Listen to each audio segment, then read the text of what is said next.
Fremont Moo Baseball is on the air. The wind, Rodriguez 2-2. Taylor swings at this one and drives it deep left center field, and it is gone. A home run for E.J. Taylor.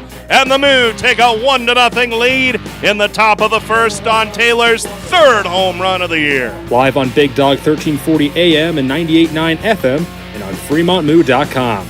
Callahan hits it to deep right, way back. Olive is going to watch it go to tie the game. Austin Callahan delivers the third Moo solo home run of the evening, and it's a brand new ball game at 3 apiece. His 1-2 pitch. Young swings and misses for strike 3, and the Fremont Moo are the 2020 Expedition League champion. Now let's head to the ballpark.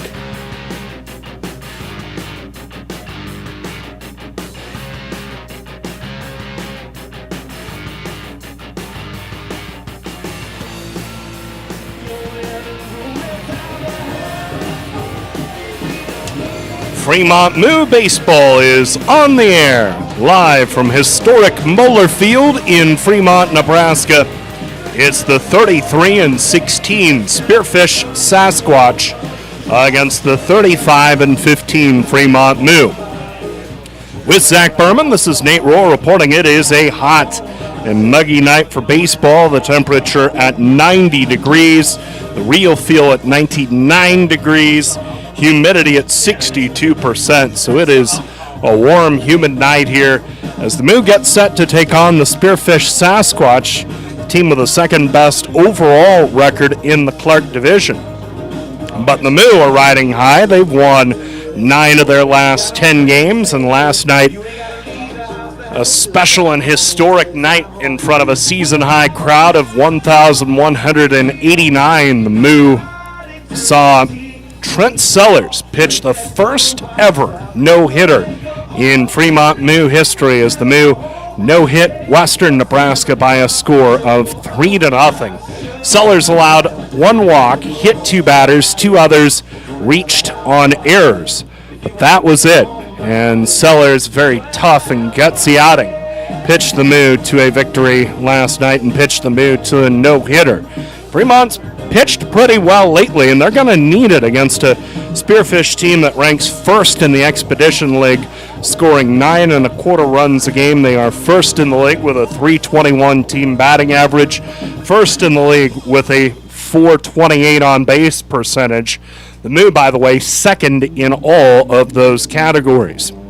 This is the pregame show presented by Inspro Insurance, Marshall McClellan Agency LLC Company, in Fremont, West Point, Wahoo, Lincoln, Omaha, and West Des Moines. Go to insproins.com for details. Let's check tonight's pitching matchup. Presented by Deers Ford in Fremont, USA.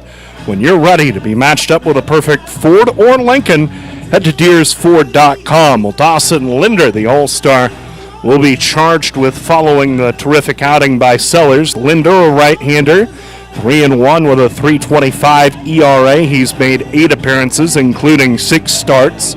He's thrown 36 innings, walked 21, struck out 43, but he's coming off his first loss of the season last Friday night up at Sioux Falls. Didn't pitch too badly, went 5 2/3 innings, allowed 3 earned runs and 5 hits, but ultimately took a loss on a quiet night for the Moo Bats. So it's Linder to the hill for Fremont.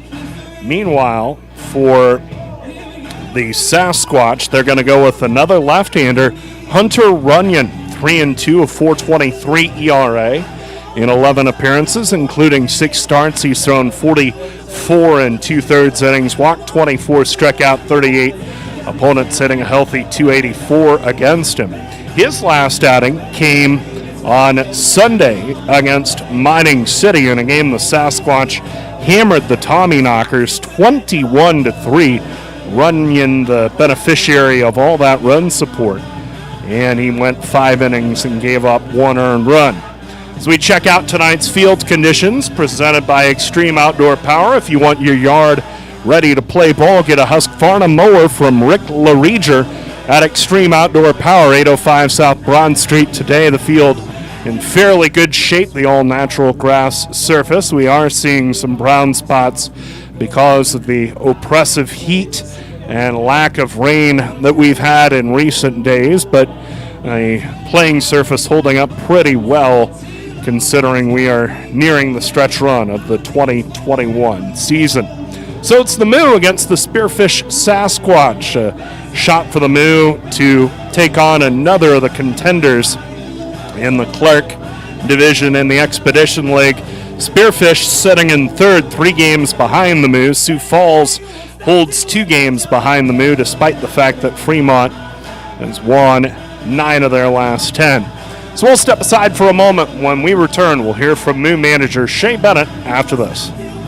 Husqvarna now has special financing and extreme outdoor power with approved credit. Available on all Husqvarna residential or commercial acreage and zero-turn mowers. Get the professional power you need today with 6-year warranties on residential or 10-year warranties on commercial mowers. Extreme Outdoor Power repairs most major brands, and they carry a full line of battery-powered equipment too. Stop into Extreme Outdoor Power and visit with Rick Lereger today at 805 South Broad Street in Fremont.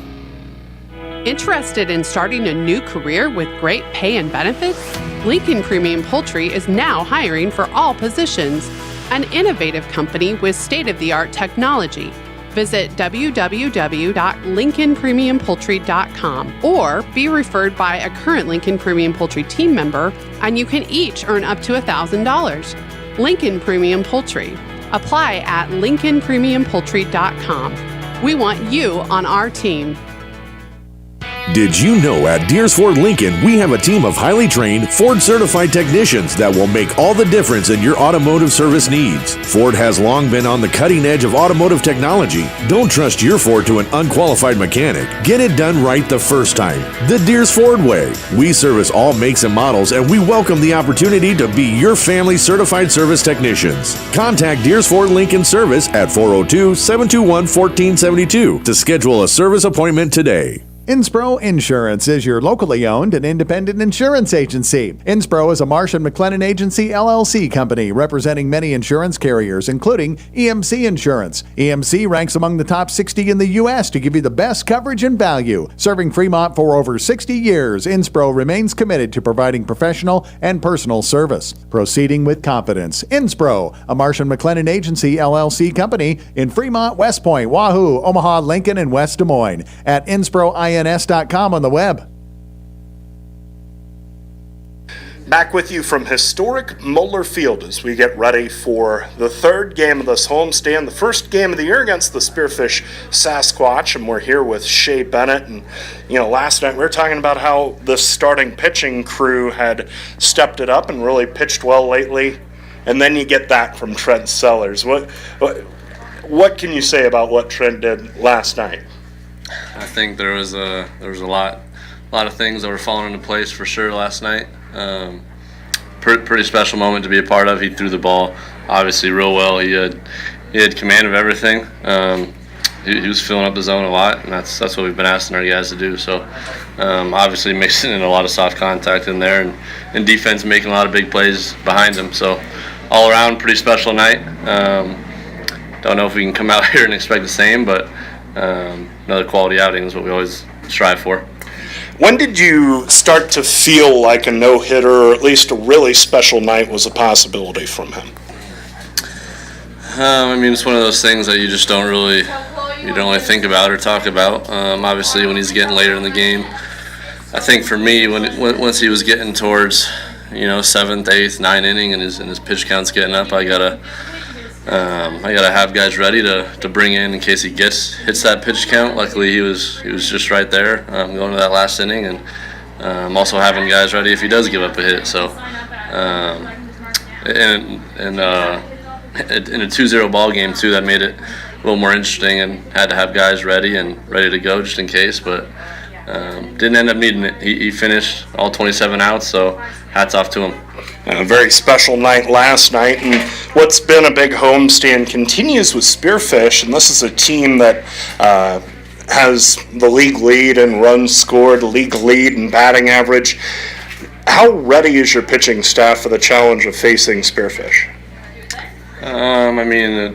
It's definitely a good lineup for sure. They got some guys over there that can swing it. We got to go into it with our same approach, our mentality. Don't matter no matter who we're facing or what the hitter is, who's in the box. Just go out there, execute pitches, throwing strikes, filling up the zone, not putting guys on for free, and making plays behind our pitcher. So typically we're going to score some runs. Our starting pitchers know they're going to get some run support. We're right there behind Spearfish in those categories. So we got a good lineup. We can swing it as well. We just gotta play better baseball every day. So far, we're just worried on one day at a time, like we have been all summer. So looking out, coming to win this one today. Hoping the same approach works out with the same result. Good luck tonight, Shay. Thanks, Nate. That is Shea Bennett, Fremont's manager, as we get ready for the Moo against the Sasquatch. Starting lineups and the first pitch from Moeller after this. Now that's what a solid piece of wood sounds like. Look just past that left field wall at Moeller Field, you'll see Christensen Lumber, a solid lumber company for nearly a century. And there goes another ball into the lumber yard. Professional builders know Christensen Lumber is their home run hitter for quality materials. More contractors and woodworkers will tell you Christensen Lumber is the best choice to find quality cuts of lumber. Since 1923, Christensen Lumber. It's where the pros go. 714 South Main, just past the left field wall at Moeller Field. Fremont Moo fans love their meat, and Hy-Vee has all your favorites at the best prices this summer. Hy-Vee Choice Reserve Steaks, always low prices on your favorite flavors of brats. There's boneless, skinless chicken breasts, chicken grillers, America's pork chops for the grill, and the best cuts of salmon and seafood for that summer party on the patio. Shop online right now. Go to HyVeeIslesOnline.com and place that order. Your Fremont Hy-Vee, proud to be a part of the Fremont Moo. Wow, great space, nice and clean, decent square footage, a lot of potential. When do we move in? You know this is for storage, right? It's not a man cave.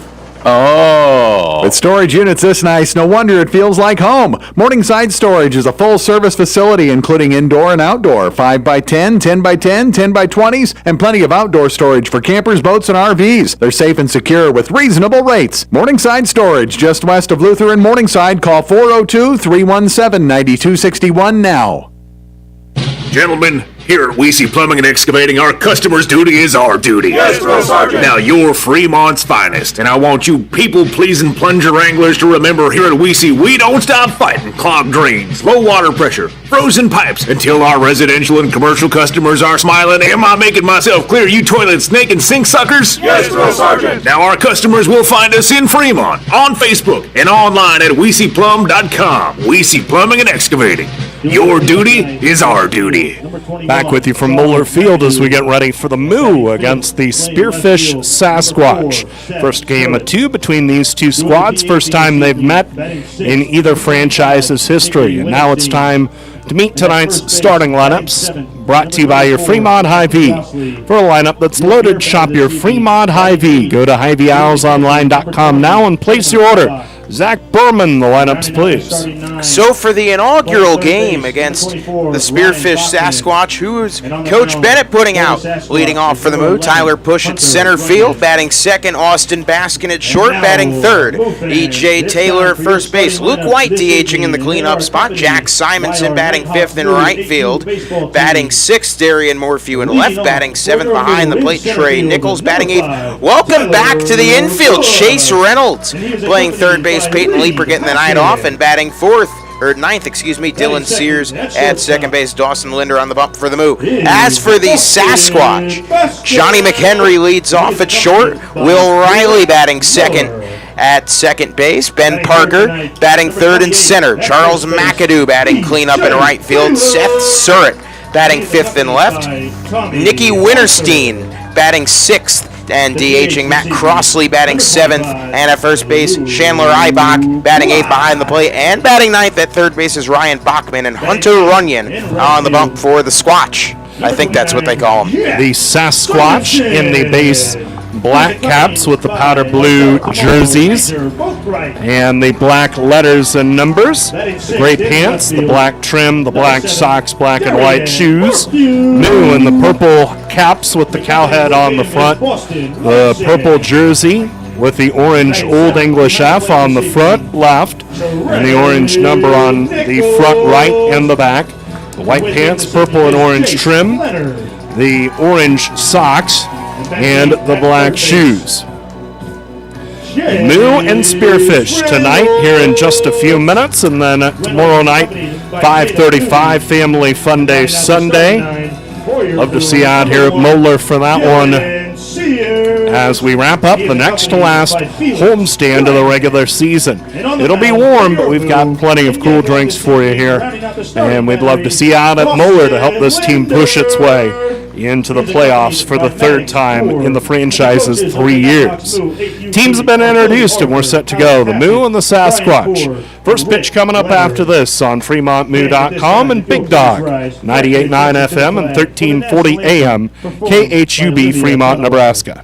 La Hacienda Mexican Restaurant, your favorite family-owned restaurant, is offering their family special. Right now, feed the whole family with 12 tacos, rice, beans, chips, and salsa for only $25. Thursday, get $2 off house pitchers of margaritas on the rocks. The family special isn't only for game days. Get it anytime. La Hacienda, 3140 Elk Lane, across the street from Goodwill. Call in your Feed the Family special order ahead at 721-9909 or order online at lahaciendafremont.com. Then head home and enjoy. That to-do list you have needs one more thing. Chill. It's an easy thing to do. Just crack open an ice-cold Coors Light and chill. Take the afternoon off and binge watch anything. Go to happy hour and stay for a couple hours. Who's counting anyways? Or hang out with just your dog, because you've had enough human interaction this week. Whatever you do it with a Coors Light. Mountain cold refreshment made to chill. 2020 Coors Brewing Company, Golden, Colorado. Celebrate responsibly. At Methodist, our doctors, nurses, and team members work together to ensure you receive the level of expertise and compassion that you deserve. Whether it's in Omaha, Council Bluffs, Fremont, or any of the surrounding areas, we all share a common goal: delivering outstanding care and exceptional outcomes for every patient. Methodist, the meaning of care. Just like the Fremont Moo rolling through the Expedition League, Bassett Truck and Trailer keeps your trucks and trailers rolling. From full truck and trailer repair to overhauls and towing, Bassett Truck and Trailer Repair is your truck and trailer repair experts. They also offer 3-axle truck alignments, roadside assistance, free estimates, and Department of Transportation inspections. Bassett has been in business since 2014. They have ASE certified technicians and quick turnaround on services. Call 402-909-3902 for all your truck and trailer repair needs.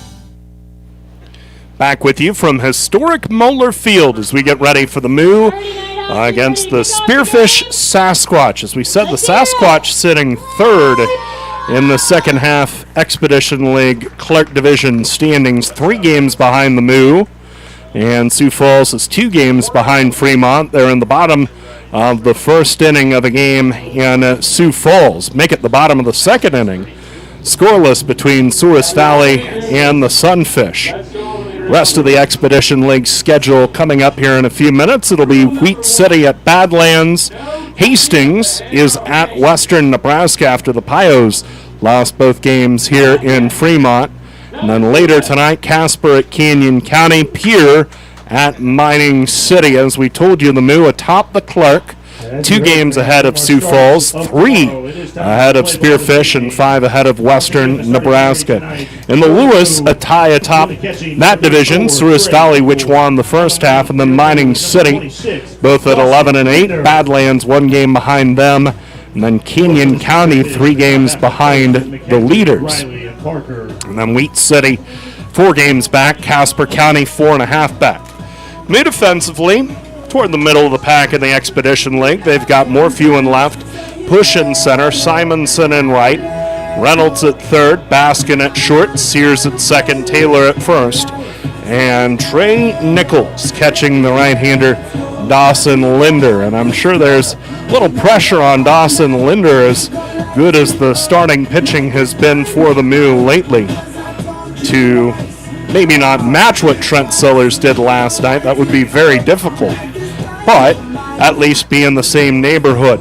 And now it's time for the first pitch of the game, brought to you by La Hacienda, serving up Fremont's favorite authentic Mexican cuisine. 3140 East Elk Lane, across the street from Goodwill. First pitch temp at 90 degrees. Feels a little bit warmer than that, doesn't it? The feels like is at 100. Johnny McHenry leads off. Left-hand batter against the righty Linder. First pitch fastball at 7:05 popped up. Foul left of the plate. Nichols settles under it and makes the catch. One pitch, one out. McHenry came to the plate. A .333 hitter with a home run and 27 RBI. But he fouls to the catcher. One gone, and Will Riley is the batter. All right, 26 to go, Dawson. No pressure. Yeah. Will Riley is playing in just his 5th game of the year for Spearfish. He is 7 for 18, 4 RBI. Just underway, Riley is the second batter of the game, another left-hand hitter against the righty Linder.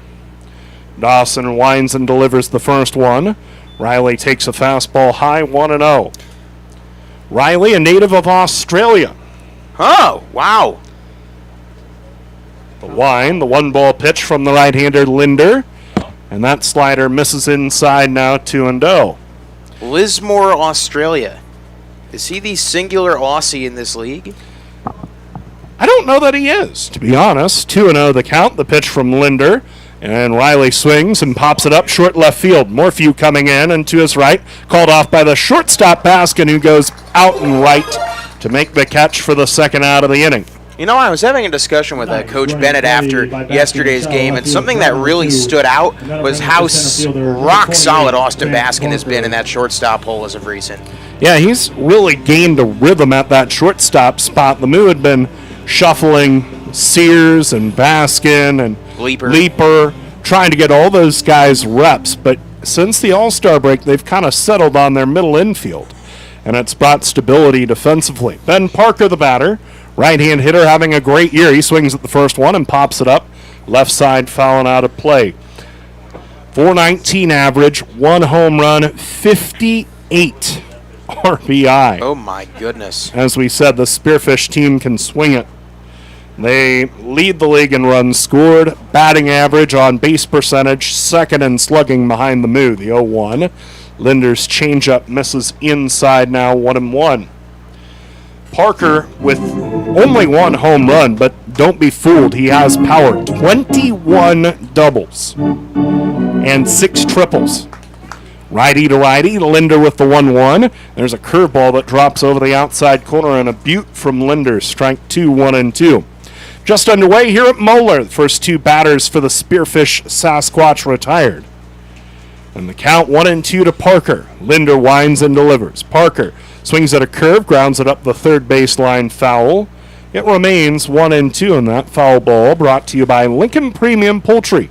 Visit LincolnPremiumPoultry.com today and look into a career with Lincoln Premium Poultry.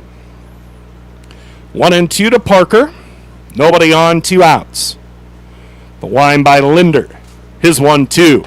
And that's a fastball swung on and missed for strike 3. So Dawson Linder makes very quick work of the Sasquatch here in the top of the first inning. They're gone 1, 2, 3 on just 9 pitches. Bottom of the first coming up, the Moo will face left-hander Hunter Runyon. Through half an inning, your score is Spearfish 0, Moo coming up. Fremont Moo Baseball! See the defending Expedition League champion Moo at historic Moeller Field all summer long. Tickets are on sale now for all remaining home games. Watch the Moo push for another Expedition League title and enjoy all the fun of a night at the ballpark with all sorts of promotions and giveaways to make your night special. Buy your tickets in advance and save at tickets.fremontmoo.com. Party till the cows come home. Fremont Moo! Trust the G-Force team at Getchman Heating and Air Conditioning for your home comfort needs. Whether it's a repair on your heating or air conditioning system or a full replacement, Getchman's skilled professional technicians are technicians you can trust with your house keys. Give them a call if the dog days of summer get the better of your AC, or if you want to give your heating system a tune-up before cooler weather rolls in. For technicians you can trust with your house keys, call Getchman's, the G-Force team at 402-721-6301 in Fremont. Your radio home for the Fremont Moo is Big Dog 98.9 FM and 1340 AM. Not only is Big Dog your home for the Moo this year, but keep it tuned to 98.9 FM and 1340 AM for the best in news, sports, and entertainment. Big Dog is your home for local high school and college sports coverage, including Midland University's Warriors football. Plus, tune in all day long to Big Dog 98.9 FM and 1340 AM for the best in country music. So keep it tuned all day to Big Dog for the Fremont Moo and more. Bottom of the first inning at Bowler Field. Sasquatch sat down 1-2-3 on just 9 pitches, and now the Moo will face left-hander Hunter Runyon, 5'10", 180, a lefty out of Silverton, Oregon. The defense around him: Surratt in left, Parker in center, McAdoo in right, Bachman at third, McHenry at short, Riley at second, Crossley at first, and Eibach catching Runyon.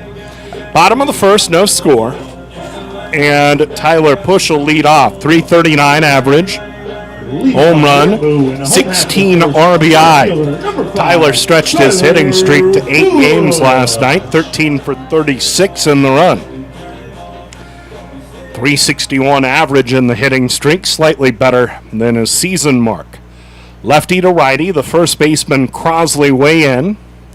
And the first one on the way, and it's a changeup swung on and missed by Push, strike one out away from him. I just want to note that I really love Spearfish's uniform combination. I almost just called them Coastal Carolina because that's what I think they look like. I love the teal and the black. It definitely gives off a Chanticleer vibe to it. The 0-1 pitch, that fastball hits the outside corner, strike 2 to Push. It's a little more blue, I think, than Coastal's teal color. It's not quite a Carolina powder blue, maybe a touch darker. It's unique. Yeah, very eye-catching. I like it too. 0-2 to Push the pitch, and that changeup misses way outside for a ball. 1-2. Eibach explores the outside edge of the strike zone, but home plate umpire not buying at least that one. 1-2. Scoreless bottom of the first. Push leads off for the Moo. Lefty to righty, Runyon set at the letters and deals the 1-2. Push swings and misses on a pitch out away from him for strike 3. One out, and the batter is Austin Baskin. Last night we mentioned Baskin has been fighting it with a bat lately, but Austin arguably was the best offensive performer for the Moo last night. He was 2 for 4 with an RBI and a stolen base. He has a hit in each of the last 3 games. So he's starting to crank his way out of the slump.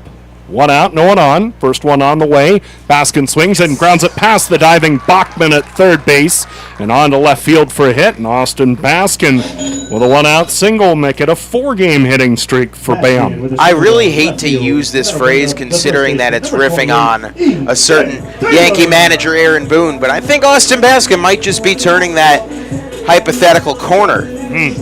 Coming after guys early in pitch counts and consistently getting good contact. That was a solid single to the left of Bachman. 1 on with 1 out. Bottom of the first, no score between Fremont and Spearfish. The batter is E.J. Taylor. 407 average, 8 home runs, 33 RBI for E.J. He's got a 3-game hitting streak going. The set by the lefty Runyon. He delivers and misses high, ball 1. Taylor last night, 1 for 4. The average north of 400 as it has been now since the 4th of July. 1-0 to Taylor. The outfield shading him to pull, so is the infield. Baskin away from first, 3 for 4 stealing this year. The set, Runyon delivers and hits the outside corner with a fastball. Strike 1, we're even at 1. I think Taylor thought it was outside. Something to note, of course, we haven't mentioned it on air. The 2 big boppers for Souris Valley, Caden Schwabe and Bo Brewer, are both gone. And with that, there goes Caden Schwabe's 473 average. So E.J. Taylor now second in the Expedition League in batting average. First, Ben Parker on the Sasquatch. 1-1 the count. The set, the pitch from Runyon, and Taylor swings and sprays a foul to the right out of play. Count at 1-2 to E.J. Attrition is a big factor in the Expedition League, really in any summer ball situation, as players get all the reps they need and are called home by their college programs. Moo can speak to that. Yeah, Brock Reller, no longer with the team. Still leads the league in home runs, though. 1-2 the count, the set. Runyon delivers, and Taylor swings, lines it to short where McHenry had it for a moment, bobbles, and it gets through him. He'll have no play anywhere. For a moment, I thought he had caught that on the fly, but instead of making a catch and having a great chance at a double play, he gets nothing. It just kind of yo-yoed in and out of his glove. It was not as hard of a hit of a ball as I thought it was off the bat, and it clearly gave McHenry some trouble. And an early spot for the Moo that they need to capitalize on. McHenry commits his 12th error of the year, and the Moo banging on the door. 2 on, 1 out, bottom of the first, scoreless, but Luke White at the plate, hitting .283, 3 home runs, 23 RBI for White. Lefty to righty, Runyon set and delivers. White takes a first pitch curveball, a bit outside, ball 1. Luke White with hits in 6 of his last 7 games, hitting .310 in the run. He had hits in both games against the Pioneers. 1-0 to White. Baskin at second, Taylor at first, 1 out, the set. Runyon checks second, looks again, the lefty delivers. White takes another curveball, this one's over the outside corner, cold to strike, and we're even at 1. Hunter Runyon, the left-hander. Trying to earn his 4th win of the year.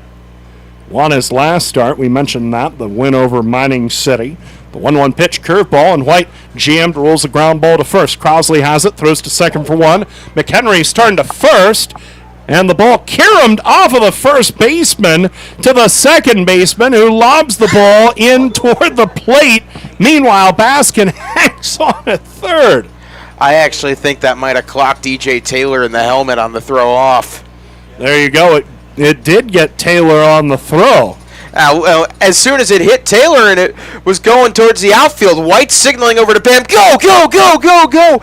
And luckily for Bam, he didn't go because the ball wound up in the glove of Crosley, who would have gunned him down at the plate. Oh, boy. The manager, Jared Moyna, was out for a moment claiming runner interference, and that Taylor interfered with the possibility of a double play. The 2 umpires will discuss. I don't think he interfered because it was a weirdly... Okay, I don't know how to describe it. Riley almost sidearmed the ball and didn't really try and reach over or around him. He just kind of wailed it in Taylor's general direction. The 2 umpires discussing.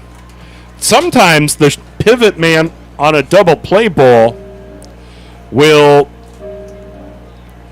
look for that call. Will look to throw it off of that man between first and second. Usually don't see him throw it right at the dude's noggin. Yeah. Just a quick comment on the way Runyon's throwing the ball. A lot of these breaking balls are dropping in. They call them out. They called him out. Oh, boy. Wow. So instead of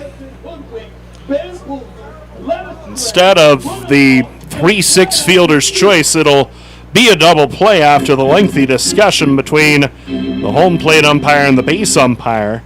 And so the play goes 3-6 to retire both Taylor and White. White is called out at first base, and that'll retire the on runner's interference. So, weird bottom of the first. No runs on 1 hit. 1 error. 1 left on. We go to the second. Scoreless between Spearfish and Fremont. And now, a moment of chill from Coors Light.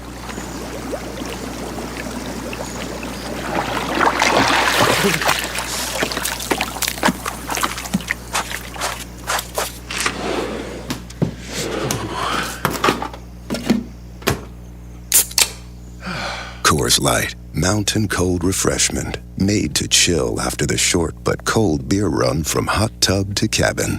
2020 Coors Brewing Company, Golden, Colorado. Celebrate responsibly. Greetings, human neighbor. Hi, Marlex.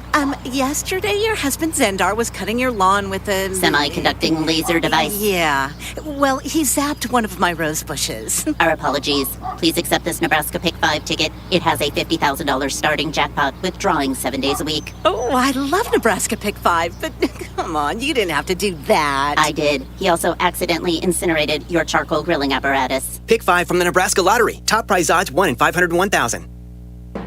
Looking for photography and video services in Fremont? Give Vic's Photography and Video Services a call. He offers photography and video coverage of weddings and events, portfolios of families and high school seniors, and businesses. Vic also knows video. He can produce corporate videos or commercials for your business and transfer your home movies and videos to DVD. Need an eye in the sky? Vic is also a licensed commercial pilot, so he can provide aerial photography services. Give Vic a call at 402-721-9121 for all your video and photography needs.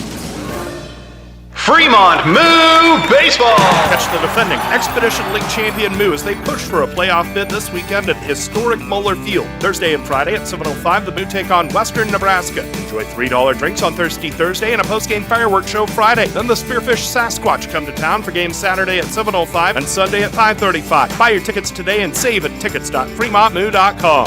Party till the cows come home. Fremont Moo! A reminder from the Nebraska Lottery. Nebraska Pick 5 has draws 7 days a week, with jackpots still starting at $50,000. So play Nebraska Pick 5 today, or you might miss your chance to win big. Top prize odds 1 in 501,000. Top of the second inning at Moeller after that odd double play ball. Charles McAdoo. And it'll be McAdoo, Surratt, and Winterstein due to hit for the Spearfish Sasquatch. So we begin the second inning of a scoreless game. Linder's first pitch misses just outside to the right-hand batting Charles McAdoo. 1-0 the count. RBI leader in the league with 61. One ball pitch. McAdoo takes low, now 2-0. As Zach said, 61 RBI from McAdoo, 363 average, 7 home runs. He was hitless last night in the second game of that doubleheader. The 2-ball pitch slider over the outside corner. McAdoo takes to make the count 2-1. Spearfish swept a doubleheader from Hastings last night. They dominated the first game 12-5. As the 2-1 pitch, curveball grounded right at basket at short. He juggles, picks it up, throws. Throw is wide and not in time. Likely to be an error on the Moo shortstop. Never got a clean look on the ball. Sometimes it just happens. Shortstop. That'll bring up the left fielder. So now a runner is at first. McAdoo, a bit of a stolen base threat. He's 8 for 10. Trying to steal this year. And indeed it is scored. An error on the Fremont shortstop. First error of the night for the Moo. McAdoo at first, saying he was 0 for 3 last night. That snapped a 15-game hitting streak he had going. Seth Surratt, the batter, left-hand hitter, and Linder's first pitch is a changeup that misses low, ball 1. We're in the top of the second, no score between the Moo and the Sasquatch. 1-0 the count to Surratt, hitting .350, 3 home runs, 33 RBI. Linder set, delivers, and drops that one over the inside corner. Called a strike. We're even at 1.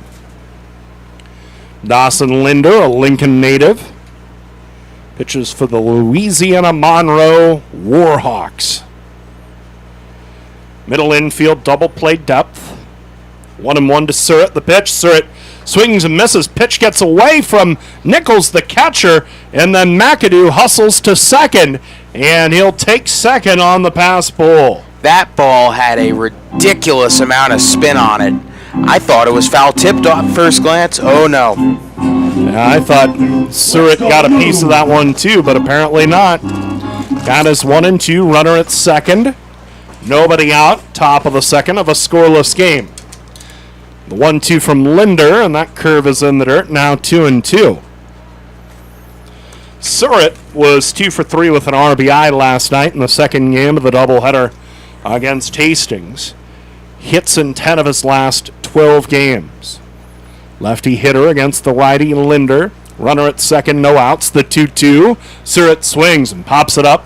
Third base side. Reynolds comes down the line. Circles back into fair territory. Makes the catch about halfway up the line. One out in the top of the second inning. Linder's done a very good job jamming these Sasquatch bats thus far. A lot of soft contact. Nobody has hit anything hard at all, seemingly. One out, runner at second. Nicky Winterstein is the batter. .283 average, 3 home runs, 29 RBI. Lefty hitter. Very lefty-heavy lineup for the Sasquatch tonight. Linder set his first pitch. That one's taken at the belt, hard of the plate, called a strike, 0-1. Winterstein homered in the game last night against Hastings. The second game of that doubleheader. Runner at second, McAdoo. One out, the set by Linder. He checks second and delivers. Winterstein takes up and in for a ball, and the count is even at 1. Moo nothing, Sasquatch nothing. Top of the second at Moeller. Fremont with the game's only hit. Both teams have committed an error. 1-1 to Winterstein. Linder set and deals. Winterstein takes in the dirt for a ball. 2-1 the count. Nichols kept that one in front of him to hold the runner McAdoo at second. Outfield playing Winterstein to pull. Infield shifted to the right as well. Winterstein out of Toledo. So out on the Mac. A rocket. The 2-1 on the way. Winterstein jammed. Pops that one up foul to the left. Out of play. And the count is 2-2.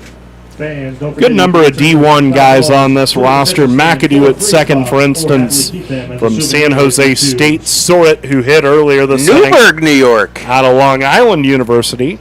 LIU's putting together a nice little athletic department out there. The Sharks rebranded. Runner at second, one out. Scoreless, top of the second. Linder set his 2-2. Winterstein waits on a changeup, grounds it past the second baseman. Sears on into right field for a hit. McAdoo around third. The throw home skips in late. It is 1-0. Spearfish in the top of the second. Tough break that got right under the glove of Sears. He was placed well. It was just a hard hit ball. Scoring on the play is McAdoo. 30th RBI of the year for Winterstein. Sears showed some range to his left. Nearly came up with it. Couldn't quite flag it down. Winterstein at first, 2 for 2 stealing. The batter is Matt Crosley out of Houston Baptist. Another D1. 278 average, 5 home runs, 27 RBI. Right-hand batter, he's on a 4-game hitting streak. Righty to righty, Linder set and deals. And misses up and in, ball 1 to Crosley. Setting started with a Moo error by Baskin, the shortstop, on a ball hit by McAdoo. McAdoo moved to second on a pass ball, scored on the Winterstein single. 1-0 Spearfish as the 1-ball pitch is served foul to the right out of play. And the count is even at 1-1. So top of the second, 1-0 Sasquatch. 1-1 the count to Crosley, native of Round Rock, Texas. They list him at 325 pounds. I think that's a typo. The 1-1 on the way. Crosley swings and misses on one out away from him. Strike 2, 1-2. Good looking pitch there from Dawson. So Dawson has control of this at bat. 1-2 the count. Winterstein at first. 1 out. Now the set by Linder. The righties 1-2. Fastball fouled straight back out of play by Crosley. It remains 1-2 to Matt Crosley. Wait, I think I can say it. No hitter tonight for the Moo. Yeah, there you go. Has it ever been done back-to-back in Major League history? No team has gone back-to-back no-hitters. Johnny Vandermeer of the Reds in 39. First the 1-2 pitch. That curve in the dirt blocked partially by Nichols, but it gets far enough away from him to move Winterstein along to second, runner in scoring position with one out, and the count at 2-2 to Surratt. But Johnny Vandermeer of the Cincinnati Reds in 1939 threw no-hitters in back-to-back appearances. That's the only time a player individually has done it. 1-0 Spearfish, top of the second, one out, runner at second. Linder delivers the 2-2, and Crosley lifts a fly ball to right. Simonson edges in into his right, makes the catch. Winterstein tags at second, bluffs toward third. A good throw by Simonson to the bag at third, keeps Winterstein at second. Now there are two out in the second inning. I know we gave up a run, but it's been a really good-looking strategy from Linder to just be able to jam these Sasquatch batters. Even though he's relinquished a run, I really do like the idea of continuing this strategy towards the end of the game. It's going to pay dividends. Yeah, you look at the run he gave up. McAdoo reached on an error, moved to second on a pass ball. Winterstein's ball was well placed but not hard hit. It's the first pitch to Ibach, swung on and missed strike one. Here we go, fans. So it's not like what do you say? They were bashing him in to get a run this inning. 1-0 Spearfish, top of the second. Runner at second, Winterstein, 2 outs for Ibach. 268 average, no homers, 10 RBI. Righty to righty, Linder checks second and deals. Ibach takes in the dirt, and this one gets away from Nichols, rolling to the right as Winterstein moves to third. Fortunately, just spiked that one. Yeah, not a whole lot Trey Nichols could have done on that one. It'll be a wild pitch. And now Winterstein's at third with 2 outs. The impact of that wild pitch is that another one in the dirt that bounds away means a run. Now the 2-ball pitch. There's a swing and a miss by Ibach. 2 strikes. Come on, fans. 1 strike away from that half-price beer. Let's check that count. The count at 1-2. What do you say? Here we go. Count at 1-2. 2 outs. Runner at third. 1-0 Sasquatch. Top of the second. The set. Linder brings home the 1-2. And it's swung on and missed by Ibach for strike 3. Second strikeout of the game for Linder. And that's the end of the Sasquatch in the second. But Spearfish plates a run. They do it on 1 hit, aided by an error, plus a pass ball, plus 2 wild pitches. 1 runner left on base. Bottom of the second inning coming up. Simonson, Morphew, and Nichols due to hit. 1.5 innings complete your score. Spearfish 1, Moo nothing. Mid-Continent Irrigation is a 30-year family-owned and operated business in Fremont.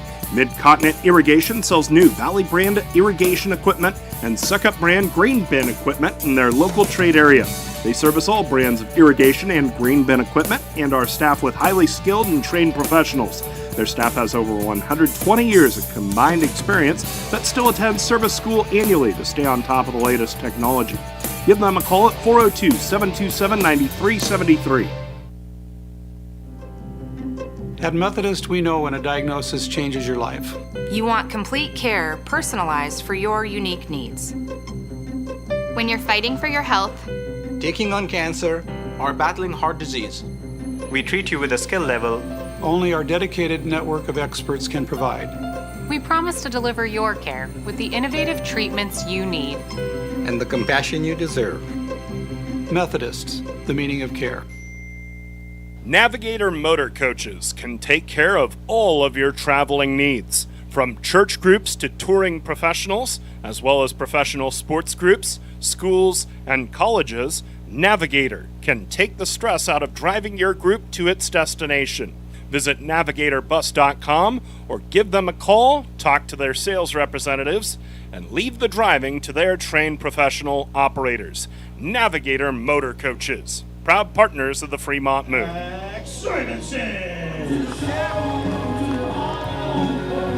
Getting ready for the bottom of the second inning. 1-0 Spearfish leads Fremont.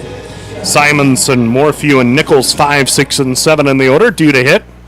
Jack Simonson, 284 average, with a home run and 18 RBI. The lefty Runyon set and deals and misses outside with a first pitch fastball, 1-0. I know there are a few people outside of this ballpark that carry a third straight successful beer batter game. So, hey, I'm the one that picks them, so I'm going to pat myself on the back. Oh, give yourself some credit, huh? 1-0 the count.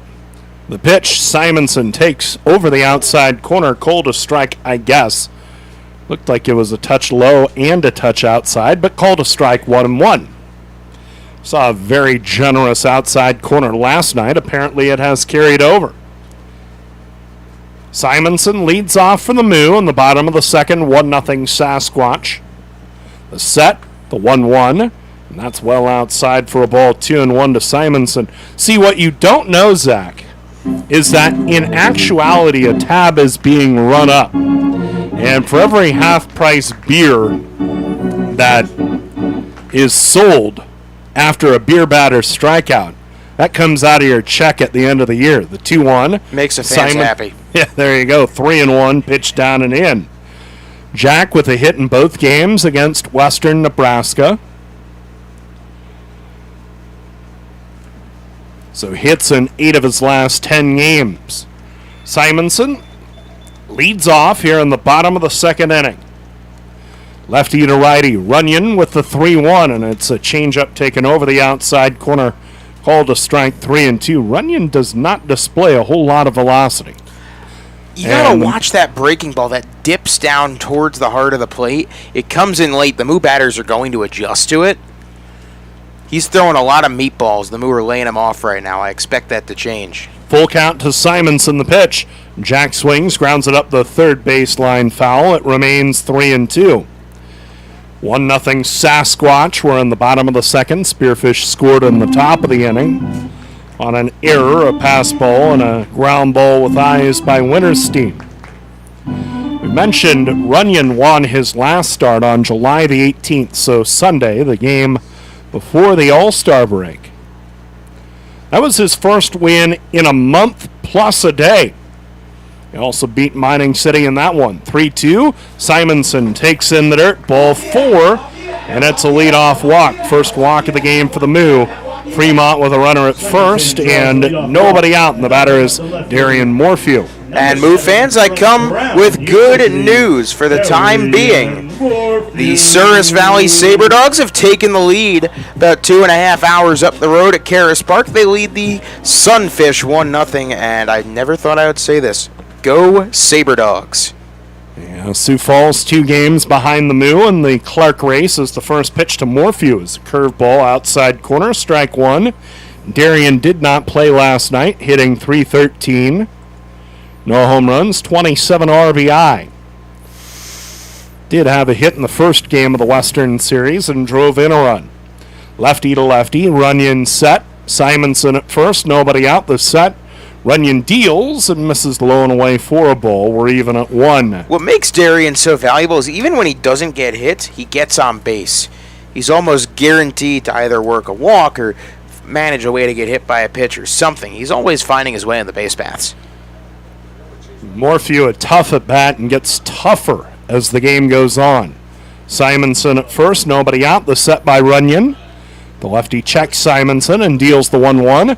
And Morphew swings, pops it up. Third base side, foul ground. Bachman hustles over to the Moo dugout and makes the catch right in front of the third base bench for a foul out to the third baseman. 1 gone in the bottom of the second inning with a 1-0 Spearfish lead. Here is Trey Nichols, 214 average, 2 home runs, 9 RBI. Trey hits in both games against Western Nebraska, combined 3 for 8 with an RBI for the series. His last 7 games, 7 for 23, so hitting quite a bit better. And the right-hand bat takes the first one down and in from Runyon, ball 1. Runner at first with 1 out. 1-0 to Nichols. Shadows starting to stretch from foul territory first base side toward left field. It cannot get dark soon enough. 1-0 the count, the set by Runyon. He delivers and misses way high and away with a ball, 2-0. Yeah, might cool it off a few degrees. We had a slip and slide here last night, Nate. I know you went down it.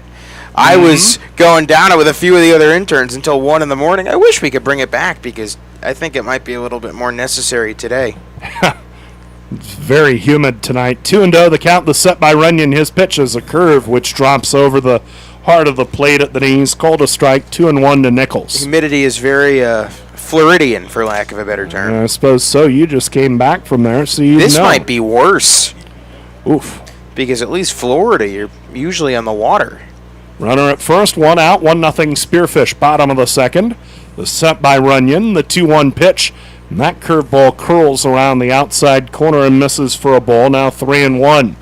More comfortable just calling it maybe Orlando in August vibes. Ooh, yeah. It's so humid and just so hot that you're thinking about standing wall to wall with people in line to get into the Magic Kingdom. Oof. No, thank you. Yeah, no, thank you. Simonson at first, 1 out. The set, Runyon's 3-1. And Nichols takes it down and in. Ball 4. It's the second walk of the inning. And the Moo have 2 on with 1 out for Reynolds. So this is intriguing. We haven't seen Chase Reynolds swing a bat in a long time. Remember, he was starting at third base for a decent part of that early season before Austin Callahan came in. The Moo are going to need him to pick up some games, some at-bats, some spot starts. This is first time in the starting lineup since June the 6th against Badlands. He was 2 for 5 in that one. 2 on, 1 out, 1-0 Spearfish, bottom of the second. And the first one to Reynolds. He swings and lofts a fly ball down the left field line, and it lands just foul by a few feet. Strike 1, 0-1. Of course, Chase has almost re-envisioned himself, for lack of a better term, as a bullpen arm on this team. But the Moo are going to need versatility out of him, out of, well, Mr. No-Hitter, who we know can play the field and he can hit. And this time of year, as players go home, as players get injured, as you try to get guys off days in this stretch where the Moo are playing 11 days in a row out of the All-Star break, somebody that can do multiple things for you can be quite valuable. 2 on, 1 out, the set by Runyon, the lefty. Check second with Simonson, and time is called before he can come home. I mean, this is, yes, you said this is his first time in the starting lineup since June 6th, and that was the day where he had his only 2 hits of the season. Reynolds back in there, right-hand batter, close to the plate. Simonson at second, Nichols at first. 1 out, the 0-1, and a check swing on a pitch in the dirt. It gets away from the catcher, but neither Simonson nor Nichols advance. Count is 0-2. I think they thought it was foul-tipped. I could see where the confusion would be made, and unfortunately that's one of those where you have to read it pretty quick. 1-0 Spearfish, bottom of the second, 2 on, 1 out. And the lefty Hunter Runyon trying to get out of a jam of his own creation after he's walked 2 of the first 3 he's faced this inning. The set, Runyon's 0-2, it comes down and in to Reynolds, ball 1, 1-2. Mentioned Runyon picked up his first win in a month in his last outing against Mining City. He has pitched in some games where he's gotten a ton of run support. 21 runs in that win last Sunday. 10 runs in a game against Canyon County. The set, the 1-2 pitch, and Reynolds rips a foul to the left, count it 1-2. He got 19 runs of support in a game against Sioux Falls. In a game, the Sasquatch ended up winning 19-14. But Runyon did not factor in the decision there. In his last win, before his last outing, a month and a day before that against Mining City, he had 19 runs of support. So he's been the fortunate guy when this Sasquatch lineup has exploded. 2 on, 1 out, 1-0 Spearfish, bottom of the second. The set, Runyon checks second with Simonson, delivers the 1-2 curveball. Reynolds swings and lifts one into left center field. To his right is Parker. He has it, and now throws towards second, and the throw not in time to double up Simonson, who had strayed from the bag. They almost caught him napping. He almost got him at second base as Parker was coming way in and to his right. And He caught that ball in pretty shallow center field. And by the time he caught that ball, Simonson was a little late in getting back to second and was nearly doubled up. Now 2 on, 2 out for Dylan Sears. 317 average, a home run, 24 RBI for Dylan. Lefty to lefty, Runyon set at the letters. Delivers the first one. It's a curveball over the outside corner, strike one. Dylan Sears 0 for 1, but with 2 walks last night. Hitting .365 in his last 22 games. 1-0 Sasquatch. We're in the bottom of the second. 2 on, 2 out. 0-1 to Sears. The set. Runyon deals. Sears takes outside. 1-1.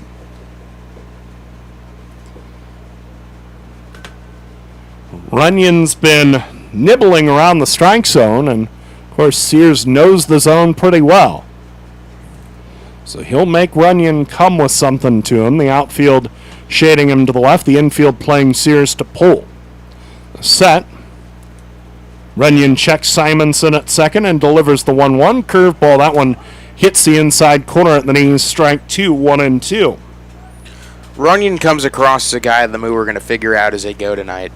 And not a guy that the Moo necessarily handle well the first time through. A guy they've kind of got to gear down to. He's definitely a step slower than the lefty they saw last night. The 1-2. Sears takes a curve, low and away now, 2-2. Yeah, he just nibbles and nibbles and nibbles. He's a nibbler. That's what he is. Yeah. So it'll be on the Moo to be patient. Patient pitch by pitch, and then patient pitch to pitch, waiting for something they can do something with. Well, who's the most patient guy in the lineup right now? He's at the plate. Sears, 2-2 the count on him. Here it is. Dylan swings. Lines it toward left, but over to his left is Surratt. He makes the catch to end the inning. So the Moo do nothing with the 2 walks. No runs, no hits. 2 left. We go to the top of the third, where Bachman, McHenry, and Riley are due to hit. Zach will tell you about it. Through 2, your score is Spearfish 1, Moo 0. Whether for pregame or postgame, Fremont Moo fans fill up with fresh, never-frozen chicken fingers at Raising Cane's. Enjoy their delicious Texas toast, piping hot French fries, and of course, their delicious, fresh, never-frozen chicken fingers dipped in Cane's secret special dipping sauce before or after any Fremont Moo game. And stay cool with their fresh lemonade or an iced tea. Stop in at 1058 East 23rd Street in Fremont. Raising Cane's, one love.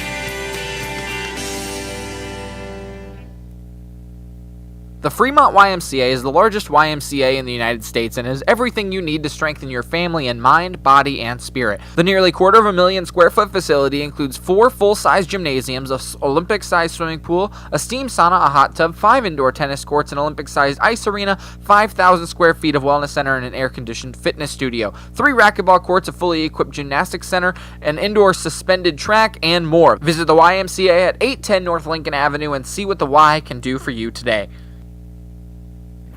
When you need electrical service, installations, or repairs for your industrial, commercial, or residential property, depend on Fremont Electric for the service you deserve. Fremont Electric is a locally owned and operated electrical contractor since 1974 and are committed to getting the job done right. Whether it's a small project or a large undertaking, they offer 24-hour emergency service for your convenience and peace of mind. Call Fremont Electric at 402-727-4932 to see what they can do for you. After yesterday's hiatus, the 2-man booth is back. Zach Berman, Nate Rohr, top of the third inning from a muggy, humid Moeller Field. The Sasquatch of Spearfish lead 1-0. And that's a name that I'm going to fumble around with a little bit because it could just as easily, if there was a town named Sasquatch, be the Sasquatch Spearfish. There you go. And we have the Sunfish in this league. So, I mean, surely it gets tangled up in your head a little bit. Well, as of now, we have 3 South Dakota teams. 2 of them are named Fish. Pierre, the pressure's on you. The Trap Fish.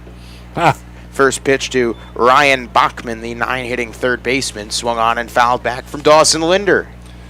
Jack Simonson played his first year in this league and the first year of this league's existence in Pierre, and he said the fishing around Pierre is quite good. That's what I have heard. The 0-1 pitch. Linder deals. Bachman takes low. 1-1. There's definitely a lot of outdoorsy stuff in South Dakota. If I have one regret from this season, it would be that I didn't get to explore more South Dakota. 1-1. Linder sets and deals the pitch. Outside, 2-1. To Ryan Bachman. Bachman, Rapid City native. He's a student at Minnesota State Mankato. Mankato, actually. 287 average, 2 home runs, 29 RBIs. The pitch is hit on the ground to Baskin. Going to be a tough play. He slides, picks it up, fires across the diamond. Not in time. Almost an amazing play, but the throw just a little bit late, and Bachman reaches on likely an infield single. Yeah, not a thing that Austin Baskin could have done differently there. Played that ball quickly to his right on the slide, and then stood up in one motion and got the best throw to first he could. It was on target.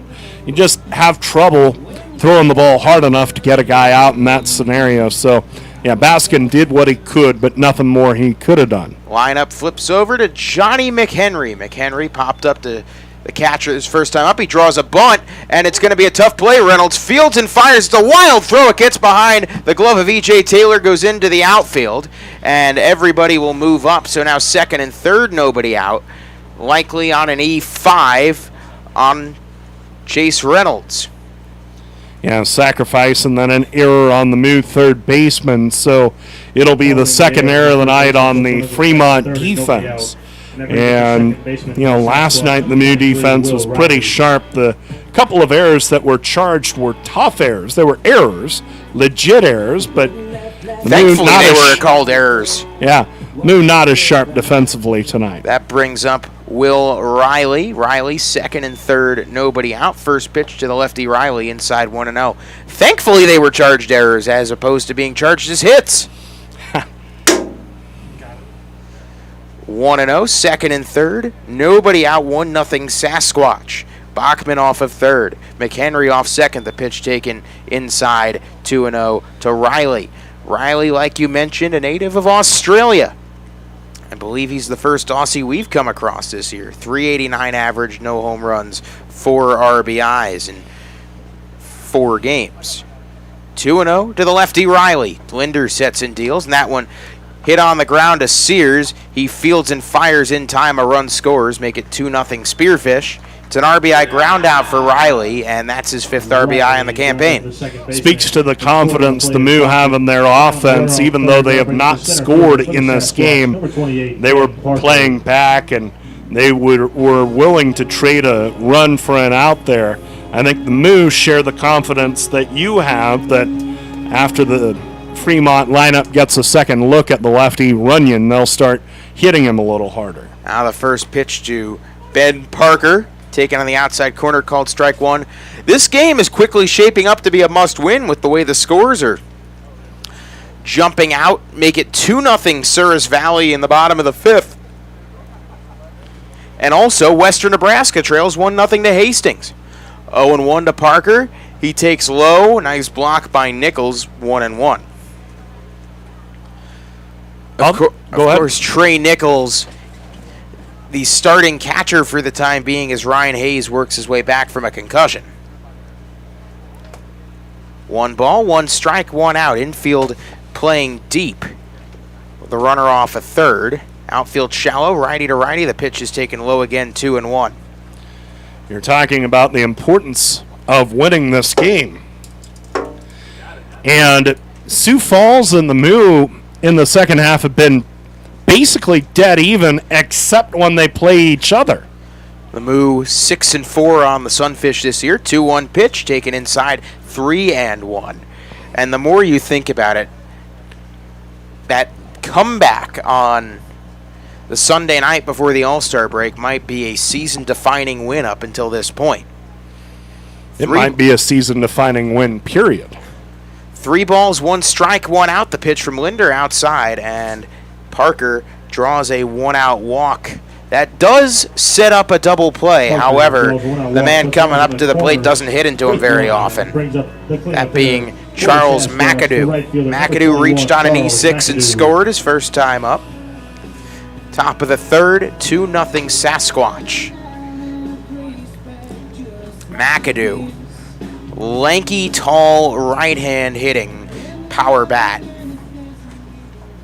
Kind of guy you're going to want to be very careful with. Linder has thrown a lot low to try and keep the ball from getting elevated, but it's resulted in wild pitches. First pitch to McAdoo popped sky high behind the plate, foul, 0-1. I think McAdoo has the most closed stance I've seen. So many guys hit with an open stance so that they can get both eyes on the pitcher.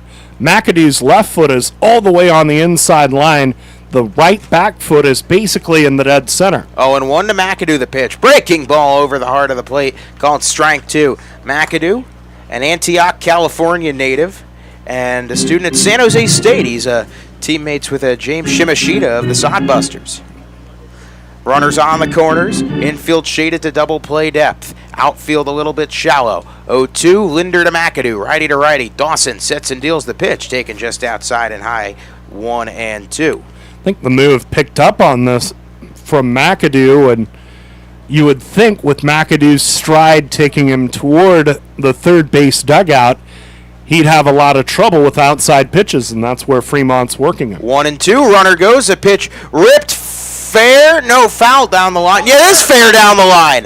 1 run scores, rounding third and coming home, and scoring is Parker into second. Safe is McAdoo. It's a 2-run double, and RBIs number 62 and 63 on the year for Charles. It is 4-0 Spearfish. Shea Bennett out of the Moo dugout. He thought, as I did, that ball was foul, and he apparently voiced his concern with the call pretty quickly and turns back toward the Moo dugout. That ball was barely fair.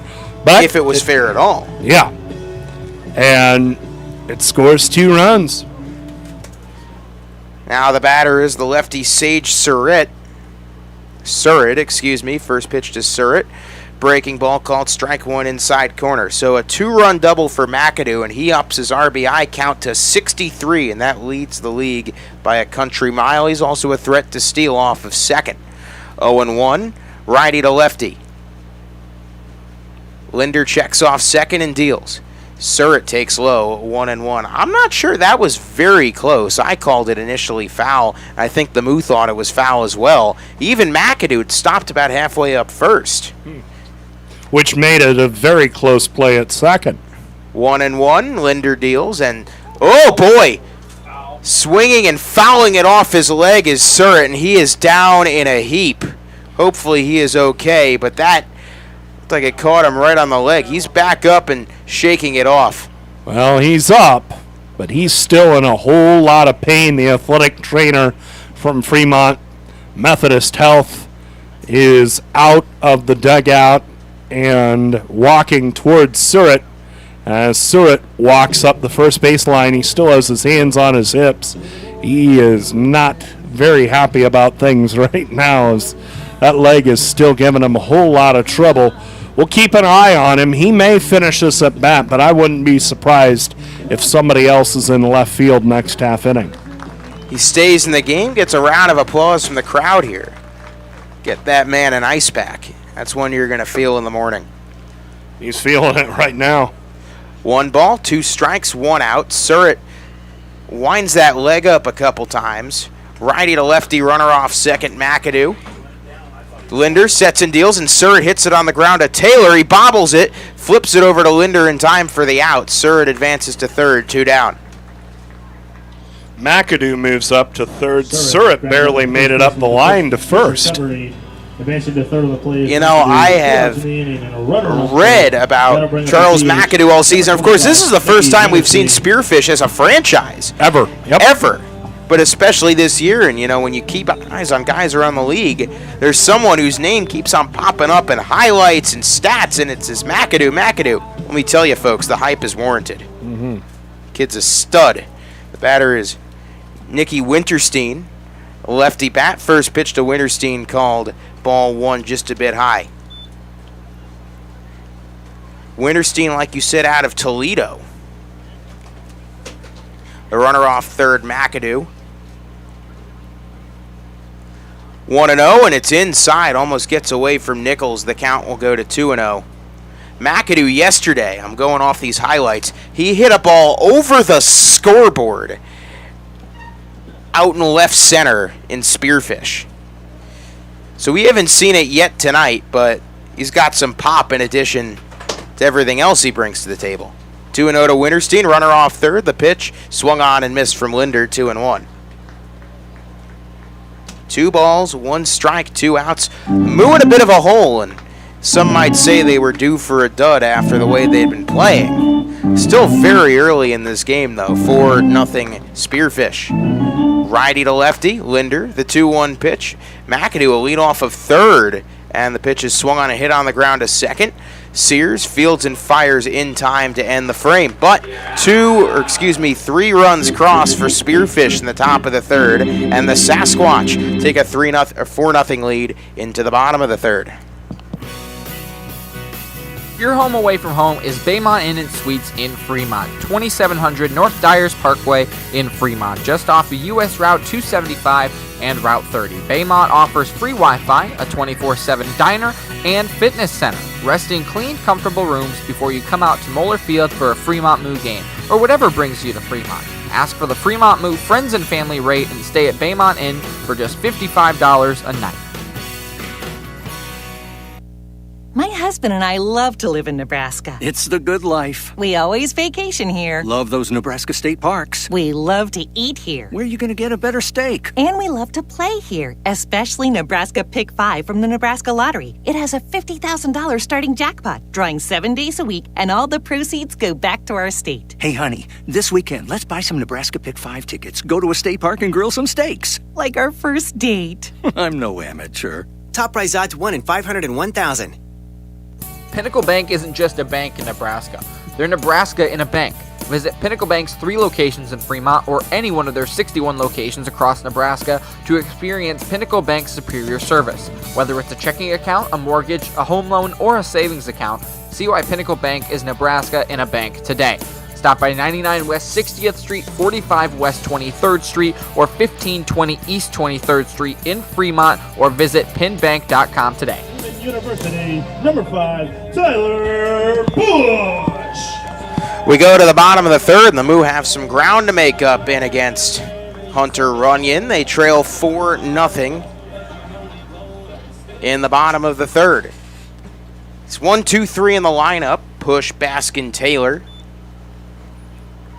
In against the righty Runyon. First pitch. Outside 1-0. The lefty Runyon. Push struck out swinging his first time up. It's interesting to see how the Moo are going to react to Runyon and his breaking stuff the second time through the infield, playing deep to counter the speedy Push, who swings and misses on that one, 1-1. 4-0 Spearfish in the bottom of the third inning. Runyon gets his signs as Push steps out of the batter's box. Eibach gives him another signal, and off we go.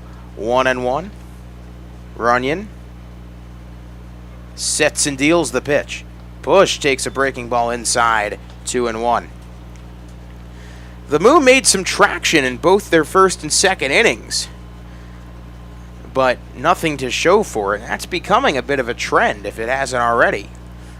Stranding guys in scoring position. 2-1. Runyon deals outside 3-1. Now, the one guy that you really don't want to put on with a walk is Push. As fast as he is, you know, this Moo team has lost a couple of the big power bats that were really driving this offense, so they have to string hits together, have to manufacture runs, and often that third hit to drive in a run hasn't come for the Moo lately. 3-1 pitch. Push hits it in the air to right at McAdoo, and he makes the play for out number 1. Now, the Moo have not homered since the Saturday game a week ago in Sioux Falls when E.J. Taylor hit an absolute bomb. But since then, Power Bats have run dry, and they've figured out ways to score runs without hitting the ball over the fence.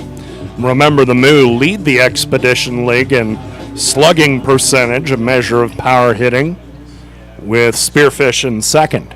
However, they do still have one prominent big bopper he's due in the on-deck circle. First pitch to Austin Baskin, a breaking ball taken for strike one, count 0-1. No balls, one strike, one out. Infield playing deep, outfield playing shallow. Spearfish a 4-0 lead. 0-1.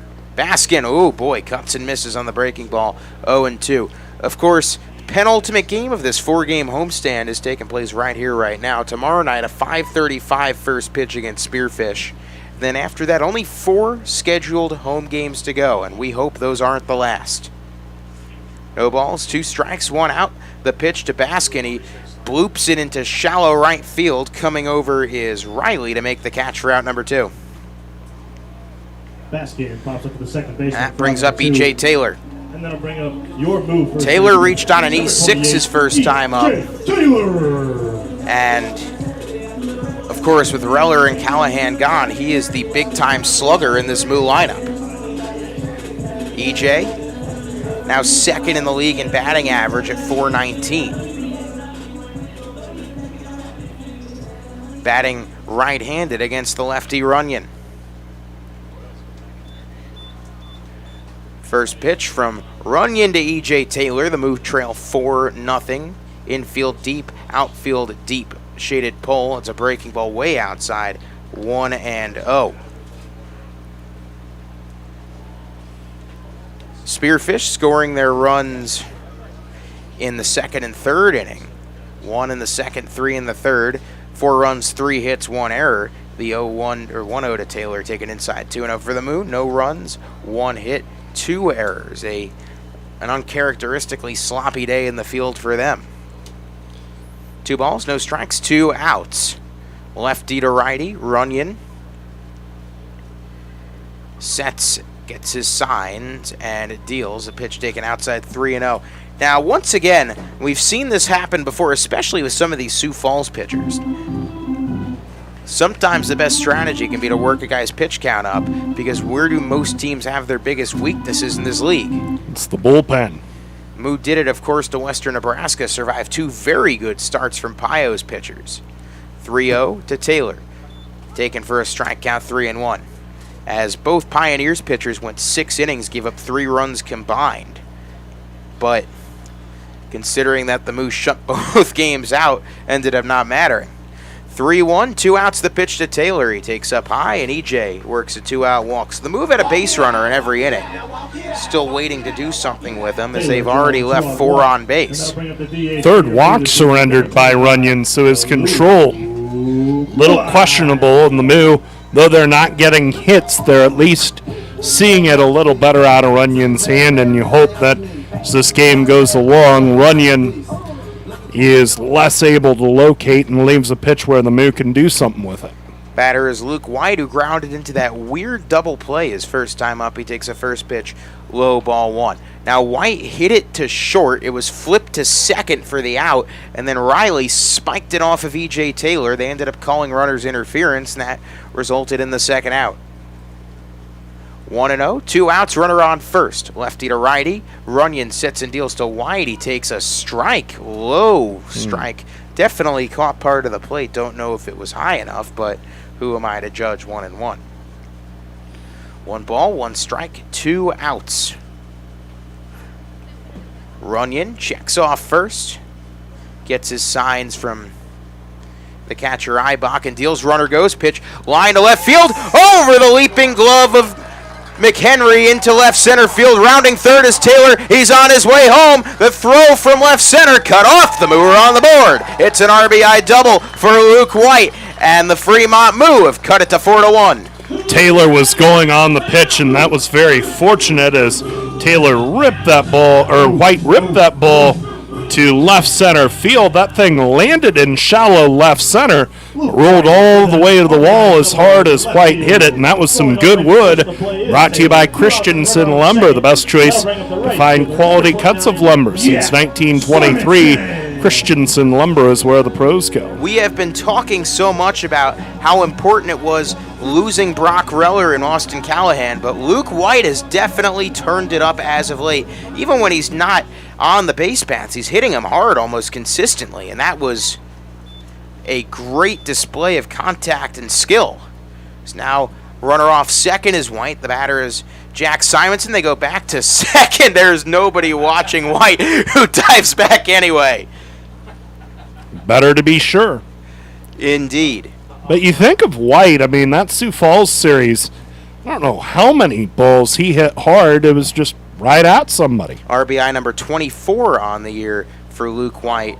And what is going on here as the second base umpire was getting something of importance from the home plate umpire, but that's all they'll get. Now, anyway, first pitch to Jack Simonson. Lefty to righty. Checking off second is Runyon.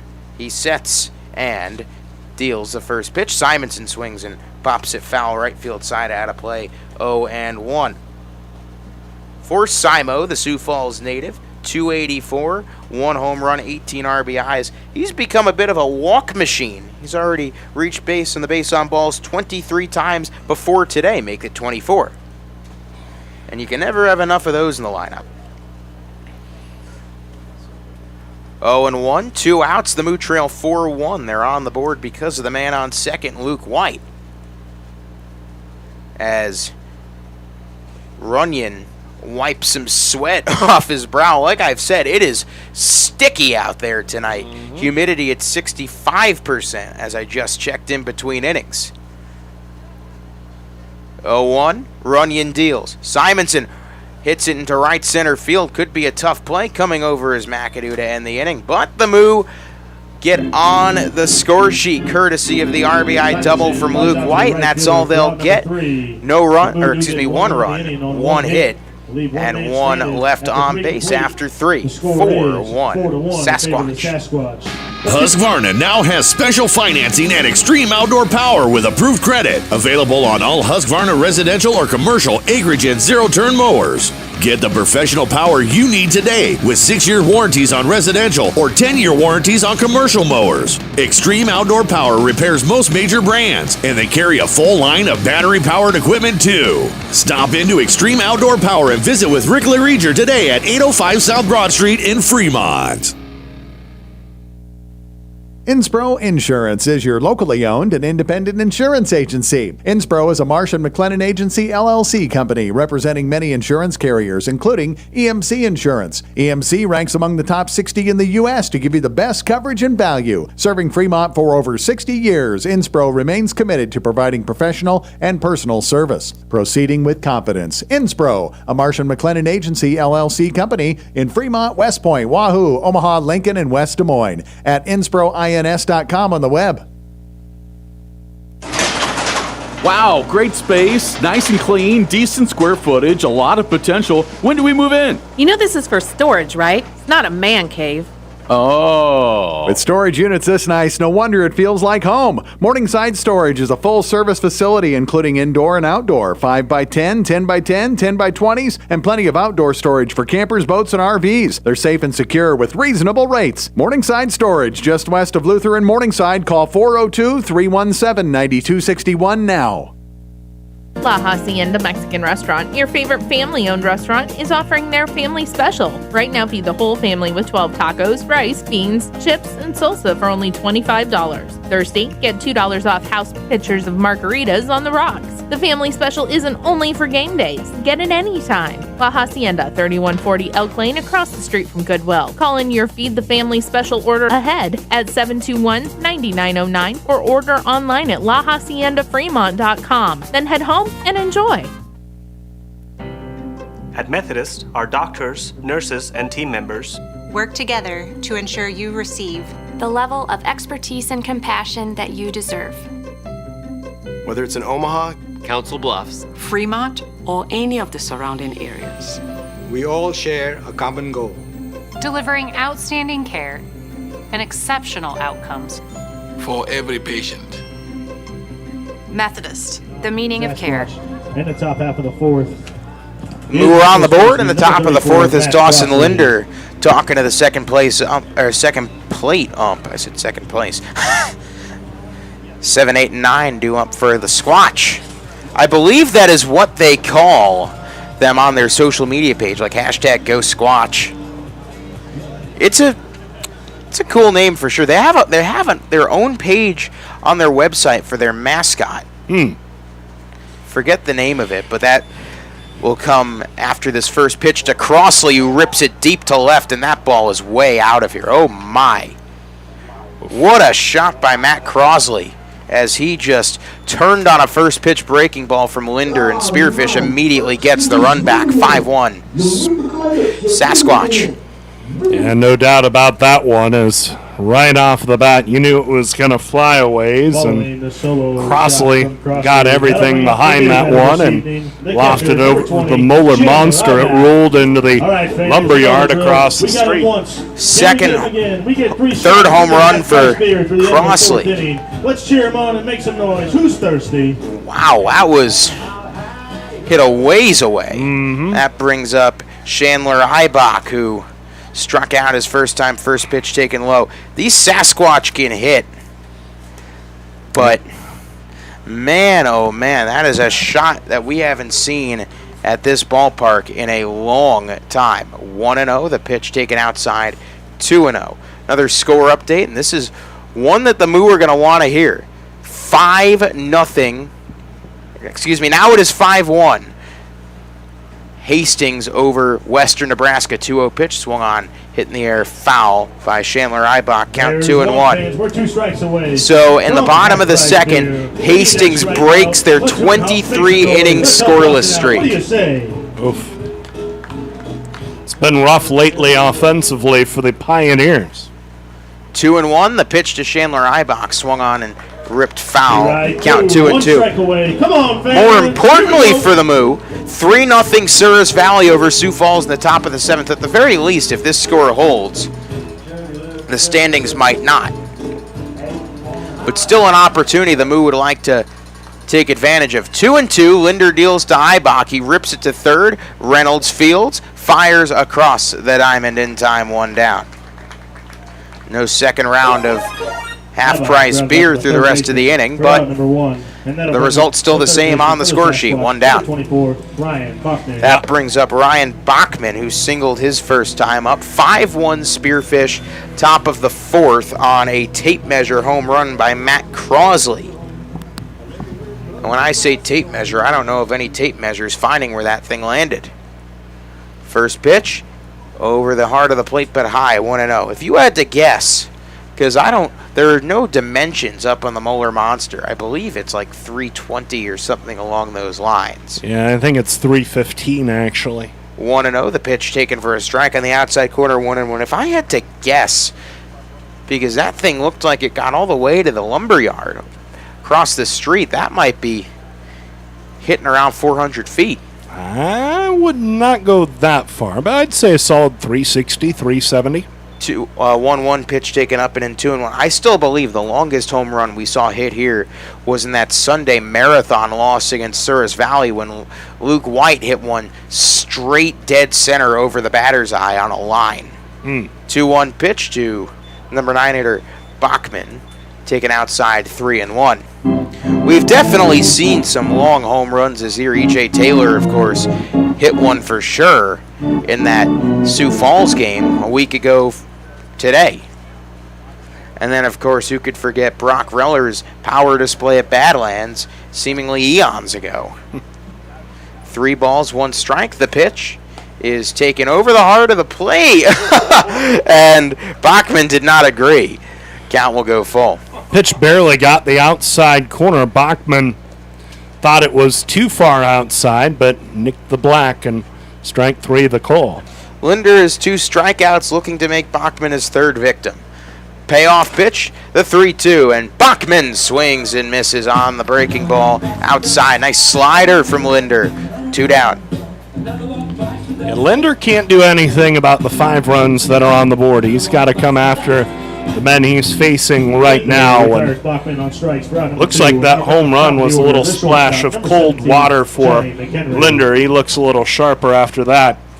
Whatever it takes, Johnny McHenry popped out and reached on an error. First pitch, low, ball 1. Now the strategy has been for Linder, keep the ball low, keep it low, keep it low. These Sasquatch can hit him a long way, and he made the mistake to Crosley, and Crosley didn't let him forget about it. 1-0, that one not low, but very high. 2-0 to Johnny McHenry. Like I said, McHenry popped out and reached on an error. He then later scored on the 2-run double by Charles McAdoo. This 5-1 Sasquatch here in the top of the 4th inning. 2-0 pitch to McHenry, taken high, 3-0. 3 balls, no strikes, 2 outs. Nobody on. Righty to lefty, Linder sets and deals, and that one taken high again, and that's a 4-pitch walk. So the Sasquatch showing precisely why they lead the league in several offensive categories. And that brings up Will Riley. Riley grounded into a 4-3 his last time up. That did bring home a run. Runner off first, Johnny McHenry out of Sparks, Nevada, and Cerro Coso Community College, if I got that right. Riley, the native of Australia, swings and pops one foul left field side out of play. Count 1-0. Like you said, only the 5th game as a Sasquatch for Will Riley. Infield playing to the force at second, shaded to pull. Outfield shaded to pull, a little bit shallower. Righty to lefty. The 0-1. In the dirt, 1-1. The throw to second is not in time. And oh my goodness, Baskin saying he came off the bag. He did come off the bag. Or did he? Are they throwing out Baskin? And he is just gesturing that Baskin had the tag come off of him before. Did they throw him out? No, they didn't. He's still in this game, but he and the base umpire are pretty demonstratively arguing with each other. That pitch taken over the outside corner, strike 2. You know, the signal for off the bag and the signal for get out of this game, when you're throwing them at such ferocity, they can look pretty similar, especially when there's words flying. And look, we don't have the best acoustics of the crowd in the field in here. 1-2, 2 outs. The pitch is taken outside, 2-2. But I could hear enough. Enough where I'm not going to attempt to repeat what I heard. I don't need the FCC coming after me. 2-2 pitch is chopped to Baskin, and he stumbles, and there's not going to be a play.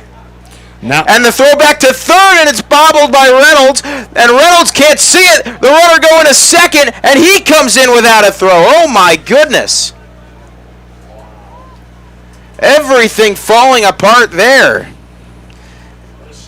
And I don't know what they're going to score. Likely a single, maybe an error thrown in there? I don't know that you have to give an error there, and I don't know that you should, but just a snowball fight of a play as Baskin ranged far to his left, gathered that ball in, never had a play on Riley, and then the runner going to third, McHenry, over-rounded the bag, and it'll be scored a single, and advancing on just the fielder's choice as McHenry over-rounded third, and the shortstop Baskin played on him.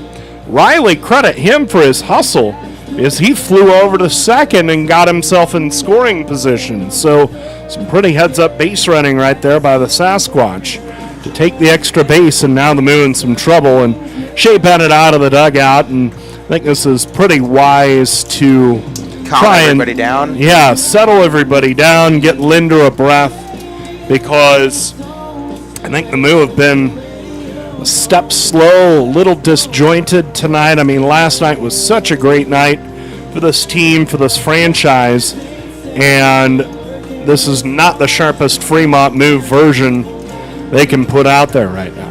I mean, it's understandable. Trap games happen. The Sasquatch, such a very good team. Right. So Riley reaches on the single, and everything else just called fielder's choices. And that brings up Ben Parker. So, I was wondering when I'd get a chance to use this quote because it was one that my host dad threw around this morning. That play fell apart like a Kmart lawn chair. Oof. First pitch taken inside, 1-0. Or Kmart's finances in general, as it turns out. Or Kmart as a company. Uh-huh. There is a hilarious Saturday Night Live skit with Martha Stewart ripping on Kmart. 1-0, the pitch to Parker. He swings and pops it up. Shallow right side of the outfield. Sears called off by Simonson to make the play, and the chaos of the infield single from Riley doesn't wield any further damage.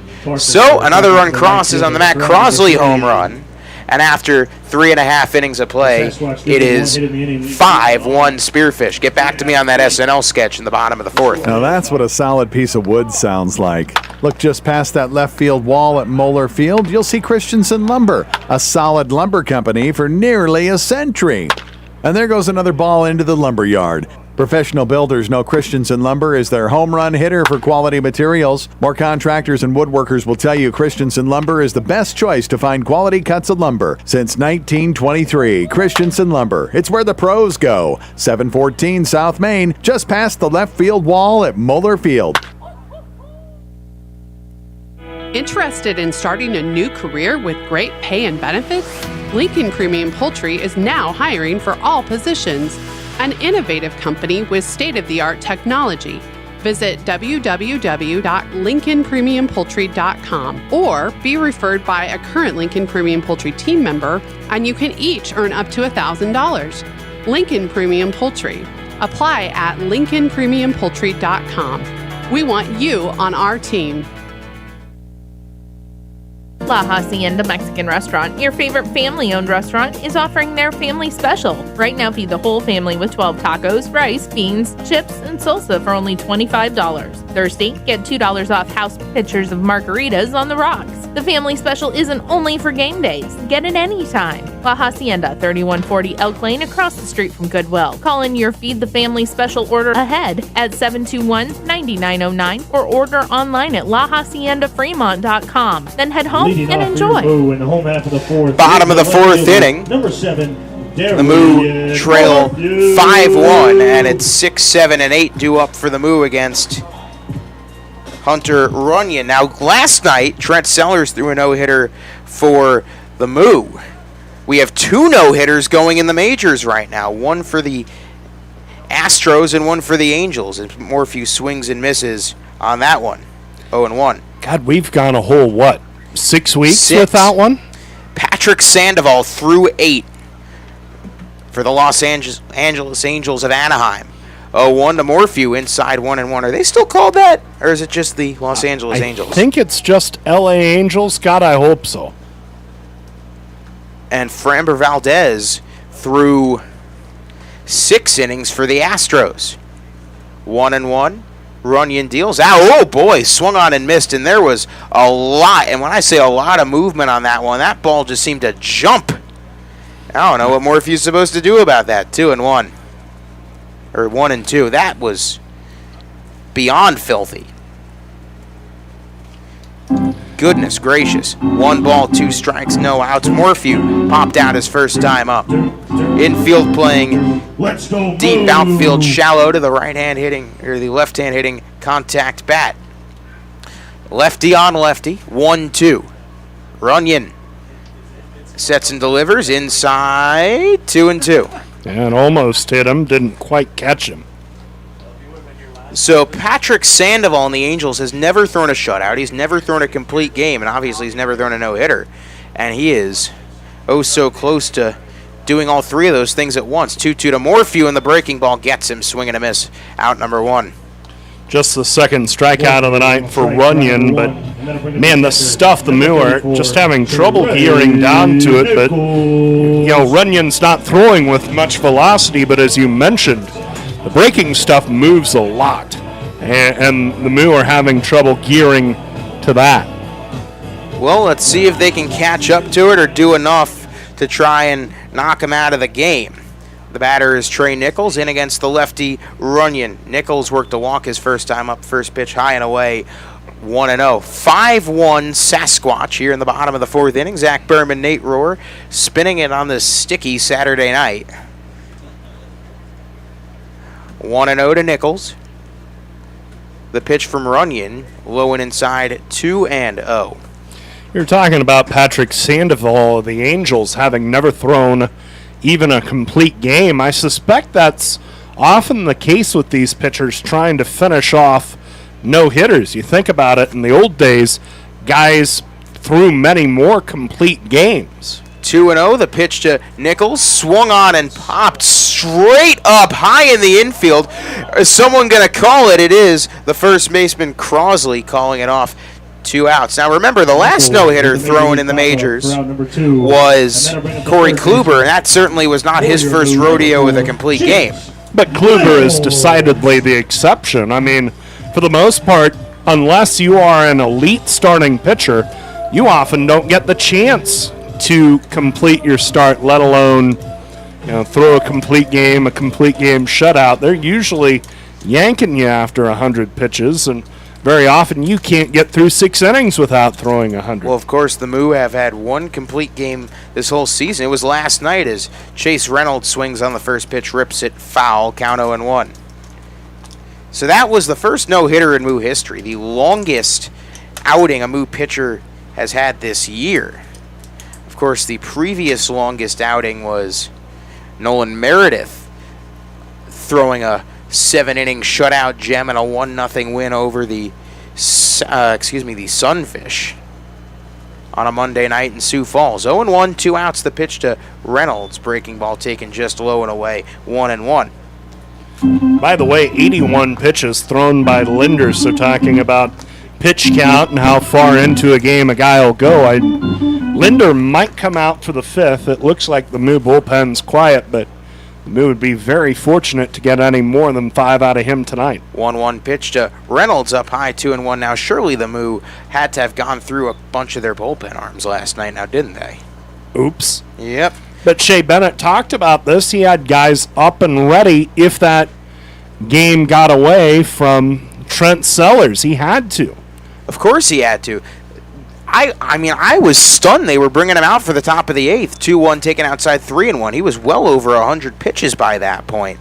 But then Sellers gets through the 8th on 6 pitches, and all of a sudden you shift to, oh my goodness, we're now 8 innings through this thing. He hasn't given up a hit, and you have to throw him out for the 9th. I'm not sure if Trent would have let him do otherwise. 3-1, 2 outs. The pitch, and Reynolds hits it on the ground to third. Fielding and firing across the diamond is Bachman in time. And 1, 2, 3 go the Moo in the bottom of the 4th. We head to the 5th. 5-1, Spearfish.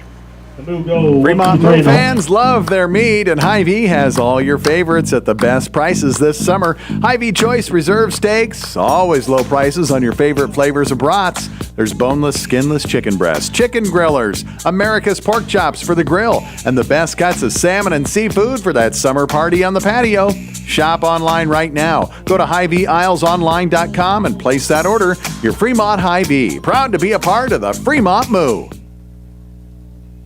Fremont Moo Baseball! Catch the defending Expedition League champion Moo as they push for a playoff bid this weekend at historic Moeller Field. Thursday and Friday at 7:05, the Moo take on Western Nebraska. Enjoy $3 drinks on Thirsty Thursday and a post-game fireworks show Friday. Then the Spearfish Sasquatch come to town for games Saturday at 7:05 and Sunday at 5:35. Buy your tickets today and save at tickets.fremontmoo.com. Party till the cows come home. Fremont Moo! La Hacienda Mexican Restaurant, your favorite family-owned restaurant, is offering their family special. Right now, feed the whole family with 12 tacos, rice, beans, chips, and salsa for only $25. Thursday, get $2 off house pitchers of margaritas on the rocks. The family special isn't only for game days. Get it anytime. La Hacienda, 3140 Elk Lane, across the street from Goodwill. Call in your Feed the Family special order ahead at 721-9909 or order online at lahaciendafremont.com. Then head home and enjoy. Gentlemen, here at Weesey Plumbing and Excavating, our customer's duty is our duty. Yes, Drill Sergeant. Now, you're Fremont's finest, and I want you people-pleasing plunger wranglers to remember here at Weesey, we don't stop fighting clogged drains, low water pressure, frozen pipes, until our residential and commercial customers are smiling. Am I making myself clear, you toilet snake and sink suckers? Yes, Drill Sergeant. Now, our customers will find us in Fremont, on Facebook, and online at WeeseyPlum.com. Weesey Plumbing and Excavating. Your duty is our duty. Back with you for the top of the fifth inning. 5-1. Spearfish leads the Moo. Dawson Linder back out there for his fifth inning of work. Charles McAdoo will lead it off. He's 1 for 2, a 2-run double to left his last time up. First pitch, McAdoo swings and skies a fly ball. Left field and deep. Morphew all the way back, and it's gone. So for the second straight inning, the Sasquatch start with a first pitch home run. McAdoo, oh my. He's got serious pop. No doubt about it. Elevated over the Moeller monster and left, so one pitch and a home run. Now 6-1 Spearfish in the top of the fifth. That ball was a majestic drive over the fence to left. Following the solo shot by McAdoo. Now the batter is Seth Surratt. The left fielder, number 4, Seth So Surratt. 6-1 Sasquatch, top of the fifth. Surratt 0 for 2, a pop up to third and a ground out to first. The wind, Linder's first one, is down the heart of the plate but low. Ball 1-0 the count. So 2 home runs tonight for the Sasquatch. Righty to lefty. Linder brings it in. Surratt swings and lofts a fly ball. Left center field, fairly deep. Push called off by Morphew, who makes the catch in front of the track for the first out of the top of the fifth inning. Nice rebound there by Linder. Nice running catch by Darian Morphew. 1 out. No one on, but a run in. 6-1 Spearfish. Top of the fifth, and the batter is Nicky Winterstein. He's 1 for 2, an RBI single to right in the second. He also grounded out to the second baseman. Righty to lefty. The first one from Linder. Misses low and away, ball 1. We're back with you tomorrow at 5:15. Final game of this 4-game homestand. The Moo and Spearfish. 5:35 first pitch from Moeller Field. Hope you join us, either here at Moeller or on the radio. 1-0 the count, the pitch, and Winterstein chops it back up the middle past Baskin, the shortstop, and on to center for a hit. Bounding balls, and now Winterstein trying for second. The throw is... They aren't going to make a call. The first base umpire is not making a call. The home plate umpire doesn't rule either. What? They're going to say he's safe. Oh, my. How in heaven's name can he not make a call? This base umpire has been lost all night, and now he is going to ask the home plate umpire for some help. Holy cow. It should be a put out at second. I think I've seen it all, folks. Oh, don't say that. 6-1 Spearfish, 1 out. For now, runner at second with 1 out, but the 2 umpires chattering. It looked like that throw beat him. It did. The first base umpire, they're going to give him a double, and Shea Bennett might lose his mind, and he should. Shea Bennett gesturing wildly with his left hand. He's been ejected. And Shea Bennett now is going to get his money's worth. That throw beat him by a mile. He turned around. He tagged. I don't know what this base ump wants. Is the base umpire pointing toward first, now back toward second, and The base umpire gesturing with his right hand, and I think we're also talking about the fair foul call down the line. Now the base umpire getting some help from the home plate umpire. Shea Bennett Here can't comes believe Trevino, it. and I don't blame him. Yeah, if ever you were going to get ejected, this would be the moment to get ejected, because I think the runner at second, Winterstein, was out by 6 miles. And I think Shea Bennett is saying, look, you might have been standing by first base, but A, you fell asleep. And let's be honest, I gave up on the runner around first. But B, whether you're at first base, near first base, or in position to make that call, you still have to make a call. He didn't. Jet Trevino, the Moo assistant coach out there as well. Shea Bennett still pleading his case. And he's been ejected from this game, and I have no idea why he's ejected for the incompetence of the base umpire. Shea Bennett walking toward the third base side dugout and makes his way into foul territory. Jet Trevino follows him. Well, Winterstein with a single up the middle advances to second. That's something. With one out Hey, boy. second, that's going to bring up the first baseman for the Sasquatch, number 34, Matt Crossley. Something is a very kind way to put it. I'm holding back. Yikes. All right, now time to play the fun game of, well, who's going to be the new first or third base coach? And Trevino is still chirping. Yeah, Jet's probably going to get his money's worth too. Runner at second. Well, you eject him, then who? Then, oh boy. Then you could be coaching as the first pitch. So over the outside corner to Crosley. Called a strike. That pitch looked to be low and away. That's a make-up call. I've never seen one. Uh-huh. Big home plate Blues trying to calm some folks down on the third base side. 0-1 the count to Crosley, who homered his last time up. Crosley grounds it back up the middle. The shortstop basket to his left has it. Throws to first in time. 2 away. Winterstein moves to third on the play. And now with a runner at third and 2 outs, the batter is Chandler Eibach. So you have to think the Moo have been, for lack of a better term, sleepwalking through this one. It's a trap game if I've ever seen it. Sometimes getting your coach getting fired up, especially someone as soft-spoken as Bennett, maybe that will light a fire in the dugout. We shall see. Runner at third with 2 outs. The batter, Chandler Eibach. First pitch misses upstairs, ball 1. Eibach 0 for 2. A strikeout swinging and a ground out to third. 6-1 Spearfish. Top of the 5th. Runner at third, 2 outs. The set. Linder delivers the 1-0, and that's sprayed foul around home plate. There's one. Strike 1. We're even at 1. Here we go. Let's make some noise. The no-hitter's been broken up. Which one?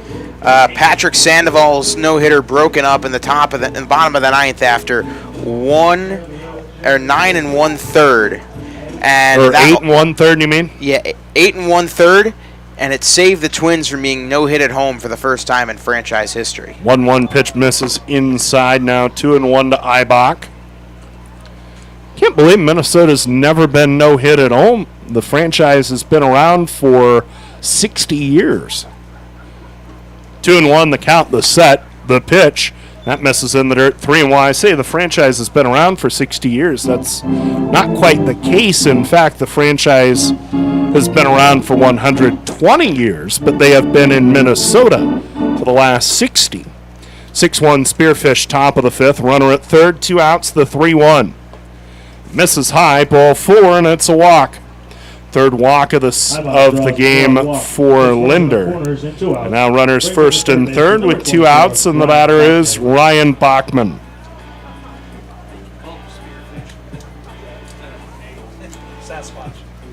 Bachman, 1 for 2 tonight, struck out swinging his last time up, plus an infield single and a run scored. Spearfish with runners first and third, 2 outs. Sun has set, the lights are taking effect.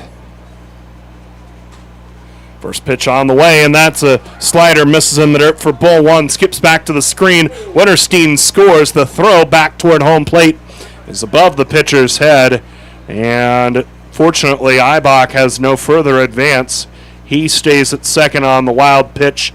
It is now 7-1 Sasquatch. You know, I understand it. You're coming off of one of the greatest nights this franchise has ever seen. It's baseball. You're not going to win every one, especially not against a good team like Spearfish. Now the 1-ball pitch. There's a cut and a miss by Bachman. We're even at 1. It is 7-1 Sasquatch. We are in the top of the 5th, runner at second, 2 outs. But, you know, the issue that I would have with that is the idea that, well, Spearfish has some stuff too. I mean, they played a doubleheader last night. They had a long bus ride from Spearfish, South Dakota. So they would have every reason to just sleepwalk tonight as well.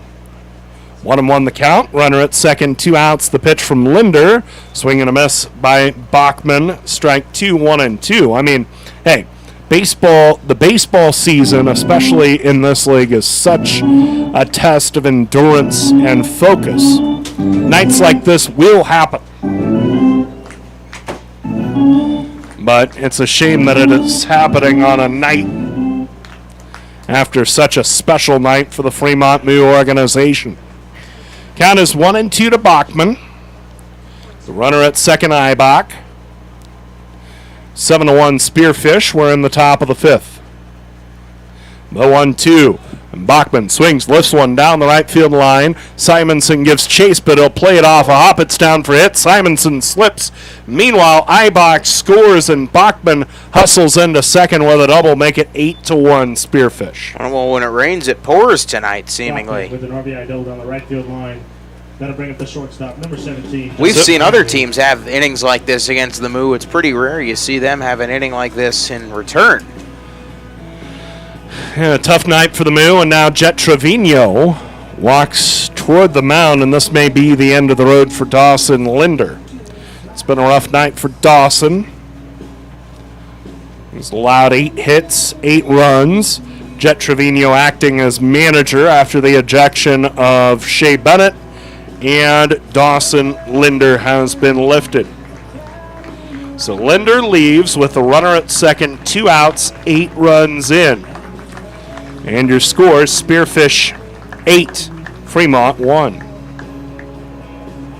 Did you know at Deers Ford Lincoln we have a team of highly trained Ford certified technicians that will make all the difference in your automotive service needs? Ford has long been on the cutting edge of automotive technology. Don't trust your Ford to an unqualified mechanic. Get it done right the first time. The Deers Ford way. We service all makes and models, and we welcome the opportunity to be your family certified service technicians. Contact Deers Ford Lincoln Service at 402-721-1472 to schedule a service appointment today.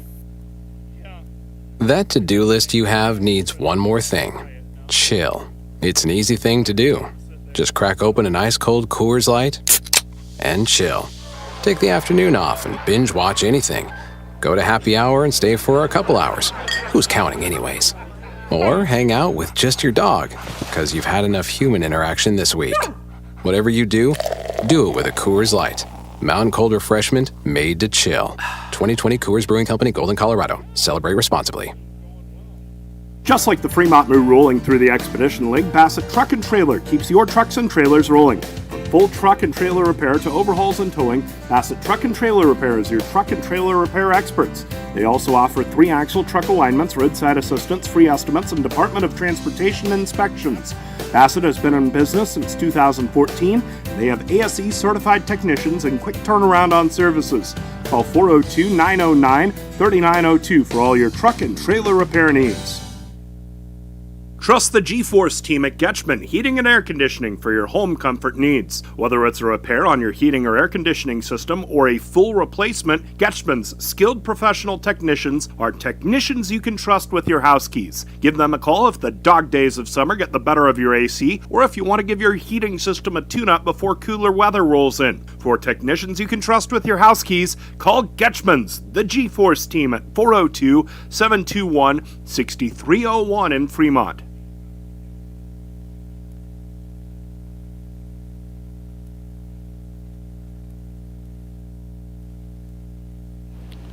Back with you for the top of the 5th inning. Runner at second, 2 outs, Levi Chiuchi into the game, and his first pitch to Johnny McHenry is taken in the dirt for a ball 1. McHenry is 0 for 1 today, fouled out to the catcher. Also reached on a sacrifice bunt where the Moo committed an error, then scored. He also drew a walk. Runner at second, 2 outs, the 1-ball pitch from Chiuchi. Curveball stays high, and the count is 2-0. So Levi Chiuchi into the game for Fremont. After Dawson Linder goes 4 2/3 innings. Nichols, the catcher, out from behind home plate.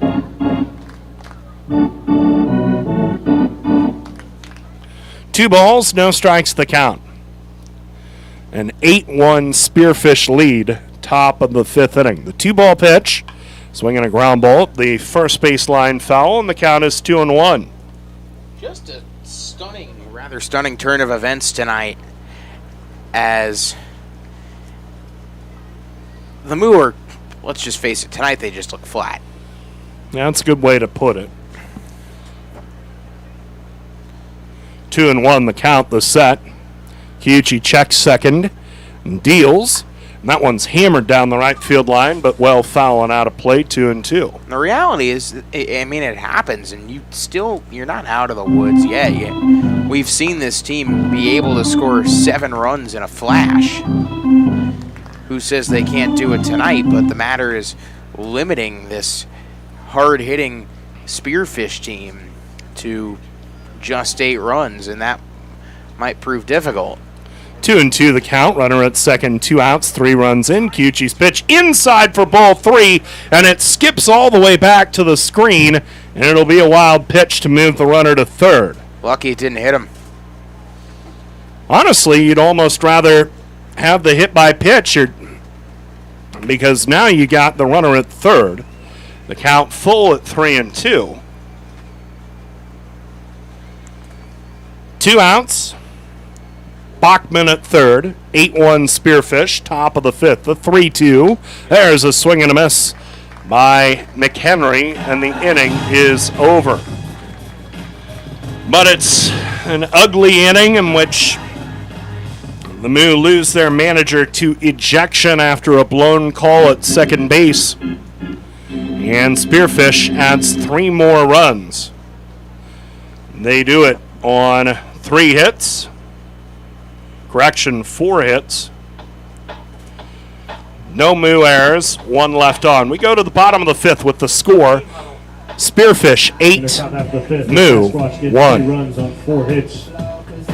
Looking for photography and video services in Fremont? Give Vic's Photography and Video Services a call. He offers photography and video coverage of weddings and events, portfolios of families and high school seniors, and businesses.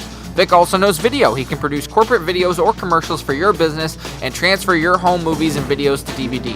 Need an eye in the sky? Vic is also a licensed commercial pilot, so he can provide aerial photography services. Give Vic a call at 402-721-9121 for all your video and photography needs.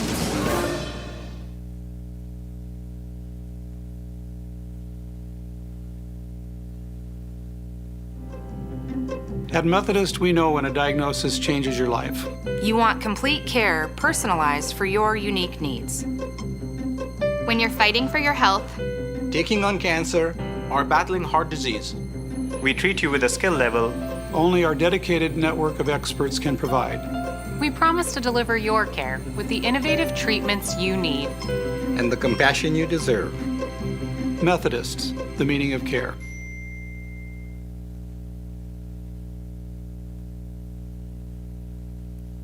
And now, a moment of chill from Coors Light. Mountain cold refreshment. Made to chill after the beer run from hot tub to cabin. 2020 Coors Brewing Company, Golden, Colorado. Celebrate responsibly. Dylan Sears leads off the bottom of the 5th and lines the first pitch down the right field line for a hit. Leadoff single for the Moo as Dylan Sears singles to right. Leadoff man on for Fremont here in the bottom of the 5th inning as they try to chip into this 8-1 Sasquatch lead. Well, eventually someone Well, eventually someone was going to catch up to the breaking ball. Unsurprising that it was Dylan. So Sears, a leadoff single to right. He's now 1 for 2, and the batter is Tyler Push, 0 for 2. A strikeout swinging and a fly out to right. 8-1 Sasquatch. We're in the bottom of the 5th. Runner at first. Nobody out. The set by Runyon, the lefty. He delivers to Push, who swings and lines this one to center field, down for a hit. Sears motors around second, heads to third. And he'll hang on there. The Moo with a little renewed life. Runners first and third. Nobody out. We saw this in between innings from the Moo. The entire team huddled up. We do not see that very often from the Moo. This is kind of a Moo team that motivates itself. Yeah, it was a rare sight. Caught me off guard. If there was ever a time, now is it. Now runners at first and third. With nobody out, Austin Baskin, the batter. He's 1 for 2. And before Baskin can step in, time is called. And they will chat about it on the hill. Spearfish, a run in the second, 3 in the third, 1 in the fourth, 3 in the fifth. Fremont, a single third inning run. 8-1 Sasquatch. We are in the bottom of the 5th. But Push with a single up the middle after the Sears single down the right field line. Shea Bennett ejected from this game in the top half of this inning on what appeared to be a blown call by the base umpire, as he had given up on the play. In fairness, so had I, but the base umpire was supposed to be right on that thing, and there was a play at second. It looked like the runner was out on what looked to be a routine single. The ump gave up on it, ruled him safe. First pitch outside to Baskin, 1-0, and it all is taking place on a night where the Moo have looked a little flat, have looked a little off. Flatter than a chocolate chip pancake. Ooh. I could take a whole stack of them right now. Sounds good. Breakfast for dinner, anybody? 1-0 the count. The pitch. Baskin takes a bit outside. Now 2-0. We are in the bottom of the 5th. 8-1 Spearfish leads. I don't know that tonight's a good pancakes night. I mean, when is it hot as it is, sticky as it is. You know it's a good night for? Another slip and slide. How about that? There you go. The 2-0 to Baskin. Curveball inside, 3-0. So the count swinging in Baskin's favor. And let's not lose sight of the fact that Runyon has been up and down this year. Opponents hitting .284 against him. And the Moo with 2 good swings to get 2 hits off of him. Problem is, what do the Moos struggle against the most? Slow lefties. 3-ball pitch, fastball inside corner. Baskin takes to make the count 3-1. And you know who else has a lot of slow lefties? The team that's losing to Souris Valley 3-1 right now, Sioux Falls. Make it 4-1 yes. Souris Valley, leading Sioux Falls, top of the 9th, up in South Dakota. The set, the 3-1. Baskin swings and lines this one down the left field line. Hicking fouling out of play now, 3-2. Just missed it. Let's check the Nebraska Lottery scoreboard. The Nebraska Lottery reminds you that Tuesday's Mega Millions jackpot is $153 million. The Nebraska Lottery, why wait to win? First off here, 8-1 Spearfish, bottom of the 5th. Runners third and first. Nobody out. 3-2 to Baskin. The set by Runyon. The lefty checks, push at first and deals. Baskin takes down and in, ball 4. It's a walk to load the bases. Bases loaded, no outs. We've mentioned that the Moo can score in bunches. This is the first time since that Sunday game where they've been desperately needing a big rally. Can E.J. Taylor take a nice big chunk out of this 7-run lead? Taylor tonight 0 for 1, walked and scored in the third. Also reached on an error by the shortstop. Now time is called, and the manager, Jared Moyna, heads out to the hill. He's going to chat with his lefty and, in fact, pull him very quickly. Let's give you the rest of the scores. Bottom of the 1st at Badlands, no score between the Whiskey Jacks and the Big Sticks. Top of the 9th inning in Sioux Falls, as we said, a 4-1 Souris Valley lead on Sioux Falls. So the Moo as long as that score holds, will do no worse than leading this division by 2 games to start play tomorrow. Top of the 5th in Gering, 5-3 Hastings leads Western Nebraska. They're scoreless between Canyon County and Casper out in Idaho. Mining City, a 4-0 lead, bottom of the 3rd at home against Pierre. Here it is 8-1 Moo, but they have 8-1 Spearfish. 8-1 Spearfish. I wish it was 8-1 Moo. No kidding. Bases loaded, no outs. Bottom of the 5th, E.J. Taylor will step to the plate against a new Spearfish pitcher, who we will tell you about after this pause on FremontMoo.com and Big Dog 98.9 FM, 1340 AM, KHUB, Fremont, Nebraska. Your radio home for the Fremont Moo is Big Dog 98.9 FM and 1340 AM. Not only is Big Dog your home for the Moo this year, but keep it tuned to 98.9 FM and 1340 AM for the best in news, sports, and entertainment. Big Dog is your home for local high school and college sports coverage, including Midland University's Warriors football. Plus, tune in all day long to Big Dog 98.9 FM and 1340 AM for the best in country music. So keep it tuned all day to Big Dog for the Fremont Moo and more.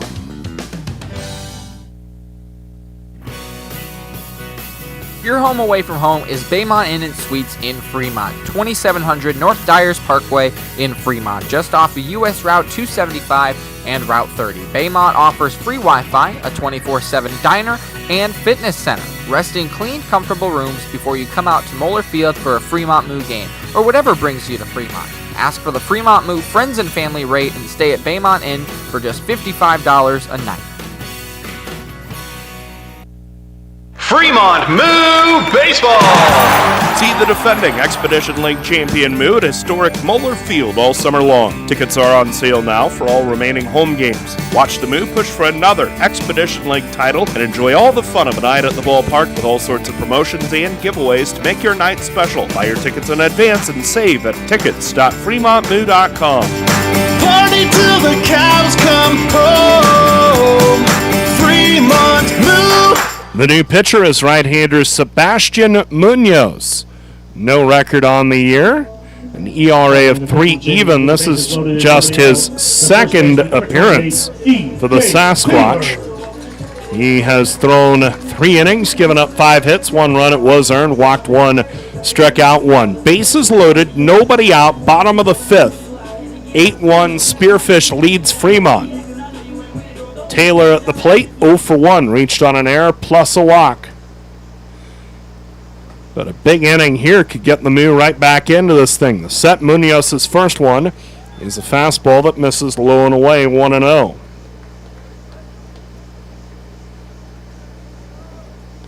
Munoz with a big mane of curly brown hair tumbling out from that black ball cap. The 1-ball pitch. Taylor swings, smokes a ground ball through the left side for a hit. Sears scores, push to third and holding, and the Moo have cut it to 6. 8-2 Spearfish in the bottom of the 5th on the RBI single by Taylor, his 34th RBI. EJ's been such a beacon of consistency in this Moo lineup, but hey, like you always say, can't eat an elephant in one bite. Taylor with an RBI single. One bite at a time, and the Moo just took a little bite. Bases remain loaded. Nobody out, and the batter is Luke White. He is 1 for 2 tonight, an RBI double to left his last time up after a double play ball to first. First one to White is a curve that drops over the heart of the plate, strike 1. Still nobody out. In the bottom of the 5th, the Moo have scored 1. It is 8-2 Spearfish leading. And now time is called, and the catcher Eibach heads out to chat with Sebastian Munoz. So many players in this Moo team have had their signature moment. How nice would it be for Luke White to plant one over the monster here and get his? Oh, you would love that. Bases loaded. Push at third, Baskin at second. Taylor at first after the RBI single. Still nobody out, bottom of the 5th. The set. Munoz is 0-1. And now White swings and skies a pop-up down the left field line. Just beyond the infield dirt. Bachman, the third baseman, makes the catch for the first out. He was trying to clobber it over the monster, but he pops it up to the third baseman, and there is one out. Pops up to the third baseman. Tough play there. Good pitch from Munoz. He just jammed White in on his hands. University, number 29. And that brings up Jack Simonson. Bases loaded, 1 out, 8-2. Spearfish leads the Moo. Batter is Jack Simonson. He's 0 for 1, a fly out to right his last time up after a walk. Outfield playing him to pull. Munoz looks in. Comes set. Delivers. Simonson takes a fastball low and away, ball 1. This is more encouraging for the Moo to see a guy that's throwing more fastballs righty-righty. Mm-hmm. This kind of guy the Moo typically clobber. Certainly a pitcher, a type of pitcher the Moo have an easier time with. The set. Munoz with a 1-ball pitch. Simonson takes in the dirt, ball 2, 2-0. Munoz pitched Sunday. It's the only game he's pitched for the Sasquatch. He went 3 innings, gave up 5 hits, 1 run was earned, walked 1, struck out 1. 8-2, Spearfish, bottom of the 5th, bases loaded, 1 out, 2-0 to Simonson. Munoz set and deals, and misses upstairs now, 3-0. This is the tough part, and the good news for the Moo of knocking Runyon out of this game with nobody out in the 5th. You still have 15 outs to work with, and the middles of these bullpens are usually pretty wobbly. 3-0 the count. Simonson taking all the way, looks at 1 in the dirt for ball 4. That'll drive in a run. The Moo cut it to 8-3. All right, good eye there by Simonson. So now Darian Morphew's up against a kind of pitcher that he'll hit more consistently against, kind of a low movement fastball righty. It's a good shot from Morphew, who tends to do better as the game goes along. Bases loaded, 1 out. 8-3 Spearfish. Bottom of the 5th. Now Baskin at 3rd, Taylor at 2nd. Simonson with his 19th RBI of the year at 1st. Morphew 0 for 2, a foul out to 3rd, and a strikeout swinging. Munoz delivers the first one, and Darian swings and misses for a strike. It's 0-1. These two teams will square off again tomorrow. 5:35 first pitch. Our pregame at 5:15 on FremontMoo.com and Big Dog. The 0-1. Morphew takes changeup outside corner, called a strike. Now 0-2. Look at that gap in between center and left, in between Surratt and Parker. A lot of space to work there. 0-2 the count. The set by Munoz. He delivers. Misses way outside for a ball. Now 1-2 to Morphew. 8-3 Spearfish. We are in the bottom of the 5th inning. Moo have already scored 2 this inning. Bases loaded, 1 out. The 1-2. Morphew taps a foul around home plate. It remains 1-2. Nice defensive swing there by Morphew on a pitch that was out of, a little bit out of the zone. The way this umpire's been calling him, that could have been called a strike. So a good defensive swing, making sure to stay in the at-bat. Now another 1-2 from Munoz is way inside to Morphew. He hops out of the way of it. And the count is 2-2 to Darian. Now a little more space out and right as McAdoo's starting to shift over towards the foul line down right field. So both gaps have a lot of room, and considering the speed on the Moo base paths, a gapper could clear them. 2-2 on the way. Morphew takes down and in. Ball 3. Count is full, 3-2. What a take. On a pitch that could have been called strike 3. Darian holding back just enough. Baskin at 3rd, Taylor at 2nd. Simonson at 1st, 1 out. 8-3 Spearfish. Bottom of the 5th, the 3-2. And that's taken inner half, but low, ball 4. And that will bring in a run. And it is 8-4 Spearfish. But now the tying run comes to the plate with Trey Nichols. With Brock Reller and Austin Callahan gone, you know what this lineup's greatest strength might be? Walks. Maybe. And That's not a bad thing at all. Fans, let's hear you. Let's tie this Definitely game a up for the patient city. Here we go. lineup can help. Here is Nichols to the plate, believe it or not, representing the tying run. Bases loaded, one out. Trey, 0 for 1 tonight, popped to first. He's also walked. Righty to righty. Munoz delivers the first one and misses low and away with a slider, ball 1. Trey's also got excellent discipline at the plate. He's not the kind of guy that's going to swing at anything way outside the zone. That one did not miss by much. So these Moo hitters are really dialed into what Munoz is throwing them. 1-0 the count. Bases loaded, one out. 8-4 Spearfish leads. Bottom of the 5th. The 1-ball pitch. Nichols takes in the dirt for a ball. It gets past the catcher, Eibach, and Taylor cruises in to score. Everybody else moves up a base. Now it's 8-5 Spearfish. But the Moo are charging right back into this thing.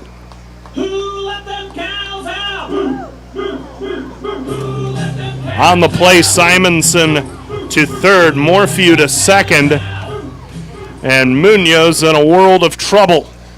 This thing is escalating faster than conference realignments. Oh boy. Runners second and third, one out. 2-0 to Nichols. The set, Munoz delivers. Nichols swings and grounds toward short. Ranging right, McHenry. He bobbles! He has no play! And Simonson comes in to score. 8-6. Spearfish leads, but the Moo have hung 5 on the board here in the 5th. And they do it with small ball. Like you have mentioned, the strategy changes when you lose your 2 big boppers, but who says the new strategy isn't just as effective? Taylor and Simonson. It'll be an error on the shortstop. And that's going to bring up the third base. McHenry, his second error of the night. Tying run is over at first. Go-ahead run at the plate with Chase Reynolds. We are in the bottom of the 5th. 8-6 Spearfish leads. But the Moo have gotten off the mat and put 5 on the board in this inning. First one on the way. Fastball inside to Reynolds, ball 1.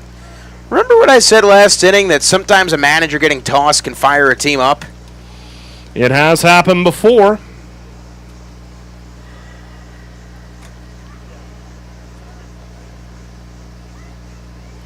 One and 0 the count.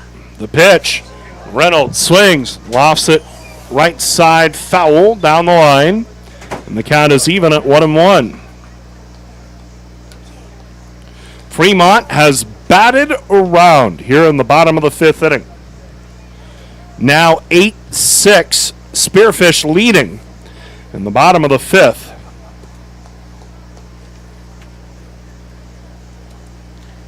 Spearfish's 2 biggest weaknesses, their bullpen and their infield defense, on full display. As Reynolds starts to go and holds up on one over the inside corner, call to strike, and the count is 1-2.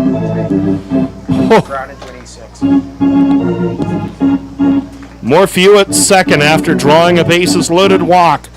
Nichols at first after reaching on an error by the shortstop, driving in run number 6. And the 1-2. And Reynolds fights that one off and fouls it straight back. It remains 1-2.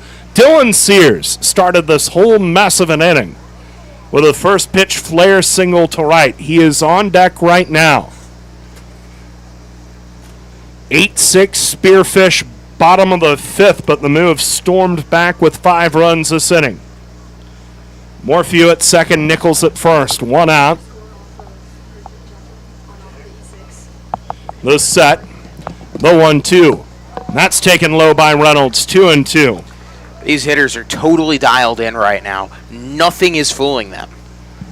And it all started with the little conversation near the dugout. Wonder if Jet Trevino refocused the boys after that ugly top of the 5th. 2-2 the count. Munoz, the right-hander, sets and deals. And Reynolds rips that one foul to the left out of play, still 2-2. Just how poetic is this sport, how an inning could be so ugly for a team in the top of the 5th, and Spearfish probably thought, oh, well, we can start throwing our other bullpen guys out and cruise this thing, and turns out the bottom half of the 5th is just about as ugly for Spearfish as the top was for the Moo. This game will humble you in a hurry. 8-6 Spearfish, bottom of the 5th. Morphew at second. Nichols at first. 2-2 the count. Munoz has struggled. The righty delivers. Reynolds swings and misses at one in the dirt for strike 3. Second out of the inning first. Strikeout by Munoz, and there are 2 gone. Tough pitch to lay off on. That one dropped. A little bit of a 12-6 curve out of Munoz, but The inning's still alive. You've got Dylan Sears at the plate, and as we said, he started the whole thing with a single to right. Also came around to score. Sears also lined to left. Righty to lefty. 2 on, 2 out. The stretch by Munoz. The righty delivers. Misses low with a fastball, 1-0. It's the other thing with having Sears up here. Munoz has thrown a million pitches, and Sears will give him absolutely nothing. 8-6 Spearfish, bottom of the 5th, but Fremont has scored 5 this inning. Morphew at second, Nichols at first, 2 outs. The 1-0 misses down and in for a ball. Now 2-0. Still a lot of space in that left center field gap. One past the infield, easily scoring the speedy Morphew. Nichols is going to trail behind him. 2-0 the count. The set by Munoz. The righty deals. Sears started to go and held up on a breaking ball down and in. He checked in time, now 3-0. If that's not the most Dylan Sears hold up on a swing and don't let it go by attempt you'll ever see. Great discipline there by Dylan. Such a horrible matchup for Munoz here. 3-0 the count, 2 on, 2 out. The set. Munoz delivers. Sears takes low, ball 4, and the bases are loaded again with the walk to Sears. That might have been the most predictable outcome for that at bat you would ever think. You got a guy that's almost thrown, he's thrown through the entire Moo lineup. Sears already has him figured out to begin with. And when you've thrown that many pitches, you're going to be a little bit more wobbly in terms of what you're giving the guys, and Sears just wasn't having any of it. 31 pitches thrown by Munoz already. Tyler pushes the 11th batter to come to the plate this inning. Bases loaded, 2 outs. 8-6 Spearfish, bottom of the 5th. Push 1 for 3 tonight. The right-hand batter takes a first pitch fastball over the outer part of the plate, strike 1. Let's go, Moo. Push singled to center and scored earlier this inning. He also flied to right and struck out. Let's go, Moo. Let's go, Moo. Morphew at third. Nichols at second. Sears at first. 0-1 the count. The set. Munoz deals. And push reaches out and pokes that one foul. Strike 2, 0-2. In the Sasquatch 6th inning, it'll be Riley, Parker, and McAdoo, 2, 3, and 4 in their order. Let's go, Moo. Question is, will they be trying to recapture momentum, or will they be trying to recapture the lead? We shall see. Bases loaded, 2 outs, 8-6 Spearfish, bottom of the 5th. The 0-2 comes inside it, hit push on the back, and that'll drive in a run. 8-7. Oh no. 0-2, 2 outs, and you just lose your grip on the ball. That can't happen. Oh my! A lucky goodness. break, but a huge break. For your shortstop, number 32. Hey, I ain't giving it back. What do you say, Moo fans? Let's take the lead. I think we might have a final in Sioux Falls. We do, and the Souris Valley Saberdogs have indeed given the Moose some help. 5-1 Souris Valley, your final. Well, now bases loaded, 2 outs, 8-7. Spearfish clinging to the lead. Baskin, the batter, 1 for 2, plus a walk and a run scored. Munoz, the righty, delivers. And that came inside. It's off the glove of the catcher, Ibach, but it doesn't carry him far enough away to allow Nichols to score from third. Still ball 1. That almost hit him, too. Oh, boy. Now, what kind of pitchers does Austin Baskin tend to thrive against? Low movement, high velocity fastballs. Bases loaded, 2 outs, 8-7 Spearfish, bottom of the 5th. The set, the one ball pitch. There's a fastball outside corner, just barely called a strike.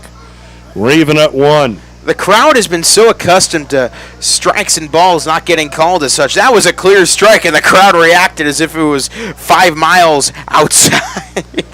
Nichols at third, Sears at second, push at first, now with 2 outs, the set. Munoz is 1-1. It is high, a fastball for ball 2, 2-1 to Baskin.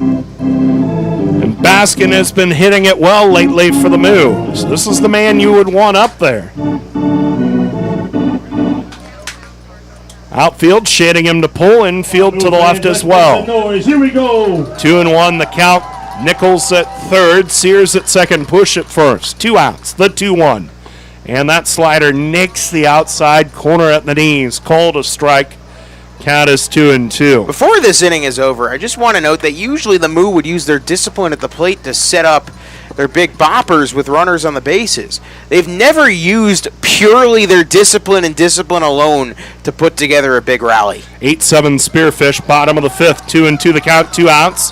And did they call a balk? They did! They called a balk! A run will score, and this game is tied at 8! Unbelievable! I said I've seen everything in the top of the 5th. I wasn't prepared for this. Well, maybe you can eat the elephant in one bite, Nate. Apparently you can. The Moo have hung a touchdown on the board to tie this thing at 8. Now runners second and third, 2 outs. 2-2 the count, the set. Munoz deals, and Baskin swings and misses at a slider in the dirt. He is tagged out to finish off the strikeout, but lordy, what an inning for the Fremont Moo as they post 7 runs. They have tied this game at 8. Unbelievable. Top of the 6th coming up.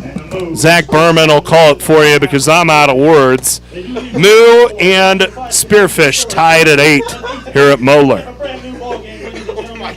When you need electrical service, installations, or repairs for your industrial, commercial, or residential property, depend on Fremont Electric for the service you deserve.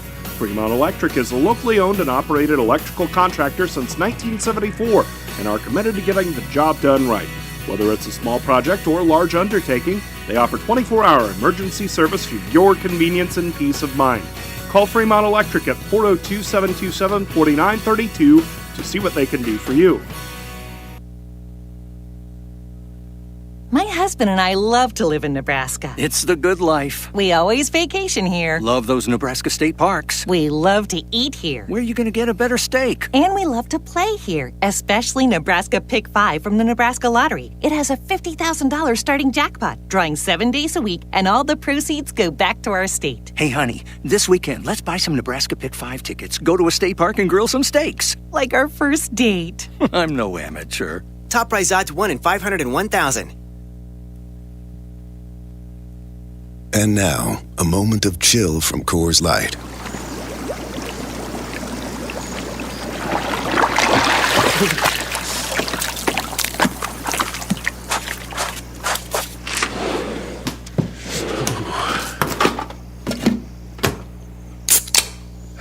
Coors Light, mountain cold refreshment, made to chill after the short but cold beer run from hot tub to cabin. 2020 Coors Brewing Company, Golden, Colorado. Celebrate responsibly. Well, after an inning that long, you bet I need a bathroom break, and it is presented by Wheezy Plumbing and Excavating. When something messy breaks, remember your duty is our duty at Wheezy Plumbing. We're getting ready for the top of the 6th. The Moo just scored 7 runs in the bottom of the 5th, and this game is tied at 8. Zach Berman, I don't think you're going to get a couple innings as wild as that, but you never know. All right, I will just take you through how that inning went. Single, single, walk, single, fly out, walk, walk, reached on an error, strike out, walk, hit by pitch, balk, walk. First pitch, and it's a bunt. Charging and firing is Reynolds. The throw is low and in time. What a play by E.J. Taylor to harness the wild throw from Chase Reynolds. 1 pitch, 1 out. So that was Will Riley, who was out there on the 5-3. And in case you forgot, Levi Kiuchi was brought into the game to relieve Dawson Linder after 4 2/3. That 5th inning as a whole was just ridiculous. First pitch low to Parker, 1-0. Parker 0 for 3, 0 for 2, with a walk.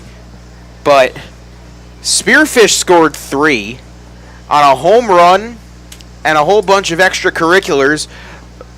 Coach Bennett gets tossed, that one taken outside, 2-0. Like, I'm almost dizzy here. I'm out of words. Like, what are you supposed to say?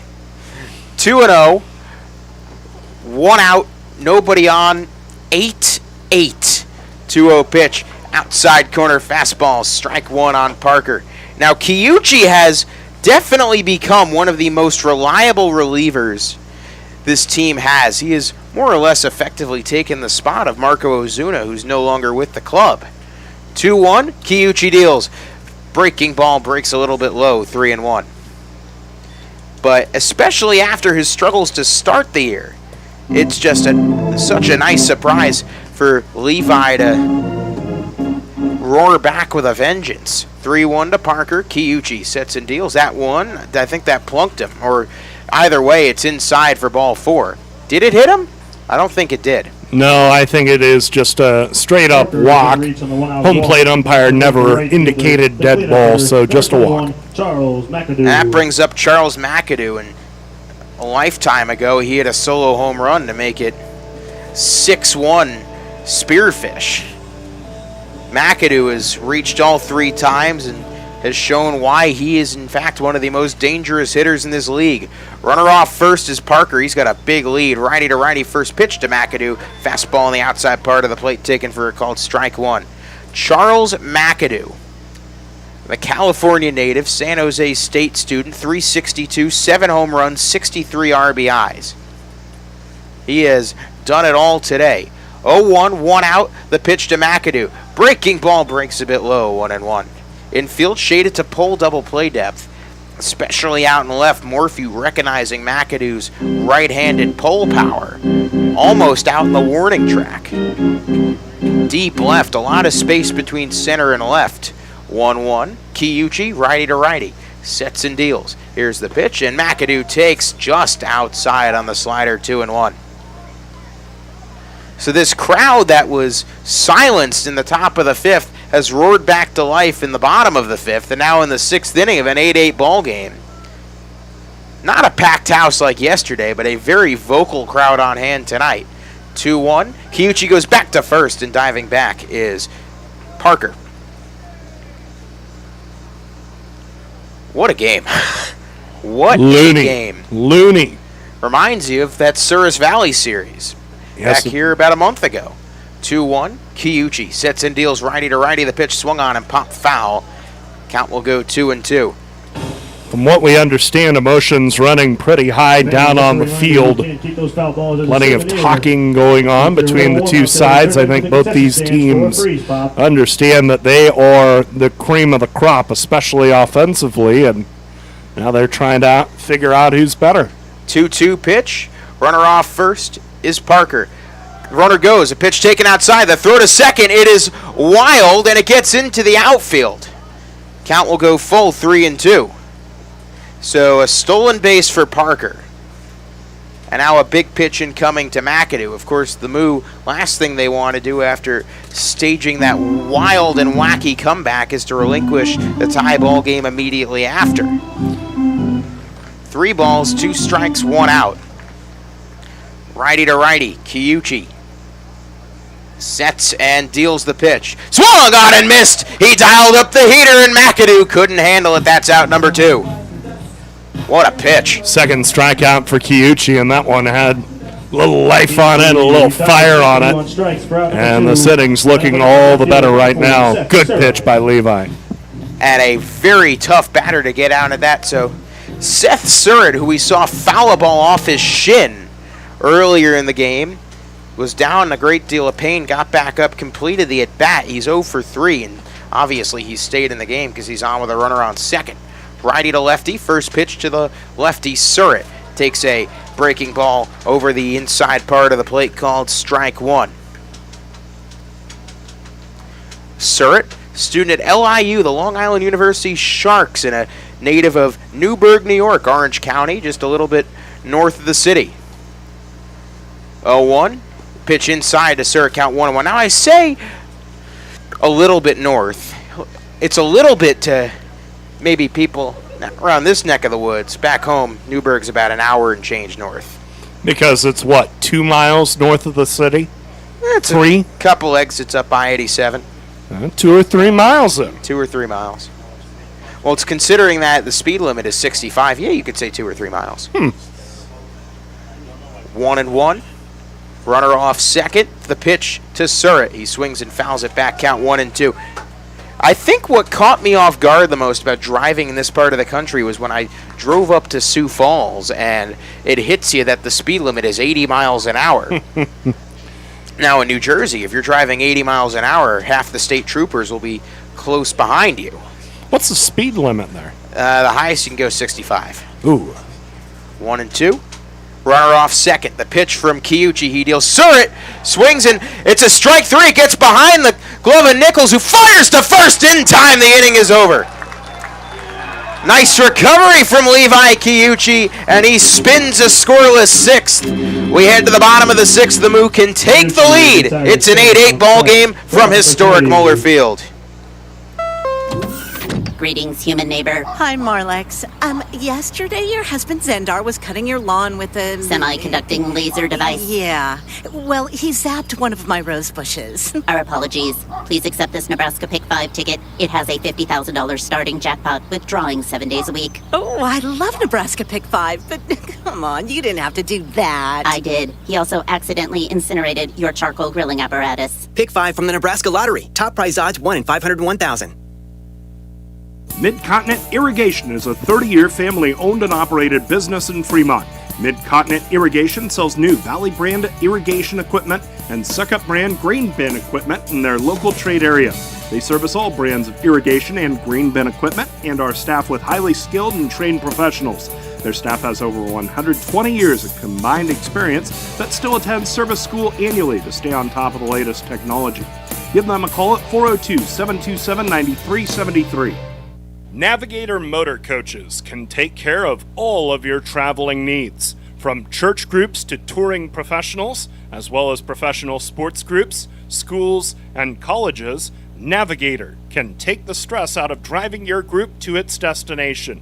Visit navigatorbus.com or give them a call, talk to their sales representatives, and leave the driving to their trained professional operators. Navigator Motor Coaches, proud partners of the Fremont Moo. The Fremont YMCA is the largest YMCA in the United States and has everything you need to strengthen your family in mind, body, and spirit. The nearly 250,000 square foot facility includes 4 full-size gymnasiums, an Olympic-sized swimming pool, a steam sauna, a hot tub, 5 indoor tennis courts, an Olympic-sized ice arena, 5,000 square feet of wellness center, and an air-conditioned fitness studio, 3 racquetball courts, a fully equipped gymnastics center, an indoor suspended track, and more. Visit the YMCA at 810 North Lincoln Avenue and see what the Y can do for you today. Well, and a turn of events that only this wild and wacky sport can script. It's 8-8 in the bottom of the 6th, and Munoz is still out there. Surprising. And he's got to face the toughest part of the lineup. First pitch, E.J. Taylor swings and fouls it back. Count 0-1. After the inning he had, one can only expect it's due to the workload this team's going through. Sebastian Munoz, the Othello, Washington native, had an inning he'd like to forget, and they're putting him back out there. 1-0, 0-1, take an inside count, 1-1. Yeah, a little look at their schedule, Zach, reveals that they are playing straight through. So they had their game Thursday night against Hastings, rained out, had to play a doubleheader last night. 1-1 to Taylor. Munoz deals. That's taken on the outside corner for a strike count, 1-2. And then they do not have an off day the rest of the season. Speaking of Hastings, they have a 7-3 lead over Western Nebraska in the bottom of the 6th, but with 2 outs, J.D. Walden at the plate with the bases loaded, a chance to tie. The 1-2 pitch, Taylor hits it into right center field. McAdoo coming over, and he makes the catch for out number 1.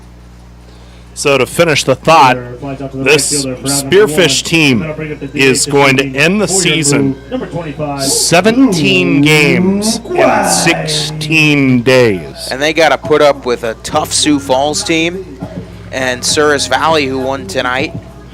Yeah, also a whole bunch of Pier. Yeah, so I mean, the back end of the upcoming homestand, they go home, they play a couple against Pier. But then they play 2 against Sioux Falls and 3 against Souris Valley.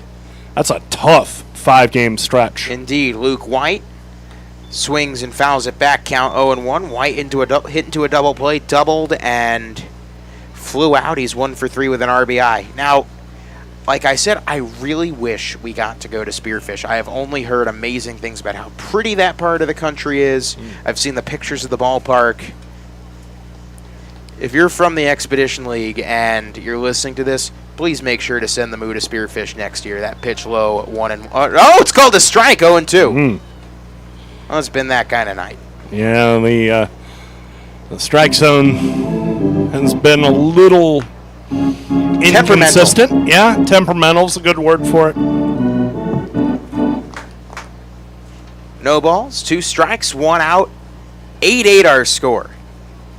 Sebastian Munoz still in. Here comes the 0-2 pitch, and White checks his swing. Did not go around. Count goes 1-2. So Western 5 back of the Moo after getting swept Thursday, Friday. Looking to avert getting upset by the Sodbusters tonight. 1-2. Munoz deals to White. That one low, and Luke White has battled his way back into the count. It's now 2-2. Like I said, Souris 5-1 final over Sioux Falls. And if the Moo can figure out a way to pull this one out, that would be monumental and then some. Be a 3-game lead for Fremont over the Sunfish. 2-2, 1 out, bases empty. Munoz deals to White. He swings and rips it. And was it caught or no? They're just going to call it. And the throw is high from Bachman. Are you kidding me? I thought that was caught in the air by Bachman. They said no. And then the throw to first was way over the head of Crosley. And we have watched both teams implode in the span of 2 innings. That was a rocket to third. Really a nice catch of the ball by the third baseman Bachman on the short hop. But I think he was so surprised and shocked that he speared that ball that he rushed his throw. And White runs a little better than people would think just looking at him. And the throw was airmailed, and now the Moo have the go-ahead run at first. Nice job by Luke White recognizing that there was a play on that ball, and he had the idea to hustle his way down to first. So White off first. The batter is Simonson. Munoz, first pitch to Jack. Swings and hits it in the air to left center field. That ball's going to get down for a base hit. White stops at second, and now the Moo have 2 on and 1 out, and the small ball comeback Cows back to their usual tricks to bring up Darian Morphew with the go-ahead run 180 feet away. Man, that was a sweet swing from Jack, wasn't it? Yes, it was. Looked pretty, and he just lined it to the left of straightaway center, and now the Moo banging on the door, and it's on Morphew to throw the door open and let the Fremont Moo charge through. Or he could just walk right through it. Emphasis on the first word in that sentence. Yeah, this man Munoz might give him the chance. Righty to lefty, 2 on, 1 out. First pitch to Morphew, inside, ball 1. Darian, a very typical Darian Morphew stat line. Popped out, strikeout, walk, run scored. He's had such a good season. And I actually think he's become more valuable in this back half of the lineup. Ground ball, it takes a funky hop to second. Firing over to first in time is Riley. Now second and third, 2 outs on what was more or less an unintentional bunt by Darian Morphew. Hit that ball pretty well. It took a funny hop off the lip, and Riley did a good job of handling it. But man, that thing almost found a way through, and that would have given the Moo their first lead of the night. Trey Nichols has a knack for coming up clutch. He had that huge go-ahead homer against Casper a little bit more than a week ago, and he's not going to come to the plate before there is a pitching change.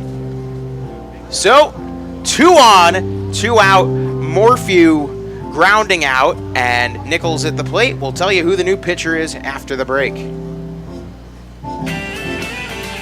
Whether for pregame or postgame, Fremont Moo fans fill up with fresh, never-frozen chicken fingers at Raising Cane's. Enjoy their delicious Texas toast, piping hot French fries, and of course, their delicious, fresh, never-frozen chicken fingers dipped in Cane's secret special dipping sauce before or after any Fremont Moo game. And stay cool with their fresh lemonade or an iced tea. Stop in at 1058 East 23rd Street in Fremont. Raising Cane's, one love.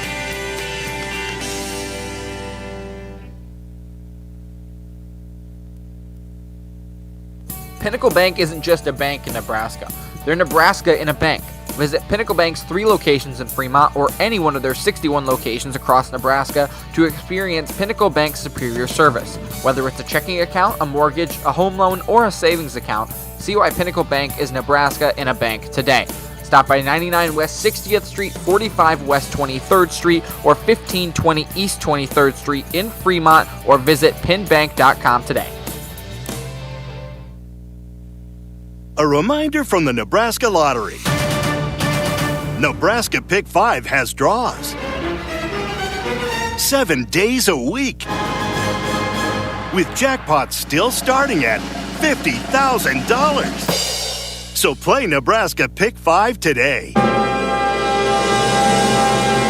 or you might miss your chance to win big. Top prize odds 1 in 501,000. That to-do list you have needs one more thing. Chill. Take the afternoon off and binge watch anything. Go to happy hour and stay for a couple hours. Whatever you do, do it with a Coors Light. Mountain cold refreshment made to chill. 2020 Coors Brewing Company, Golden, Colorado. Celebrate responsibly.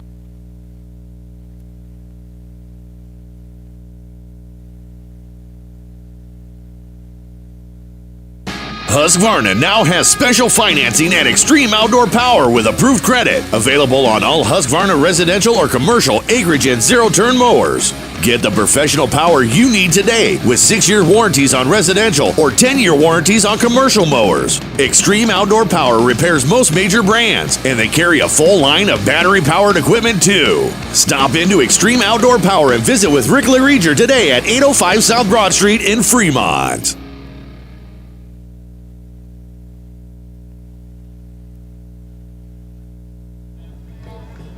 Is Aiden Sealty for the Spearfish Sasquatch. He comes in relief of Sebastian Munoz, who just had a day to forget. First pitch to Trey Nichols. Breaking ball taken low, 1-0. The score is tied at 8. Bottom of the 6th. The Moo have 2 on, 2 outs with a chance to take the lead. Of course, the Moo trailed 8-1, and now they are tied at 8 after a wild 7-run bottom of the 5th. It's the bottom of the 6th now, and it's 8-8. Sealty steps off the mound. Nichols, 214 hitter, 2 home runs, 9 RBIs. He's got a walk, a pop-up, and he's reached on an E6. Pitch to Nichols, low, but called a strike, 1-1. This one has been, well, a marathon, a sprint, and so much more all at once, and we still have 3 innings to go, or should I say 3 1/3. 2 on, 2 out, 1-2 pitch, and it gets away from the catcher Eibach, and everybody stays at home. Off of third is White. Off of second, Simonson. Infield playing deep with 2 outs and no force at second. Outfield playing shallow, but Nichols, who's got power to lift it over the outfielders, if he gets one over the head of anybody, it scores both. 2-1, righty to righty. Sealty deals. Nichols was swinging for the fences. All he gets is a swing and a miss. 2-2. Don't blame him. 2 balls, 2 strikes, 2 outs. The game tied at 8. On what has become a barn burner of a game at historic Moeller Field. Sealty Came in with a 6.63 ERA. Time is called. 2 balls, 2 strikes, 2 outs. Sealty to Nichols. Here comes the 2-2 pitch. Nichols takes low and in. Count will go full, 3-2. Oh my goodness. So Hayden Sealty, a familiar face for the man on second, Jack Simonson. He is a North Dakota State Bison, as they like to say up there. Of course, he is part of that pitching rotation. That also includes Shea Zetterman. 3 balls, 2 strikes, 2 outs. The game tied at 8. White off of third, Simonson off of second. His teammate Sealty, the 3-2 to Nichols. Trey swings and misses. So the Moose strand 2, and after 6, buckle up, folks. We're going to the 7th, tied at 8 from historic Moeller Field. Did you know at Deers Ford Lincoln, we have a team of highly trained, Ford-certified technicians that will make all the difference in your automotive service needs? Ford has long been on the cutting edge of automotive technology. Don't trust your Ford to an unqualified mechanic. Get it done right the first time. The Deers Ford way. We service all makes and models, and we welcome the opportunity to be your family certified service technicians. Contact Deers Ford Lincoln Service at 402-721-1472 to schedule a service appointment today. Fremont Moo fans love their meat, and Hy-Vee has all your favorites at the best prices this summer. Hy-Vee Choice Reserve Steaks, always low prices on your favorite flavors of brats. There's boneless, skinless chicken breasts, chicken grillers, America's pork chops for the grill, and the best cuts of salmon and seafood for that summer party on the patio. Shop online right now. Go to HyVeeIslesOnline.com and place that order. Your Fremont Hy-Vee, proud to be a part of the Fremont Moo. La Hacienda Mexican Restaurant, your favorite family-owned restaurant, is offering their family special. Right now, feed the whole family with 12 tacos, rice, beans, chips, and salsa for only $25. Thursday, get $2 off house pitchers of margaritas on the rocks. The family special isn't only for game days. Get it anytime. La Hacienda, 3140 Elk Lane, across the street from Goodwill. Call in your Feed the Family special order ahead at 721-9909 or order online at lahaciendafremont.com. Then head home and enjoy. Fremont Moo Baseball! Catch the defending Expedition League champion Moo as they push for a playoff bid this weekend at historic Moeller Field. Thursday and Friday at 7:05, the Moo take on Western Nebraska. Enjoy $3 drinks on Thursday and a post-game fireworks show Friday. Then the Spearfish Sasquatch come to town for games Saturday at 7:05 and Sunday at 5:35. Buy your tickets today and save at tickets.fremontmoo.com. Party till the cows come home. Fremont Moo! To the top of the 7th we go. Leading off the with top half of the 7th for the Sasquatch. 5 or 6, 7th, and 8th coming up for the Sasquatch. 8-8 our score. Zach Behrman, Nate Rohr with you on a sticky, humid Saturday night. The temperature's gone down. Unfortunately, I cannot confirm the humidity has either. Nicky Winterstein in against Levi Kiuchi in his 3rd inning of work. First pitch, fastball, taking strike 1 on the outside part of the plate. Winterstein is 2 for 3, a single and a double. He's halfway to a cycle. 0-1. Kiuchi deals. Winterstein takes a breaking ball strike at the knees. Count 0-2. Winterstein was the one that came into second late in that quagmire of a play that ended up getting Shea Bennett tossed from the ballgame. And it looks like that Hastings survived the bottom of the 6th as well. Still 7-3, 0-2 pitch. Winterstein throws his bat at it, chops it foul into the netting. Count stays 0-2. We've talked about Sioux Falls Sunday, that extra inning win being a defining moment for the Moo. This might be another one. This might be another one, not just for the big comeback, but also for what else has happened in the league. You've mentioned it, the Sioux Falls loss to Souris Valley. 0-2 pitch taken up high, 1-2 to Winterstein. But yes, Sioux Falls losing to Souris Valley, and Western already 5 back. Right. A chance to go 6 back if Hastings can hold. But more importantly, the team that the Moo need to knock down the most is the one on the field with them. 1-2. Kiuchi deals to Winterstein. He swings and misses for strike 3 and out number 1. Nice pitch from Kiyuchi. And that brings up Matt Crosley. Crosley, of course, hit an absolute moon bomb of a home run. That made it 5-1 Sasquatch. And that's the point where we were starting to think up in the booth this game could turn into a blowout. Well, it did until it didn't. Then the Moo put a touchdown on the board in the bottom of the fifth and rallied. And the extra point was good as well. First pitch, righty to Crossley. Kiyuchi deals breaking ball just a bit low. 1-0. To steal from the man to whom you're not related, apparently. I am not related to Chris Berman. I'm surprised it's gone that far before I've gotten the question popped. Okay. But nobody circles the wagons like the Fremont Moo. Nobody. 1-0, the pitch to Crossley, striking the inside corner, count 1-1. I might pull something out of my hat if a Moo hits a homer in the bottom of the seventh. Back. Yeah. 1-1 to Crossley, Kiyuchi deals, taking high and outside, 2-1. They should have let you call the home run derby, just in our league? Yeah, send you out to Casper and have a bunch of social media tweets. Berman calls the home run derby in the Expedition League. 2-1 pitch. Kiyuchi deals. That one swung on and missed. The low fastball. Crossley couldn't catch up to it. 2-2. You know what I was doing during the home run derby? I was watching it.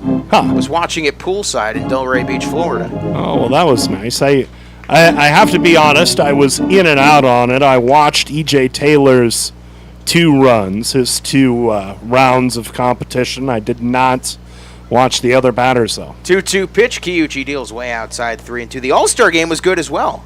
You know, I was on Florida time, but I definitely was able to tune in. And, of course, Western Nebraska and Casper had their broadcasters there. Zach and Hannah did a wonderful job. Payoff pitch 3-2, and that's it. High in the air, deep left center, back, and gone. And Matt Crosley circles the base paths for the second time tonight. It's a solo home run, and the Sasquatch take a 9-8 lead. Well, I said I would do the Chris Berman thing. I didn't mean doing it that quickly. No, I was hoping you could save that until the bottom of the inning. He just golfed that thing over the fence in left center field. That one ended up to the right of the Molar Monster, but that was a no-doubter, and the Sasquatch have retaken the lead here in the top of the 7th inning. Crosley is 7th home run of the year, 29th RBI. First pitch to the catcher, Chandler Eibach, high 1-0. So Kiyuchi in his 3rd inning falters, and the Sasquatch take a 9-8 lead. Move not led in this game. 1-0. Kiyuchi sets and deals to the righty Eibach. The pitch ripped to third. Reynolds bobbles. Fields on a hop. Fires in time. 2 down. Especially with the catcher running, Chase knew he had an extra beat to work with, so he just knocked that thing down, kept it in front of him, and still was composed enough to get the out. So now the number 9 hitter, Ryan Bachman, steps up. Bachman's been a problem. He's 2 for 3 with a single and a double. For Spearfish, 9 runs, 9 hits, 3 errors. For the Moo, 8 runs, 6 hits, 2 errors. Makes sense considering the Moo have scored plenty on hit-by pitches, walks, and balks. First pitch taken for a called strike by Bachman, count 0-1. So 9-8 Spearfish on the solo go-ahead homer by Matt Crosley. And I would suggest not pitching to him or pitching around him for the rest of the game. 0-1 pitch to Bachman. He cuts on and misses, and that's strike number 2. No balls, 2 strikes, 2 outs. And this muggy crowd here at Moeller Field is in for the 0-2. Kiyuchi sets and deals that one. Weakly tapped foul. We stay 0-2. Like, this humidity is what I thought I was escaping by not going to Florida for the summer. Well, here you go. Here I go. Enjoy. Humidity now to 84%. What? Yep, that's what the Weather Channel's saying. 84%, even though the temperature down to 79 feels like 85. 0-2, just missing outside by Kiuchi. Count 1 and 2. I don't even know how that's possible. Oof. Dew point is at 74. A little whisper of that explains it from the rest of the press box. I don't know weather. There's a reason I'm a sportscaster, not a meteorologist. The 1-2 pitch is hit on the ground to Reynolds at third. He bobbles it again. Fields fires in time to end the inning. One hit, but it was a big one. That also contributes to the 1 run. The solo homer by Matt Crossley gives the Sasquatch a 9-8 lead after 6.5 innings of play. It's time to stretch at historic Moeller. Can the Moo mount another comeback? Interested in starting a new career with great pay and benefits? Lincoln Premium Poultry is now hiring for all positions. An innovative company with state-of-the-art technology. Visit www.lincolnpremiumpoultry.com or be referred by a current Lincoln Premium Poultry team member, and you can each earn up to $1,000. Lincoln Premium Poultry. Apply at lincolnpremiumpoultry.com. We want you on our team.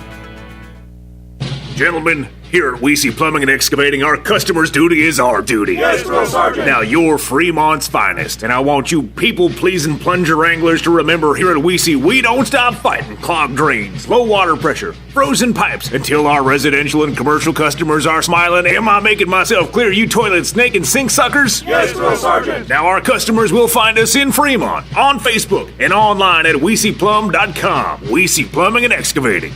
Your duty is our duty. Inspro Insurance is your locally owned and independent insurance agency. Inspro is a Marsh & McLennan Agency LLC company representing many insurance carriers, including EMC Insurance. EMC ranks among the top 60 in the U.S. to give you the best coverage and value. Serving Fremont for over 60 years, Inspro remains committed to providing professional and personal service. Proceeding with confidence. Inspro, a Marsh & McLennan Agency LLC company in Fremont, West Point, Wahoo, Omaha, Lincoln, and West Des Moines. At InSproINS.com on the web. Well, the comeback cows did it once. They're going to have to do it again against Hayden Silty. Reynolds, Sears. First pitch, Reynolds lays down a bunt. It's a beauty. Charging at third, the bare hand. There is no play. Bachman can't make the play. Chase Reynolds into the hit column for the first time today and a leadoff bunt single. Couldn't have placed it any better. No, he couldn't have ruled it from home plate any better. That was a beaut, and now the Moo have the tying run back on the bases with Dylan Sears coming up. Sears against Silty, righty against a lefty. Runner off first is Reynolds, and he's got speed. Hence why he's bunting on the first pitch of an inning. 9-8, Spearfish our score in a game that has defied logic and odds. Righty to lefty, first pitch, Silty to Sears, swung on, hit in the air to center. Playable for Parker. He makes the catch. 2 pitches, 1 out. Lineup flips over. That brings up Tyler Push. A productive day for Push. He's 1 for 3 with a hit by pitch and an RBI. Go ahead run at the plate. Tying run at first. Wouldn't be surprised to see the Moo try out a little hit and run action here. I'm expecting Reynolds, who's already got quite the lead off of first, to at least attempt to steal. He's 2 for 3 stealing this year. Infield, of course, playing to double play depth. The goal is to make sure the double play doesn't happen. Silty sets and deals first pitch to Push high and a little bit outside, 1-0. They're playing Push as pretty much a dead pull hitter. No, he's not. Second baseman Riley, look at how close to second base he is. About 10 to 15 feet to the right of the bag. The first base side of the infield is wide open. Push can hit a lot opposite field. That one taken low, but called a strike, 1-1. Push, 338, 1 home run, 17 RBIs. He can hit to all fields. Not a power threat, but really good contact bat with wheels. Runner off first, Chase Reynolds. The Moo have 8 outs to score 2 runs and win this thing. They trail 9-8. Righty to righty, Silty. with Reynolds way off of first, and Silty's got to step off and recalibrate. It's not a matter of if Reynolds tries to steal, but when. 1-1, usually a pretty good action count, and Jet Trevino might put him in motion here. 1 ball, 1 strike. Silty checks off first. Here comes the 1-1 pitch to Push. He swings and misses the throw back to first, and it hops the first baseman Crosley. And for the Moo, lucky that happened because there was a real chance that Reynolds could have been cut down. It was a good call to pick on Reynolds at first, and yet the execution wasn't great. Eibach with a bad throw to first, and Spearfish rapidly became lucky that ball stayed out of right field. Crosley just went into full block mode. 1-2, 1 out, infield shaded pull into double play depth. Reynolds a huge lead. Here comes the 1-2 pitch. Push hits it on the ground to short. Fielding is McHenry for 1. That's all he'll get, as Reynolds slides into the feet of Riley to prevent the second out. So a fielder's choice flips things over to Austin Baskin. The fielder's choice. Good slide by Reynolds to totally erase any possibility of the double play, but make no mistake, as softly as that ball was hit, Push was not going to get doubled up there without question, and the Moo have their best base runner at first with a very good chance to try and steal and get into scoring position with the tying run. Baskin 1 for 3 with a walk. My apologies for not noting this earlier, but only in the Expedition League can you throw a no-hitter one night and be coaching first the next night. It's Trent Sellers coaching first base. First pitch to Baskin, swings and misses. Are they going to call it a foul ball? No, they're going to call it a swinging strike, and getting over to second and into scoring position is Push. Count 0-1 on Bam. He didn't even have to risk the stolen base there. That pitch was in the dirt. It squirted away from the catcher, and now a base hit ties this thing again. No balls, 1 strike, 2 outs. Now with there not being a force at first, the infield deep shaded to pull, outfield shallow, expecting a bloop or a liner. 0-1 to Baskin. He takes a breaking ball over the heart of the plate. Strike 2. No balls, 2 strikes, 2 outs, 9-8 our score. The tying run at second, go-ahead run at the plate. Baskin, 3 home runs, 19 RBIs. 0-2 from Silty. Checks off second, sets and deals the 0-2 pitch. Baskin takes low, count 1-2. Still a lot of hitting room on the right side. If Austin takes a protective swing at the plate, he can roll a ground ball through the right side, and considering Push's speed, the odds are quite good that they can score this tying run. Here's a problem. McAdoo out in right's got an arm. He's playing pretty shallow. Baskin, of course, more of a pull hitter than Pushes.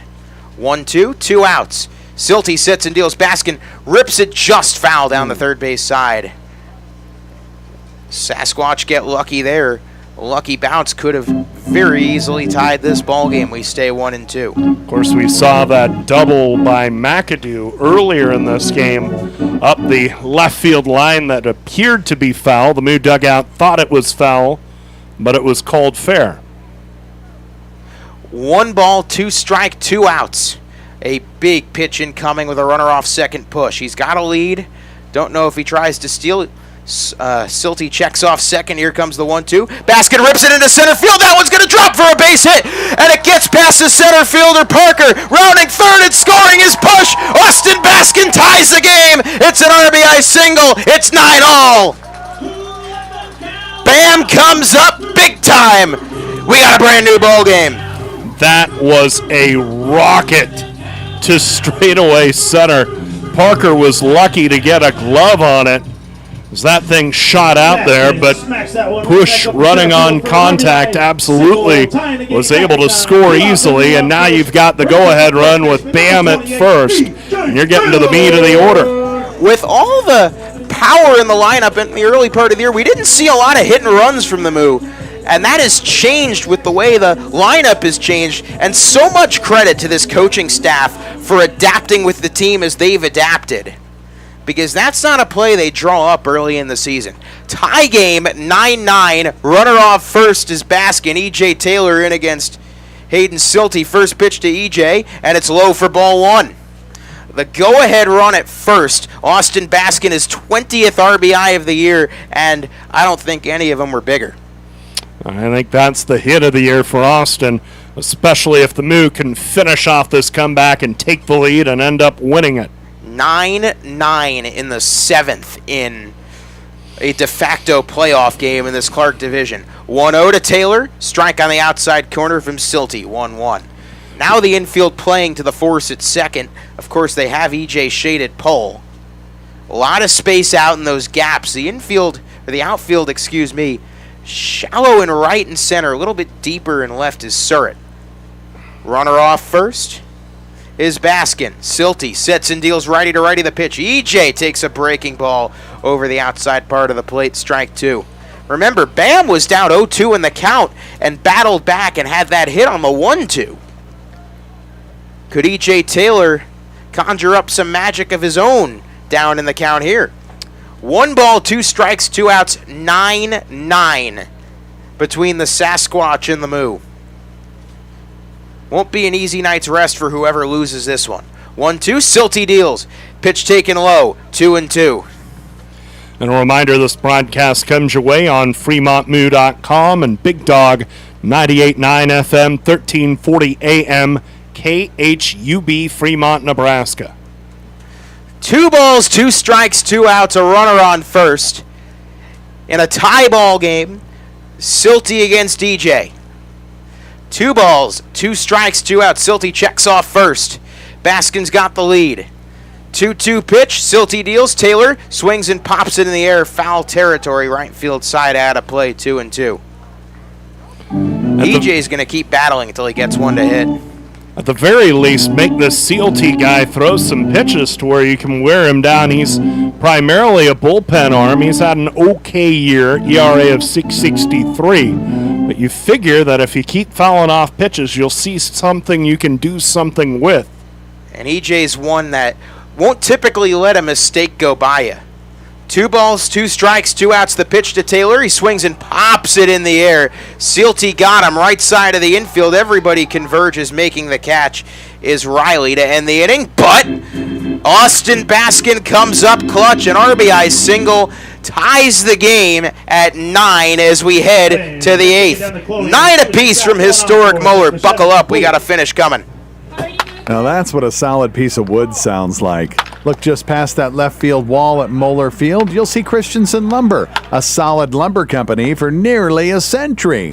And there goes another ball into the lumber yard. Professional builders know Christensen Lumber is their home run hitter for quality materials. More contractors and woodworkers will tell you Christensen Lumber is the best choice to find quality cuts of lumber. Since 1923, Christensen Lumber. It's where the pros go. 714 South Main, just past the left field wall at Moeller Field.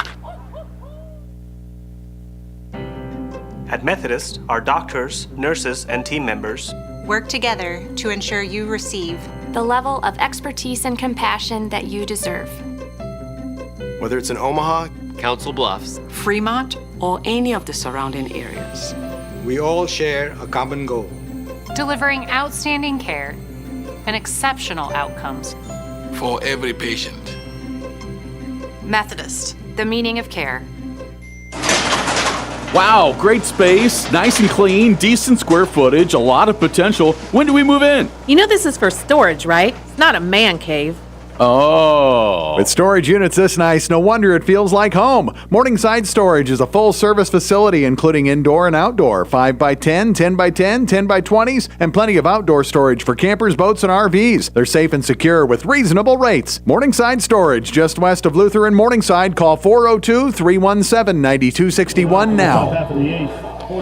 Getting ready for the top of the 8th inning. Moo 9, Spearfish 9. What a wild game tonight at Moeller Field. Levi Kiuchi returns to the mound for the 8th inning. McHenry, Riley, and Parker top of the order do in the first pitch. Fastball called a strike to McHenry. Count is 0-1. Johnny McHenry is 0 for 2, struck out his last time up. He's also drawn a walk, reached on an error on a sac bunt, and fouled to the catcher. Kiyuchi's 0-1 is a curveball that stays high over the inner half. Ball one, we're even at 1.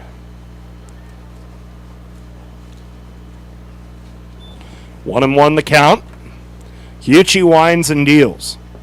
McHenry takes slider a bit low. Ball 2, 2-1. So top of the 8th inning from Gehring, and it's still 7-3 Sodbusters. Let's go, Soddies. Come on. 2-1 the count. Kiyuchi delivers. And that one is swung on and lifted deep right field. Simonson back into his left, now under it, and makes the catch in front of the warning track for the first out of the top of the 8th inning. I thought that ball was hit a little better than it was. It ended up in front of the track. One gone here in the top of the 8th. Surprised with that much humidity that it just kind of died in midair. Usually a humid sky tends to help the ball travel. The wind is doing absolutely nothing right now. One out, no one on. Will Riley the batter. Kiyuchi's first one is a changeup over the outside corner, strike one. We are in the top of the 8th inning. The Moo once trailed in this game 8-1. We are tied at 9. The pitch, it is outside, ball one, 1-1 Kiyuchi to Riley. Now, of course, every game except for one right now has playoff implications. Wheat City tied with Badlands, top of the 5th, 2-2. Pitch outside corner, call to strike, 1-2. Casper and the Spuds, 2-0 Canyon County, bottom of the 2nd. Another one with playoff implications. A resurgent Mining City, a 7 spot in the bottom of the 5th against Pier. They lead 11-8. Pitch outside, 2-2. Of course, the Hastings score we've mentioned, and of course, Souris Valley, the 5-1 final over Sioux Falls. The wind, the 2-2 pitch from Kiyuchi. Fastball over the outside corner, called strike 3. Riley down on strikes, the 5th strikeout of the night for Kiyuchi, who's done a terrific job out of the Fremont bullpen. 2 gone, top of the 8th, with the Moo and the Sasquatch tied at 9. You throw that outside fastball, eventually it's going to start paying dividends. Nice job for Kiyuchi to stick with it. The batter is Ben Parker. He's 0 for 2 tonight, but with a pair of walks. First pitch, Kiyuchi delivers a slider, low and away, 1-0.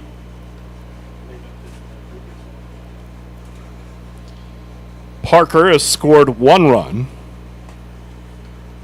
A strikeout, a walk, and a run scored. A fly to right and a walk. 1-0 the count. The pitch to Parker. He swings, chops toward short basket, a tough short hop, and it caroms off his glove into short left center field. Sears quickly backs it up, and Parker reaches. We'll see how it's scored, but all the same, the go-ahead run is on at first, and a very speedy runner in Parker. And more importantly, that brings up such a dangerous hitter in McAdoo. Not the guy you want up in this situation. Now, the silver lining, if you get him out of the frame and you take the lead, you don't have to worry about seeing him in the 9th. It'll be an error on the shortstop. Charles McAdoo. Third error for the Moo. Both teams have committed 3 errors. Runner at first, 2 outs. The batter, Charles McAdoo. He is 2 for 4 tonight. First one to him. He swings and misses on a pitch in the dirt. It gets away from the catcher. Nichols, the throw to second. Not in time to try and get Parker. So that ball just squirted through Nichols. And Parker read it well. It didn't get very far away, but Parker moves to second. 0-1 the count. They'll score at a pass ball. The set by Kiyuchi. The righty's 0-1. McAdoo grounds it up the first base line. It stays foul. Count is 0-2. He hit that ball off the end of the bat. It had some English on it. Almost seemed like it wanted to roll back into fair territory, but stayed foul. Count is 0-2. 2 outs. Parker at second. Fremont 9. Spearfish 9. In one of the wilder games you'll ever see in this sport.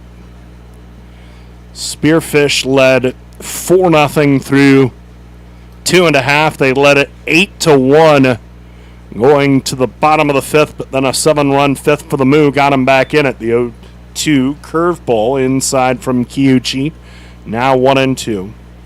Both teams scored a single run in the 7th inning. And now Parker is at second with 2 outs. 1-2 the count. Kiuchi, the right-hander, pauses, checks second, and throws the 1-2. Swinging a little tap foul to the left. Still 1-2 to Charles McAdoo, the RBI leader in this league. Oh boy, that was close. Yeah. Just these little bloops, these little dribblers in the infield, those are the ones that freak you out. The guy stays alive. Sees another pitch. 1-2 the count. Kiuchi delivers. That slider in the dirt, smothered by Nichols, but taken by McAdoo for ball 2. 2-2. We are tied at 9. Fremont and Spearfish, top of the 8th inning. 9 runs, 9 hits, 3 errors. 9 runs, 8 hits, 3 errors for the Moo. 2-2 pitch. McAdoo swings and pops it up right side of the infield. Taylor, the first baseman, called off by Sears, the second baseman, who makes the catch to end the inning. So, no runs, no hits, an error, and 1 left on. We go to the bottom of the 8th. Middle third of the order. White, Simonson, and Morphew. No runs, no due to hit for Fremont. And 1 man left on after 7. To the bottom of the 8th we go. Moo 9, Spearfish 9. That to-do list you have needs one more thing. Chill. It's an easy thing to do. Just crack open an ice-cold Coors Light and chill. Take the afternoon off and binge watch anything. Go to happy hour and stay for a couple hours. Who's counting anyways? Or hang out with just your dog, because you've had enough human interaction this week. Whatever you do it with a Coors Light. Mountain cold refreshment made to chill. 2020 Coors Brewing Company, Golden, Colorado. Celebrate responsibly. My husband and I love to live in Nebraska. It's the good life. We always vacation here. Love those Nebraska state parks. We love to eat here. Where are you going to get a better steak? And we love to play here, especially Nebraska Pick 5 from the Nebraska Lottery. It has a $50,000 starting jackpot, drawing 7 days a week, and all the proceeds go back to our state. Hey, honey, this weekend, let's buy some Nebraska Pick 5 tickets, go to a state park, and grill some steaks. Like our first date. I'm no amateur. Top prize odds 1 in 501,000. Your home away from home is Baymont Inn & Suites in Fremont, 2700 North Dyers Parkway in Fremont, just off of US Route 275 and Route 30. Baymont offers free Wi-Fi, a 24/7 diner, and fitness center. Rest in clean, comfortable rooms before you come out to Moeller Field for a Fremont Moo game, or whatever brings you to Fremont. Ask for the Fremont Moo Friends and Family rate and stay at Baymont Inn for just $55 a night. The DH, Luke White. Nate Rohr, Zach Berman back with you from Moeller Field in Fremont. On one of the wilder nights at the ballpark, you'll see Moo 9, Spearfish 9, bottom of the 8th inning. White, Simonson, Morphew due to hit against Hayden Sealty, and the right-hander's first pitch fastball down and in to White. 1-0. Luke is 1 for 4 tonight, reached on an error by the third baseman his last time up. Sealty with a 1-ball pitch, and White chops a ground ball through the left side for a base hit. Leadoff single for Luke White, and the go-ahead run is at first. 2 hits tonight for Luke. How great has Luke White been today, huh? The right fielder, number 29. RBI double in the third, and now a single to left. And it looks as if the Moo are going to bring on a pinch runner for White. And it is Trent Sellers. So White takes his place coaching first. That is Shea Zetterman coaching first. Trent Sellers, the no-hitter author, 24 hours ago, is now the go-ahead run at first. Which the batter could have to swing a bat. Could. Simonson to the plate. Jack, 1 for 2, a single up the middle his last time up, plus a pair of walks. And a fly out to right. Sealty set and delivers. Simonson swings and misses on a first pitch slider, strike 1. We are in the bottom of the 8th inning. Moo 9 and Spearfish 9. And a matchup of a couple of NDSU Bison here. Sealty, the right-hander, against the right-hand hitting Simonson. Zetterman, coaching at first, also plays for North Dakota State. The set. CLT's 0-1. Simonson takes a fastball low and away. Ball 1. We're even at 1. Who has the advantage in between a pitcher-hitter reunion of sorts? I would say the hitter, because part of what a pitcher relies on to get a guy out is the fact that he knows where the ball's going and the hitter often does not. So I think a hitter is in better shape when he's seen a pitcher before. 1-1 from CLT, and Simonson fights off a pitch and fouls it off to the right. Count is 1-2. I'm sure there are opposing schools of thought on that, but my feeling is a hitter who has seen a pitcher is in better shape than a hitter seeing a pitcher for the first time. And another note, Simonson may have caught CLT at some point, which gives him another little wrinkle of knowledge there. It's a good observation with the runner at first, nobody out. Game tied at 9, bottom of the 8th. The pitch from CLT. Simonson swings and slices it through the right side. McAdoo up with it from right field. His throw to second, not in time, and it's a hit. McAdoo was all over that one. He was out. The Moo, you'll recall, had a call go against them that was close at second base. And the base, oh my goodness, the base umpire is going to talk about it with a home plate blue, and if they talk about it and this gets flipped, I think everybody in purple and orange will utterly lose their minds. Here's a problem. I think flipping it would be the correct call. I hate to say it.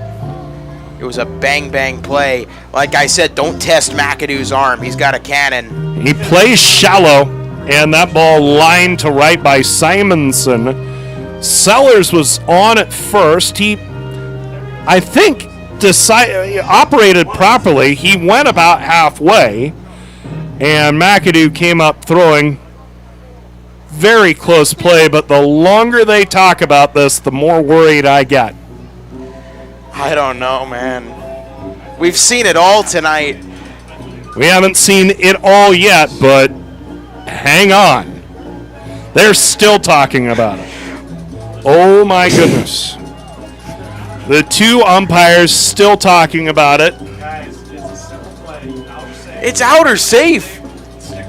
Sellers raced into second, slid in there, close play, but because it was a force play and a line drive that seemingly hung up there, they're going to say safe, and now it is Jared Molna's time to lose his mind. We could see both managers ejected from this game. Jared Molna questioning the call about halfway up the first baseline, asking the base umpire, what in heaven's name were you looking at?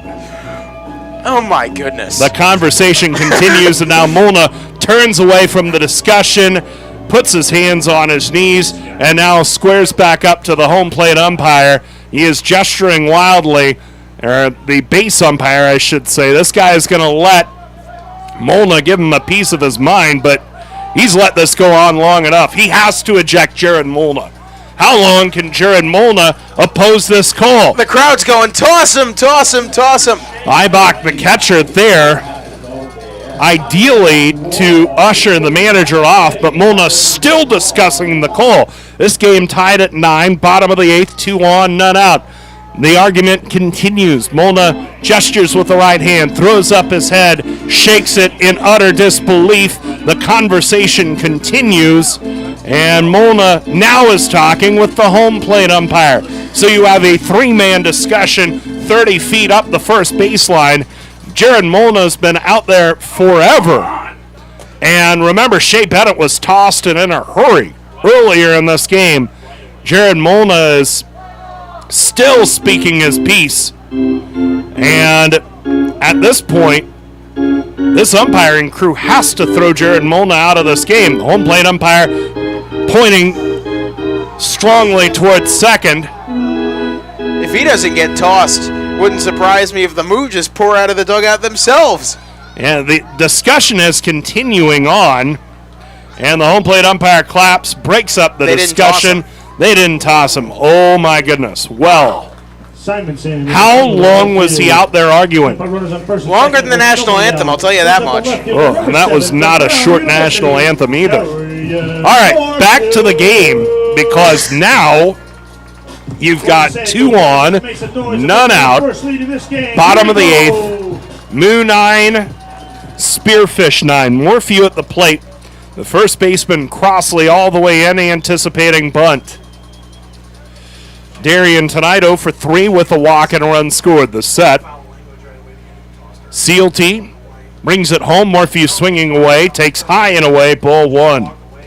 And how in heaven's name is Jared Molna, the Spearfish manager, still in this game? You're asking questions I don't have answers for. Wow. They're in at the corners, expecting bunt. 2 on, none out. We're in the bottom of the 8th. Game tied at 9. The set by the right-hander, Sealty. He holds at the belt. He deals the 1-0. Morphew swinging away, takes in the dirt. Now 2-0. So Spearfish was expecting bunt. Morphew showed no signs that he was going to lay one down on the first 2 pitches. And now Jet Trevino coaching at third because Shea Bennett was ejected for arguing about a third as much as Jared Molna was. The 2-ball pitch, and Morphew swings and lines it into left center field. Down for a hit, rolling toward the wall, racing around third as Sellers. He'll score. Simonson around third, he will too. Morphew hustles into third. The throw is not in time. It's a 2-run triple, and the Moo lead 11-9 in the bottom of the 8th inning on the 2-run triple by Morphew. Darian Morphew late in games, about as good as gold. What a spot to come in and just swing away the 2-0 fastball. He gets a green light and plants it in the left center field gap. Spearfish has been leaving those gaps open all night, and the Moo have not made him pay for it until when they needed to most. And we got another argument.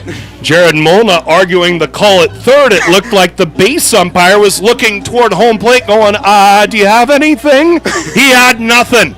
And you'll get nothing and like it. 11-9 Moo. Okay, it was the home plate ump gave like the most meek, like helpless little safe, like. From all the way from Midland University, number 34. Justify me. Oh my Lord, what a wild game. It is 11-9 Moo. We are in the bottom of the 8th inning. And now the infield drawn in, still nobody out. 11-9 Fremont, bottom of the 8th. Nichols at the plate. Morphew at third, nobody out. Infield in. First pitch is taken in the dirt. Ball 1. Nichols 0 for 3 tonight. Struck out his last time up. I got to give a little credit to my boy Petroshev on the Mixler chat. He said 2 runs were coming this inning. He called it. 1-0 the count. The set. Sealty's pitch, curveball, breaks over the outside corner. Called a strike. We're even at 1 to Nichols. Morphew at third, still nobody out. We are in the bottom of the 8th inning, and what a comeback by this Fremont Moo team. They trailed 8-1. They looked lifeless. But what do? They put up 7 in the 5th to tie it. The 1-1 pitch, and now Nichols swings and hits a little dunker short center field. Going back is McHenry, and he cannot make the catch. It's down for a hit. Morphew scores. It is now 12-9 Moo. That didn't even clear the infield. Everybody was drawn so far in that all Nichols had to do was bloop it over McHenry. Nichols missed that one into shallow center field. 3 runs in for the Moo this inning. First, that'll bring up the third baseman, number 4, Chase Reynolds. And Fremont has opened a 12-9 lead. I think we've graduated from comeback cows to cardiac cows. Oh, baby. And now Chase Reynolds, the batter. He's 1 for 4. The first one to Chase, he fouls straight back, strike 1. I hope they've got a bed for me at Methodist Fremont Health after this one. My goodness. This might be the game that knocks me out. 12-9 Moo. We are in the bottom of the 8th inning. Nichols at first, still nobody out. Reynolds the batter. CLT the set, the one-strike pitch, a fastball up and in, 1-1 the count. We've seen a no-hitter in this game in back-to-back nights. Oh, boy. This is why baseball is the absolute best thing in the world. Totally. You just don't know what you're going to get when you come to the ballpark. Nichols at first, nobody out. CLT, the right-hander, sets at the belt. It's 1-1. Reynolds swings, chops toward third, ranging in and to his right is Bachman. He has it in front of the bag, throws to first. The throw is wild up the right field line, and around third is Nichols. He'll hang on there. Reynolds safe at second. Still nobody out in the bottom of the eighth. With every at-bat and every crazy event that happens in this game, I feel like any chance I have to get in some sort of coherent, logical analysis goes out the window. Yeah. My brain has been so twisted in half by this game that I legitimately said on PA, let's get this comeback. I said something that was complete gibberish. My brain's been twisted. I had the 7-run inning. What do you think I've been saying the last 4 hours? All right, runners second and third, still nobody out. The batter is Dylan Sears. Infield drawn in again. First one on the way. Sears takes a slider in the dirt, ball 1. We're in the bottom of the eighth. The Moo have hung 3 on the board. They have runners second and third. Still nobody out. It is 12-9 Fremont. They came back from an 8-1 deficit. That's Now the biggest count. deficit of the year. Yes, 1-0 the count. Sears 1 for 3 with a walk tonight, plus a single to right. He reached base twice in the 7-run inning. The 1-ball pitch from CLT. It's a curve that drops over the inside corner. Call to strike. We're even at 1. You should note that the Moo have done this with no home runs. No, it's all been singles and doubles, and the more few triple. Runners second and third. Nobody out. 1-1 the count. CLT delivers, and Sears grounds it up the right side foul. And the count is 1-2.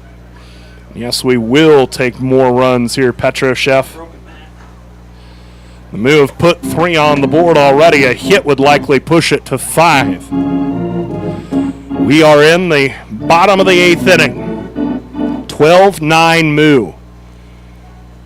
In a matchup that was 3 years in the waiting.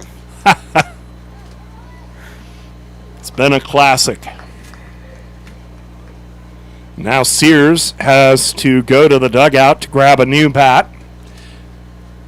He has a new bat now. Infield still drawn in. Nichols at third. Reynolds at second. Still nobody out. 3 runs in this inning. 1-2 the count. CLT brings it in. Sears takes a curve down and in. Ball 2, 2-2 the count.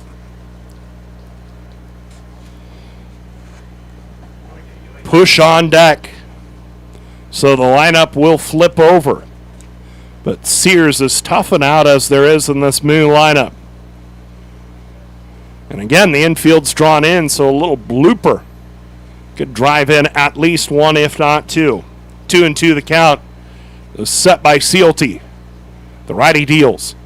Sears takes a curve high for a ball. It's through the glove of Ibach, the catcher, and racing in to score is Nichols. 13-9 Fremont. You got anything for me? You got anything? You want to help me out here? Man, that rock started rolling down the hill as Runyon tired in the 5th. It just keeps rolling. I think it's become a bit of an avalanche at this point. The Sasquatch has been buried under this Moo avalanche tonight. Runner at third, still nobody out. Full count to Sears. 13-9 Moo, bottom of the 8th, and Sears jam pops this one up. Left side foul and out of play, still 3-2. So the Moo, with 4 runs in this inning, lead it 13-9. Reynolds at third, still nobody out. Infield still drawn in. Full count to Sears. Set by CLT, the pitch. Sears fouls this one off. Right into the screen. It remains 3-2 to Dillon. And among other things, yes, the Moo want to keep tacking on runs to clinch this one. This is also a Spearfish team that played a doubleheader last night that no doubt got into Fremont pretty late tonight. Their bus broke down halfway through. You're saying that their air conditioning went out on their Air ride? conditioning went out. There was a transmission problem. Oh, boy. Full count. Pitch to Sears. Dillon swings and pops this one up, fouling out a play behind home plate. And as we said, they are playing 17 games in 16 days. This is game 3. This is a Spearfish team that had some ground to make up when they came down here to Fremont, 3 games back of the Moo.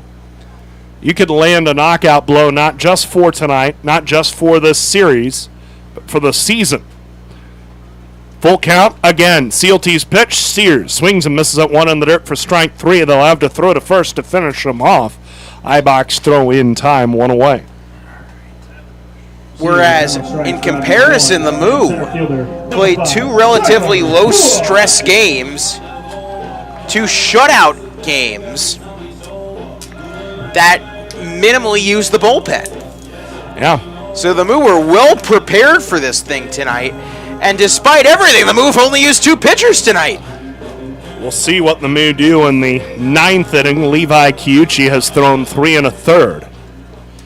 But now Reynolds is at third, 1 out. The batter is Tyler Push. He is 1 for 4. Driven in a run on a bases loaded hit by pitch. Infield still in, and the first one to Push. A curveball up and in, ball 1. 13-9 Fremont.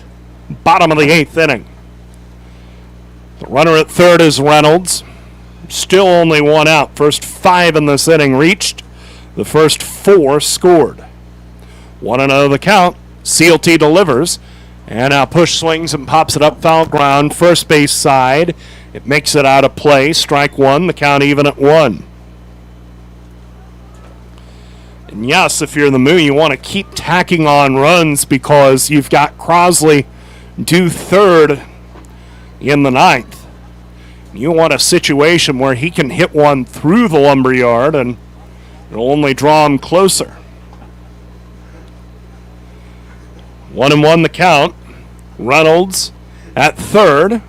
1 out. Moo by 4. Bottom of the 8th. Now the set. CLT's 1-1. Push swings and skies a pop-up. Left side of the infield. Bachman, the third baseman, coming down the line. Almost overran it, but he makes the catch about 2/3 of the way up the third baseline. For the second out of the inning, Push pops up to third. Now with 2 outs, here's Austin Baskin. His RBI single in the 7th tied this game. Austin 2 for 4. He also has a walk and a run scored. You just want to get this last runner home. Yeah. Make it a 5-run lead.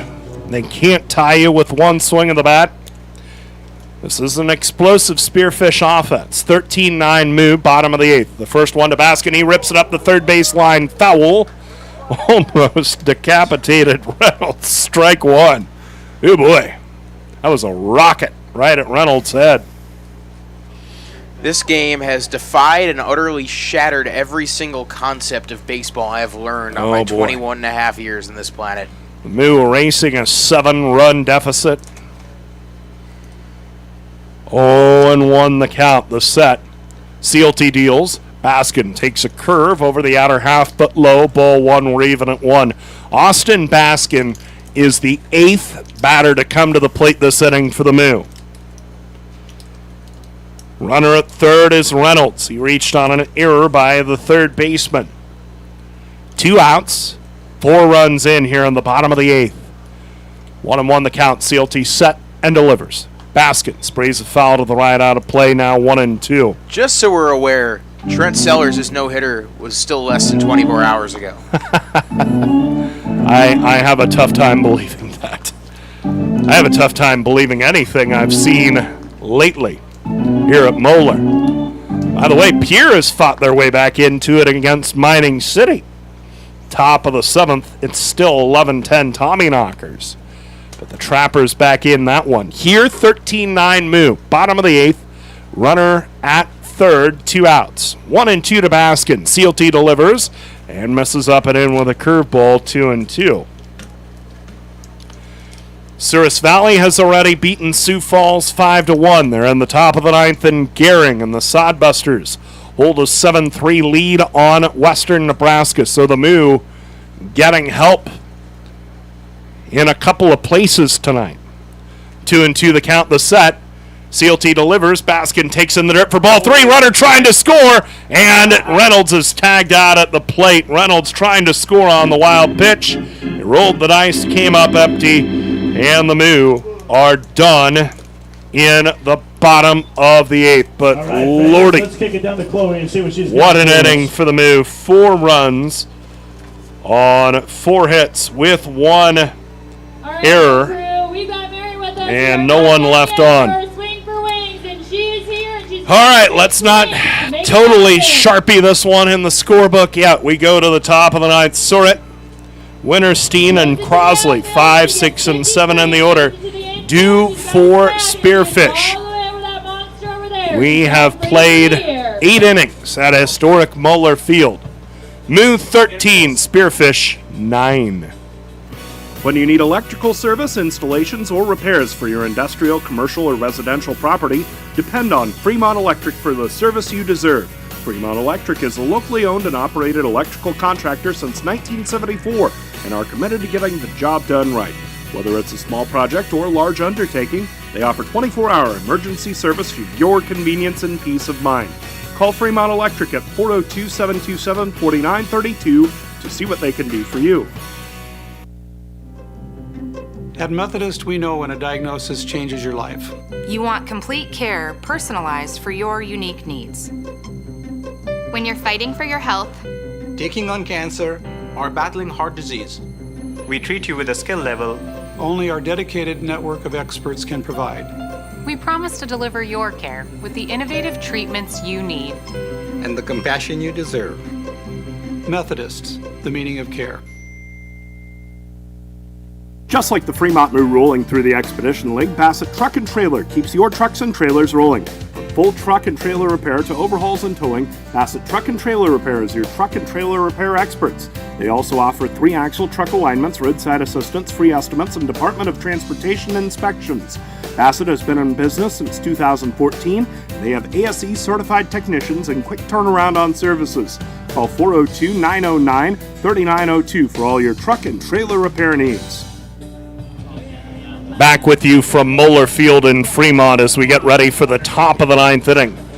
Fremont 13, Spearfish 9. The Moo with a stirring comeback, trailing 8-1 going to the bottom of the 5th. Team gathered. They were shaken. The unjust ejection of manager Shea Bennett after a blown call on the bases. But the Moo rallied. They hung 7 in the 5th. Both teams scored 1 in the 7th. And then the first 5 batters reached for the Moo in the bottom of the 8th. The first 4 scored, and they lead it now 13-9. Jaden Payne, the left-hander, on to try and finish it off. His first pitch to Seth Surratt is over the outside corner, called a strike, 0-1. Surratt tonight is 0 for 4, struck out his last time up. Payne, the sidewinding lefty, deals. Misses down and in for a ball. We're even at 1, and amid all the offensive fireworks, let's not forget about the contributions of Levi Kiuchi. 3 1/3 terrific innings of relief. 1-1 pitch, swinging a fly ball to left field, ranging left. Morphew takes a couple steps back right and makes the catch. 1 gone in the top of the 9th inning. Just need this to go down nice and easy. And that'll bring up the DH. Yeah, I sure hope so, but the way tonight has gone, I'm prepared for virtually anything. Nicky Winterstein is the batter. He's 2 for 4, struck out his first time up. His last time up, he swings and sprays a foul to the left, strike 1. It was his double. Looked like a routine single to center. Took second. Looked like he was out. The call was safe. Now the 0-1. He swings, lines this one to left. Coming in, Morphew. And it lands for a hit and rolls behind him. On to second goes Winterstein. And he circles toward third. The throw toward third. Reynolds with the tag. They got him! Unbelievable! Oh, man. Two gone. What a throw by I don't think I've ever seen him make a play like that badly in the outfield and then just immediately recover from him and first baseman, number 34, Matt gun down Crossley. Winterstein at third. What a game for Morphew. They are scoring it a double and then 7-5 on the putout. And now the batter is Matt Crossley. 2 outs, nobody on. 13-9, Moo lead it. Crossley tonight, problem. 2 for 4, 2 homers. He swings and misses. At the first pitch out away from him, strike one. Just got to credit the whole team rallying together after looking down and out. Everybody in that dugout, everybody on that field. Yeah, this is going to be a big-time win for this ball club. And most importantly, Shea Bennett firing the guys up. And I want to say, if that was Jet Trevino that called the huddle, what a job he has done. 0-1 the count. A swing and a miss by Crossley. It's now 0-2, and now the Moo 1 strike away from one of the most improbable wins in franchise history. Down 7, going to the bottom of the 5th. Now the 0-2. High and away, ball 1 from Payne. The Moo with a 7-run bottom of the 5th. Both teams scored on the 7th. And then 4 in the bottom of the 8th. And the Moo lead 13-9, top of the 9th. 2 outs, nobody on. 1-2 the count. Payne's pitch. Crossley swings and misses for strike 3. And the Fremont Moo complete the comeback and defeat the Spearfish Sasquatch by a final score of 13-9. Try to unpack that one. What a game. You could write the next great American novel about this ball game. Oh my goodness. More twists and turns than a Russian novel. And the Moo win it tonight. My goodness, what a victory for this organization. What a victory for the Moo. And as we said, with everything else going on around the Expedition Link tonight, the help that the Moo are getting from the couple of teams well below them in the standings in the Clark, everything is coming up purple and orange. Final score tonight, Moo 13 and Spearfish 9. We'll step aside for a moment, try to get our breath back, and wrap it up from historic Moeller Field, the Morningside Storage postgame show coming up after this. 13-9, the Moo win it. More after this. Trust the G-Force team at Getchman Heating and Air Conditioning for your home comfort needs. Whether it's a repair on your heating or air conditioning system or a full replacement, Getchman's skilled professional technicians are technicians you can trust with your house keys. Give them a call if the dog days of summer get the better of your AC, or if you want to give your heating system a tune-up before cooler weather rolls in. For technicians you can trust with your house keys, call Getchman's, the G-Force team at 402-721-6301 in Fremont. Your radio home for the Fremont Moo is Big Dog 98.9 FM and 1340 AM. Not only is Big Dog your home for the Moo this year, but keep it tuned to 98.9 FM and 1340 AM for the best in news, sports, and entertainment. Big Dog is your home for local high school and college sports coverage, including Midland University's Warriors football. Plus, tune in all day long to Big Dog 98.9 FM and 1340 AM for the best in country music. So keep it tuned all day to Big Dog for the Fremont Moo and more.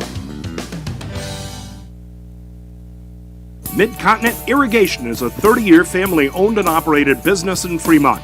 Mid-Continent Irrigation sells new Valley brand irrigation equipment and Suckup brand grain bin equipment in their local trade area. They service all brands of irrigation and grain bin equipment and are staffed with highly skilled and trained professionals. Their staff has over 120 years of combined experience that still attends service school annually to stay on top of the latest technology. Give them a call at 402-727-9373. And now, a moment of chill from Coors Light.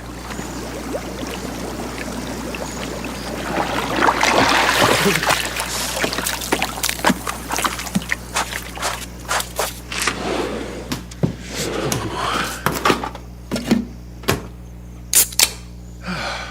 Light, mountain cold refreshment, made to chill after the short but cold beer run from hot tub to cabin. 2020 Coors Brewing Company, Golden, Colorado. Celebrate responsibly.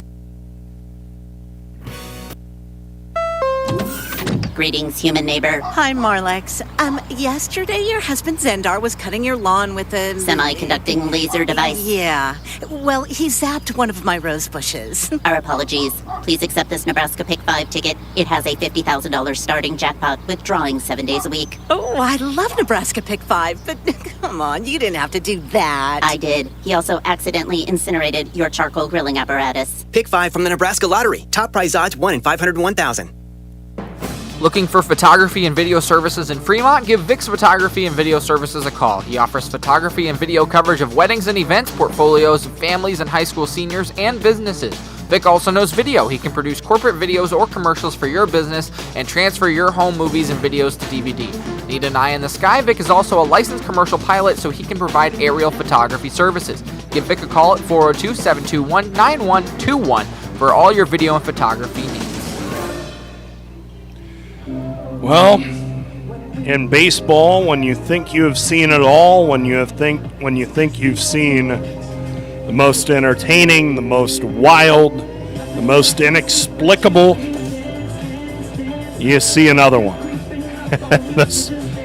I don't know that games get any wilder than tonight's victory for the Fremont Moo. 13-9 the final over the Spearfish Sasquatch in a game where the Moo trailed 8-1. Going to the bottom of the fifth inning, the team huddled, which you rarely see from this Moo team. They huddled up. The acting manager, Jet Trevino, called into duty as acting manager after the ejection of Shea Bennett, rallied the troops. And what did the boys do? They put up 7 runs immediately. 12 batters. They tie the game, and then after Spearfish got a home run from Matt Crossley in the top of the 7th, the Moo respond. Austin Baskin, an RBI single up the middle in the bottom of the 7th to retie it at 9. And then in the bottom of the 8th, the leadoff single by White. The single to right for Simonson, and a close play at second, resulting in a lengthy argument from the manager of these Sasquatch, Jared Molna. He was not ejected, somewhat inexplicably so, after he argued about 3 times as long as Moo manager Shea Bennett. All the same, the call stood. 2 on, none out. Darian Morphew rips a double in the left center, rips a triple in the left center field to bring in the go-ahead runs. Trey Nichols followed with a single through the left side, a little blooper single to short left, and that pushed the Moo lead to 3. Nichols eventually came around, scored on a wild pitch to push the Fremont advantage to 13-9. And that is our final score tonight. This is the Morningside Storage post-game show. Morningside Storage units so nice it feels like home. Call 402-317-9261 for indoor or outdoor storage. So Spearfish a run in the second, 3 in the third. The Moo won bottom of the third to cut it to 4-1. But then Spearfish a run in the top of the fourth, 3 in the top of the fifth to make it 8-1. Before the Moo 7-run bottom of the fifth inning, both teams a single run in the 7th, and then the 4-run bottom of the 8th to propel the Moo to victory. Totals for tonight for Spearfish: 9 runs, 10 hits, 4 errors. They left 7 runners on base. For Fremont, 13 runs, 13 hits. They committed 3 errors. And they left 9 on. This game was highly entertaining, but it was not sharply played. Tonight's winning pitcher, and again, let's not lose his heroics in the blaze of offensive glory. Levi Cucci comes out of the pen with Linder struggling, gets the Moo out of the 5th, throws 3 1/3 innings, gives up 1 hit, 1 run, it was earned, walked 1 and struck out 5. Cucci improves to 1-1 on the year. The loss to Hayden Sealty, he falls to 1-3. Sealty, in 2 1/3 innings, gave up 7 hits, 5 runs, all earned, walked nobody, and struck out 2. Leading hitter for Spearfish was Matt Crosley. He was 2 for 5 with a pair of solo home runs, 1 to lead off the 4th, and then 1 with 1 out in the 7th. Crosley now with 7 home runs on the year. Meanwhile, for the Moo, everybody in the Fremont lineup with at least 1 hit, and all but Reynolds and Sears with at least 1 RBI. Darian Morphew had the 2-run triple, which was the difference in the game. Austin Baskin, another good night in the 2-hole, 2 for 4 with an RBI. Jack Simonson's been fairly consistent lately for the Moo, 2 for 3 with an RBI. 2 hits for Chase Reynolds out of the number 8 spot. Time of the game, 3 hours and 40 minutes. 290 patrons came to see it. With a win, the Moo improved to 36-15 overall. They are now 16-4 in the second half of the Expedition League season. And the Moo have won 10 of their last 11 games. The loss drops Spearfish to 12-8 in the second half, 33-17 overall. And now the Fremont Moo will go to bed tonight with a 3 games lead in the Clark Division. We'll run down the Nebraska Lottery out-of-town scoreboard. And the Nebraska Lottery reminds you that Tuesday's Mega Millions jackpot is $153 million. The Nebraska Lottery, why wait to win? Well, not only does Fremont win its game, but everything else went their way tonight, too. First off, out in Gehring, Hastings, a 7-3 winner over Western Nebraska. The Pioneers have dropped 5 straight games, and though they won the first half Clark title, they are sputtering in the second half. Up in Sioux Falls tonight, Souris Valley barges into Caras Park and captures a 5-1 win over the Sunfish. Other games, and one more final I should note. Canyon County, a winner at home, 4-0 in 8 innings over Casper. 2 games still going on. Top of the 8th inning up in Dickinson. Badlands a 5-2 lead on Wheat City. And Mining City a 12-10 lead on Pierre. That game bottom of the 7th out in Butte, Montana. So you're up to the second standings in the Clark Division. The Moo on the strength of a 5-game winning streak and wins in 9 of their last 10 games. They are currently 3 games up on Sioux Falls. And the Moo regular season has 13 games to go, but they are 3 games up on Sioux Falls. They are 4 games up on Spearfish. They are 6 games up on Western Nebraska. Hastings 9.5 back, and Pierre at 10.5, though they are still playing, but those 2 teams off of the pace. So the Moo starting to open up some distance between themselves and Sioux Falls, themselves and Spearfish, and themselves and Western Nebraska.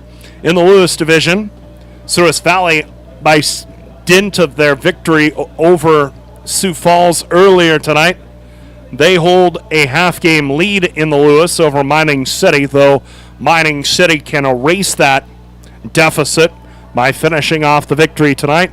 Badlands, a game and a half behind Souris Valley for the lead, and Badlands is currently winning, so they can cut that back to a 1-game hole. And then after that, you've got Canyon County 3 games back, Wheat City 4.5 back, Casper 5.5 back. Man, 2 nights at the ballpark, utterly stirring. And when you think back on the season, if this Moo team can finish off this charge for the playoffs, win their way into postseason for the 3rd time in the 3-year history of this franchise, you'll think about these last 48 hours as the moment that everything turned the corner and the Moo hit the fast track to the postseason. After the no-hitter, let's face it, the Moo looked flat. They looked lifeless. Their manager gets ejected. They're down 7 runs, and what do? They respond in a blink with 7 runs, erase the deficit, and eventually win 13-9. Man, this is some team, and there could be some more special moments still in the near future for this ball club as we hit the stretch run of the Expedition League regular season and hopefully the postseason for the Fremont Moo. Fun one tonight, though. My thanks to Zach Berman for all of his help throughout the broadcast. Most of all, my thanks to you for spending a big part of your Saturday night with us. Great news from historic Moeller Field in Fremont as the Moo come from behind and defeat the Spearfish Sasquatch by a final score of 13-9. And until tomorrow night when we have pregame coverage at 5:15 ahead of a 5:35 first pitch between the Moo and the Sasquatch, this is Nate Rohr saying thanks for listening. Good night from Moeller Field in Fremont. This has been Fremont Moo Baseball on Big Dog 1340 AM and 98.9 FM and on FremontMoo.com. For schedule and ticket information, visit FremontMoo.com. Fremont Moo Baseball, it's a hit.